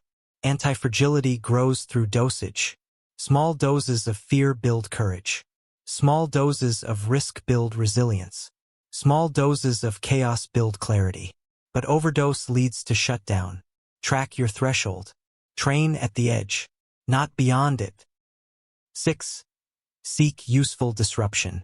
Not all volatility is productive. Anti-fragile growth comes from useful uncertainty. A new project that challenges assumptions. A perspective that rewires your beliefs. A system that reveals your weak points. Invite discomfort where it matters, not randomly. 7. Design recovery loops. Growth from volatility only happens if you integrate the disruption. So build recovery like a scientist. Sleep deeply. Reflect weekly. Log feedback. Share insights. Adjust routines. Without reflection, stress is just chaos. With reflection, it becomes leverage. 8. Unbundle identity. Fragile identity says, if I fail, I am a failure. Anti-fragile identity says, everything is raw material. To build this, practice identity unbundling. Detach roles from worth. Separate outcomes from self-worth. Treat traits as temporary trainable signals, Now the system grows without taking it personally. 9. Let entropy refine you. Entropy means things fall apart. But anti-fragile systems use that breakdown to refine. Ask, what is this friction trying to teach me? What did this breakdown clarify? What outdated process just got revealed? The world is always shaking the box. You just learn to shake with it on purpose. 10. ZP feedback integration. Back to physics. Vacuum fluctuations aren't random. They're statistically predictable at scale. You can't predict the next spike, but you can design systems that respond to the field, not resist it. You stop fearing change. You absorb signal from noise. That's anti-fragility, a life that eats disruption, a self that remixes signal, a system that compounds feedback. From here, you don't fear obstacles. You surf them. Get ready, because next you'll learn how to turn setbacks into thrust. Now that you can surf setbacks, let's apply the model to work and money, ethically and realistically. Setbacks are not interruptions. They are invitations, not to quit, not to double down blindly, but to convert drag into lift. Obstacle surfing means treating resistance like a wave, something to ride, not avoid. You're not crashing into problems. You're positioning on them. 1. Friction as directional clarity. Obstacles create pain. Pain creates awareness. Awareness creates direction. Instead of asking, why is this hard? Ask, what is this resistance revealing? Maybe it's a skills gap. Maybe it's a misalignment of values. Maybe it's a constraint that sharpens your focus. Obstacle equals diagnostic tool. 2. 3 types of resistance. Not all friction is equal. You need to categorize: external, market forces, timing, lack of resources; internal, self-doubt, overwhelm, misaligned motivation; systemic, poor workflows, broken habits, unclear structures. Each type needs a different lens, but all types contain transformative data. 3. Reframe versus redesign. Sometimes you just need a mindset shift. Other times you need an architectural overhaul. Use this filter. If resistance persists with consistent effort, redesign. If resistance varies with context, mood, or story, reframe. Obstacle surfing means you can switch lenses without ego. 4. The compression principle. In physics, compression stores energy. You feel it in a spring, a coiled wire, or a pressurized system. In life, compression shows up as bottled emotion, deadlines, conflicting priorities, creative blocks. But pressure doesn't mean rupture. It means stored potential. The question is, how do you release it? 5. Structured decompression. Don't release pressure blindly. Channel it. Use movement, walk, lift, stretch. Use language, journal, voice memo, feedback. Use pattern break. Nature, solitude, novelty. Pressure released with intention becomes thrust. 6. Invert the problem. Obstacle surfing uses inversion logic. Ask, if this were a feature, not a flaw, what would it teach? What if the obstacle was the test I needed? How would this shape me if it happened for me, not to me? This isn't toxic positivity. It's useful positioning. You ride the wave by shifting angle, not by denying it exists. 7. Build surf-friendly systems. A surfer doesn't just ride waves. They use the right board, wax, timing, and location. You need the same: a creative process that captures insights, a schedule that buffers recovery, a feedback loop that signals real-time friction, a support system that reflects you accurately. Systems don't eliminate obstacles. They make them surfable. 8. Train with controlled resistance. You can build resilience through low-stakes tension. Impose creative constraints. Try fast, reversible experiments. Do public accountability sprints. Practice rejection, yes, literally. Controlled resistance builds pattern fluency. You learn to recognize wave types. 9. Use setbacks as debugging events. Each failure is a chance to isolate a bug. Surfing means you don't panic, you debug. Ask, what broke? What warning signs did I miss?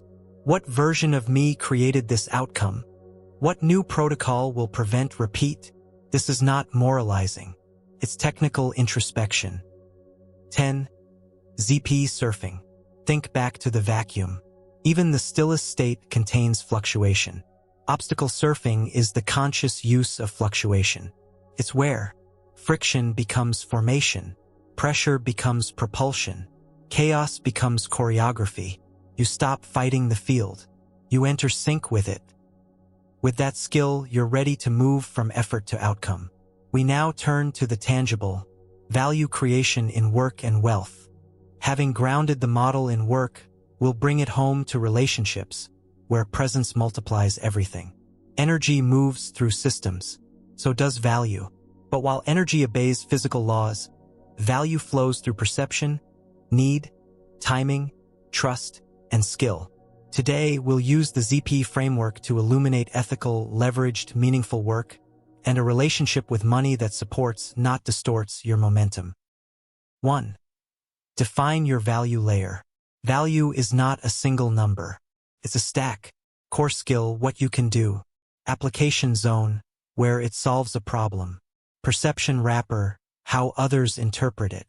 Delivery mechanism, how it gets used. Scale amplifier, how it reaches more people. Build from the inside out. The vacuum has energy. But only structured interaction creates force. Same here. 2. Distinguish price from value. Price is what people pay. Value is what they get. This sounds obvious until you ask, am I overpricing something easy or underpricing something vital? ZPE is invisible until structured. Your value is invisible until clearly applied and measured. 3. Create asymmetry. Value creation multiplies when you find nonlinear leverage. Ask, where can I apply a small input to a big outcome? What insight of mine can save someone else years? What structure can I build once and reuse often? Where is there high tension and low guidance? You're not trading time. You're shaping fields of influence. 4. Play in the unsexy zones. The vacuum isn't glamorous. It's subtle, invisible, unseen. Some of the highest value zones in business are documentation, maintenance, onboarding, conflict mediation, process optimization. The less visible, the more it matters. ZPE lives in the unnoticed. So does compounding value. 5. Reframe monetization. This word gets distorted. Here's a cleaner view. Monetization is the alignment of value created with value captured. It's not extractive. It's structural integrity. You stabilize your field by anchoring it in feedback and fuel. Money is a medium, not the mission. 6. Ethical profit design. Use this filter. Does this product/service solve a real pain or need? Is it priced fairly for the outcome it delivers? Does it preserve dignity on all sides? Can it scale without creating unintended harm? If yes, proceed. If not, redesign the system. ZPE is powerful because it respects reality. So should your business. 7. Work as signal processing. You are an antenna. Your job at its best is to sense friction in the world, interpret it through your lens, generate structured output, deliver it with care. Your field becomes an instrument, not just for income, but for contribution. 8. Use the attention/trust flywheel. Value creation is accelerated by attention. Value exchange is enabled by trust. So build both. Attention through relevance, originality, clarity. Trust through consistency, empathy, proof. This isn't marketing fluff. It's energetic math. Exposure times trust equals value realized. 9. Decouple identity from income. Money is important, but it is not your mirror. A ZP-informed life recognizes. The economy fluctuates. Markets evolve. Attention waves crest and crash.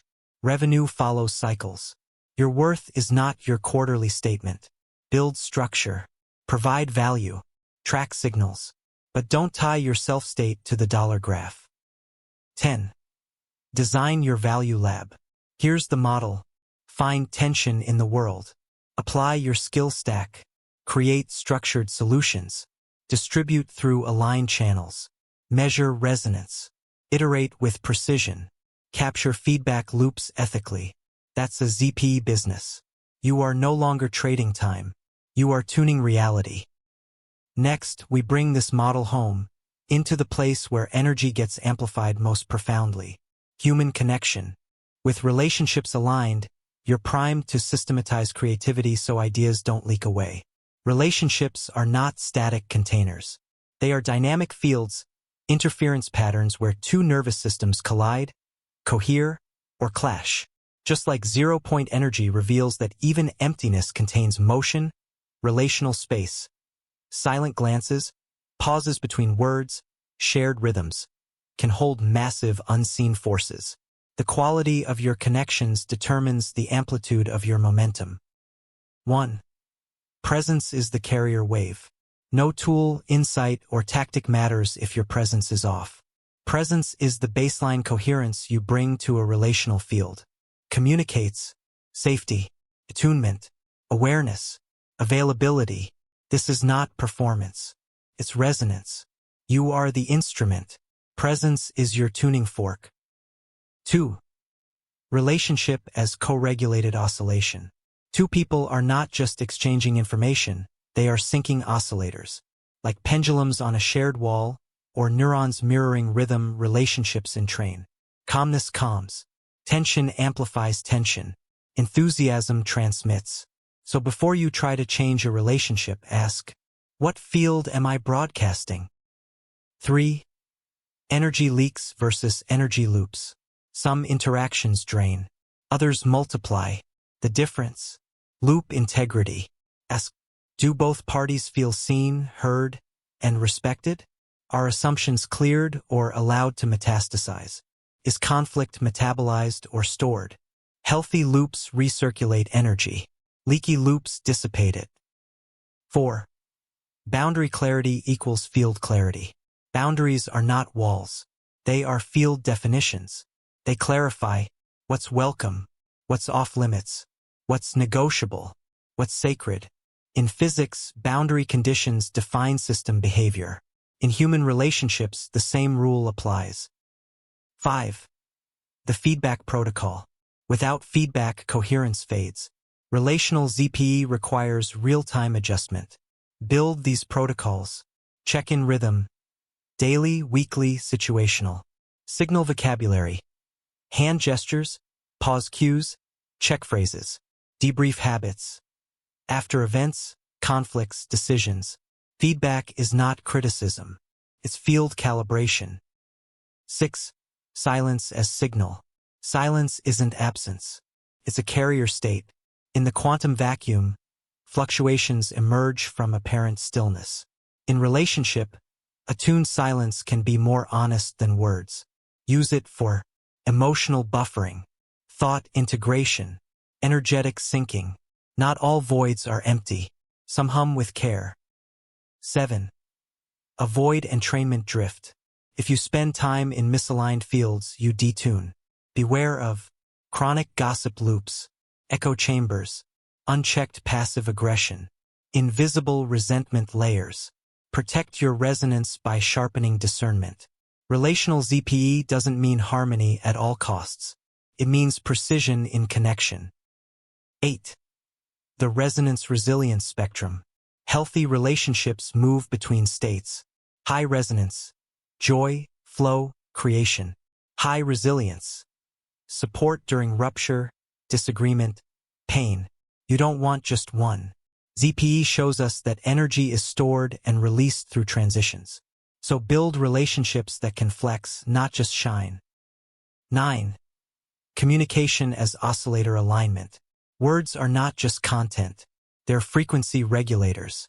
You influence another person's state by tone, pacing, pauses, metaphor, framing. Think of conversation as tuning forks meeting. Miscommunication isn't a failure of logic. It's a clash of oscillatory patterns. 10. Design your relational chamber. Ask, who raises your frequency? Who aligns with your values and tempo? Where does your nervous system expand? Where does it collapse? Build your relational vacuum chamber. Not an echo chamber, but a space where coherence becomes generative. Relationships are the amplifier of ZPE thinking. They multiply signal or magnify noise. Now, with that calibration in place, it's time to catch, cure, and ship ideas without leaking creative energy. Pipeline ready, we'll learn faster with spacing and interleaving, microjitter for memory. Creativity doesn't happen on command. It happens in fields. It appears when friction meets freedom, when silence meets novelty, when constraint meets play. And like ZPE, it's always buzzing under the surface, but you must build the right structures to harness it. Today, we'll build your creativity pipeline, one that doesn't just spark ideas, but catches, cures, and ships them. 1. Creativity equals structured fluctuation. ZPE is the ground state fluctuation. Creativity is the mind's version of this. Not random chaos, not total control. It's the jitter between stimuli and structure, between chaos and channel. If you don't catch it, it disappears. If you don't cure it, it decays. If you don't ship it, it stagnates. 2. The catch phase. Creativity starts with capture. But capture without friction leads to floods. Design a friction-balanced intake system. Voice memos, swipe files, tag journals, whiteboards, quick capture inboxes. The rule: make it easier to catch than to forget. 3. The cure phase. Raw ideas are noisy. Curing is fermentation. You need a process for sitting with it, reviewing context, assigning meaning, cross-linking with past ideas. ZPE becomes usable through resonance. So do your ideas. They need time to oscillate. 4. Creative memory loops. Don't trust your brain to store everything. Build external memory, mind maps, personal wikis, notebooks with tags, audio logs. The goal: make forgotten thoughts findable again. Think of it as structured vacuum scanning. 5. The ship phase. Ideas rot when they aren't used. Shipping means publishing, prototyping, sharing, discussing, testing. Shipping completes the loop. ZPE produces force when structure is introduced. Your creativity does the same. 6. Create output constraints. Output expands to fill time. So use weekly deadlines, format limits, challenge sprints, collab constraints. Constraints aren't limitations. They are Casimir plates for your creativity. They pull the idea together. 7. Avoid the hoarder trap. Creatives often stockpile. Ideas become trophies, not tools. You must circulate, not hoard. Apply deadlines, versioning V1, V2, etc. Good enough to ship mindsets. Feedback loops. Use your backlog or lose it. 8. Creative trust plus curiosity. ZPE doesn't need you to believe in it to exist. Your ideas don't need ego to emerge. Trust the field. Curiosity, certainty. Iteration, perfection. Patterns, plans. Build a habit of publishing before perfection. 9. Creativity as field maintenance. Ideas are not visitors. They are field expressions. Your job is to keep the system clean. Stay curious. Tune signal sensitivity. Reduce internal static. The field produces ideas when it's inviting. That's maintenance, not magic. 10. Creativity is ZPE in human form. It jitters. It flickers. It whispers. But with structure, attention, constraint, feedback, it becomes tangible progress. Creativity is not chaotic. It's coherent noise, waiting to be focused. Now that your creativity is systematized, we'll learn how to accelerate learning itself by spacing, interleaving, and leveraging microjitter to create durable memories. Now that you can harvest tiny fluctuations and convert them into momentum, ethically, measurably, sustainably, you'll step out with a clear protocol. Observe, structure, iterate, teach, repeat. The universe's emptiness isn't empty, and neither are your next 90 days. You've come far, from quantum fluctuations in empty space to structured habits, micro-decisions, embodied action, and high-resolution identity. Now it's time to close the loop, not with an ending, but with a framework that lives. This isn't a wrap-up. It's a field activation protocol. 1. Observation is orientation. Everything starts with stillness. Stillness creates signal. Signal creates direction. To carry the vacuum means to stay sensitive to moods, thoughts, data, hunches. This is the lens you've sharpened. Journals that tag the intangible. Breath that calms the observer. Sleep that resets your scanner. Feedback that maps the invisible. The vacuum doesn't shout. It whispers. Your job? Stay tuned. 2. Structure is your scaffold. Fluctuations mean nothing without form. So you've built rituals that encode behavior, routines that sync effort, systems that absorb volatility, constraints that generate force. Your creativity pipeline is primed. Your habits resonate. Your values hold shape under stress. Structure doesn't trap you. It channels your freedom. 3. Iteration is intelligence. Static systems break. Your nervous system learns through loops, ODA cycles, micro-experiments, energy tracking. Each week becomes a lab. Did this work? Did this feel aligned? Where's the friction? What's the signal-to-noise ratio? You're not judging outcomes. You're tuning your model. You are the scientist and the subject. 4. Teaching is transmission. Knowledge stored fades. Knowledge shared compounds. You keep your discoveries by teaching them to others, writing to clarify, mentoring to deepen, leading to stabilize. Teaching is how you reformat your identity. You no longer ask, do I know enough? You ask, can I transmit signal with care? You are no longer collecting tools. You're coding reality for others to use. 5. Identity is a living story. Traits, states, values, vibes, embodiment, ideation. You no longer wait to feel aligned. You become alignment by anchoring in values, acting before overthinking, using movement to reshape mood, choosing language like syntax. Self is not a snapshot. It's a field under construction, curated, nudged, clarified through conscious input. 6. Ritual is resonance made real. Symbols matter. From the way you open your laptop to how you close your day. From the candles, beads, playlists, shoes, journal layouts. You now know ritual isn't superstition. It's a protocol for encoding memory, clarity, and momentum. Your rituals are your Casimir plates, pulling consistency from fluctuation. 7. Environment is your silent partner. You've mapped the external field. You've arranged space with cues and friction, tools that lower activation energy, people who mirror your signal, design that nudges clarity. The vacuum pulls objects together through geometry. You use design to pull behaviors together through space. Now your environment works with you. 8. Focus is a finite orbit. You've reclaimed attention from the digital gravity wells. You scroll less. You select more. You pause before reacting, because the quality of your attention defines what thoughts you notice, what habits you repeat, what values you signal, what path you reinforce. Focus isn't force. It's fidelity. 9. Speed learning is curated chaos. You learn fast by spacing, mixing, testing, not by cramming. You review old notes in new contexts. You rehearse ideas through different modalities. You accept forgetting as part of the cycle. Like ZPE, your memory is fluctuation-driven. Your job is not perfect recall, it's durable transformation. 10. Decision velocity is edge awareness.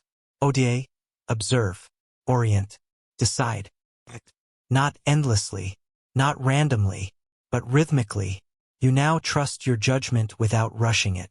Because you've reduced noise, honored patterns, built dashboards, integrated feedback. Speed is no longer panic.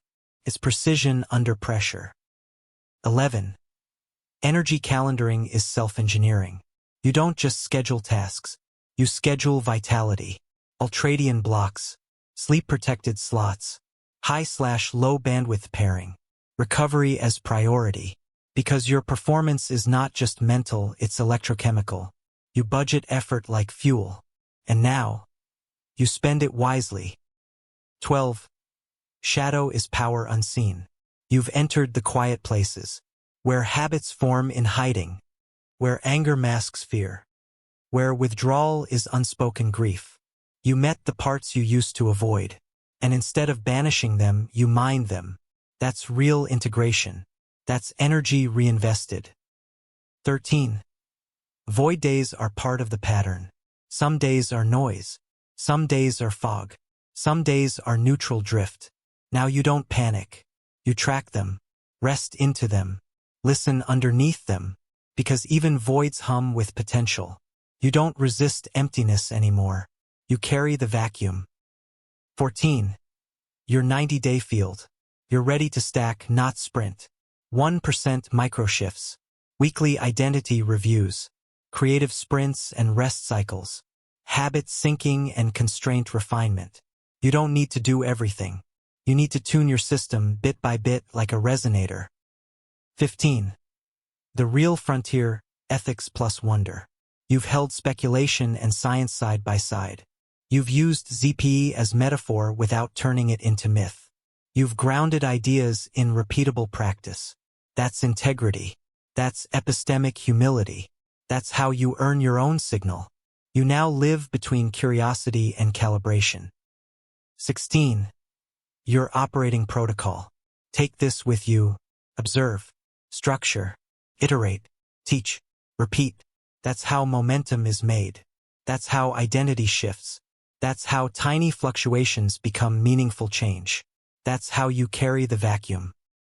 You've seen the emptiness isn't empty. You've turned signal into system. You've mapped a new field for becoming. The experiment doesn't end here. It just gains coherence. And you? You are not a passenger in this lab.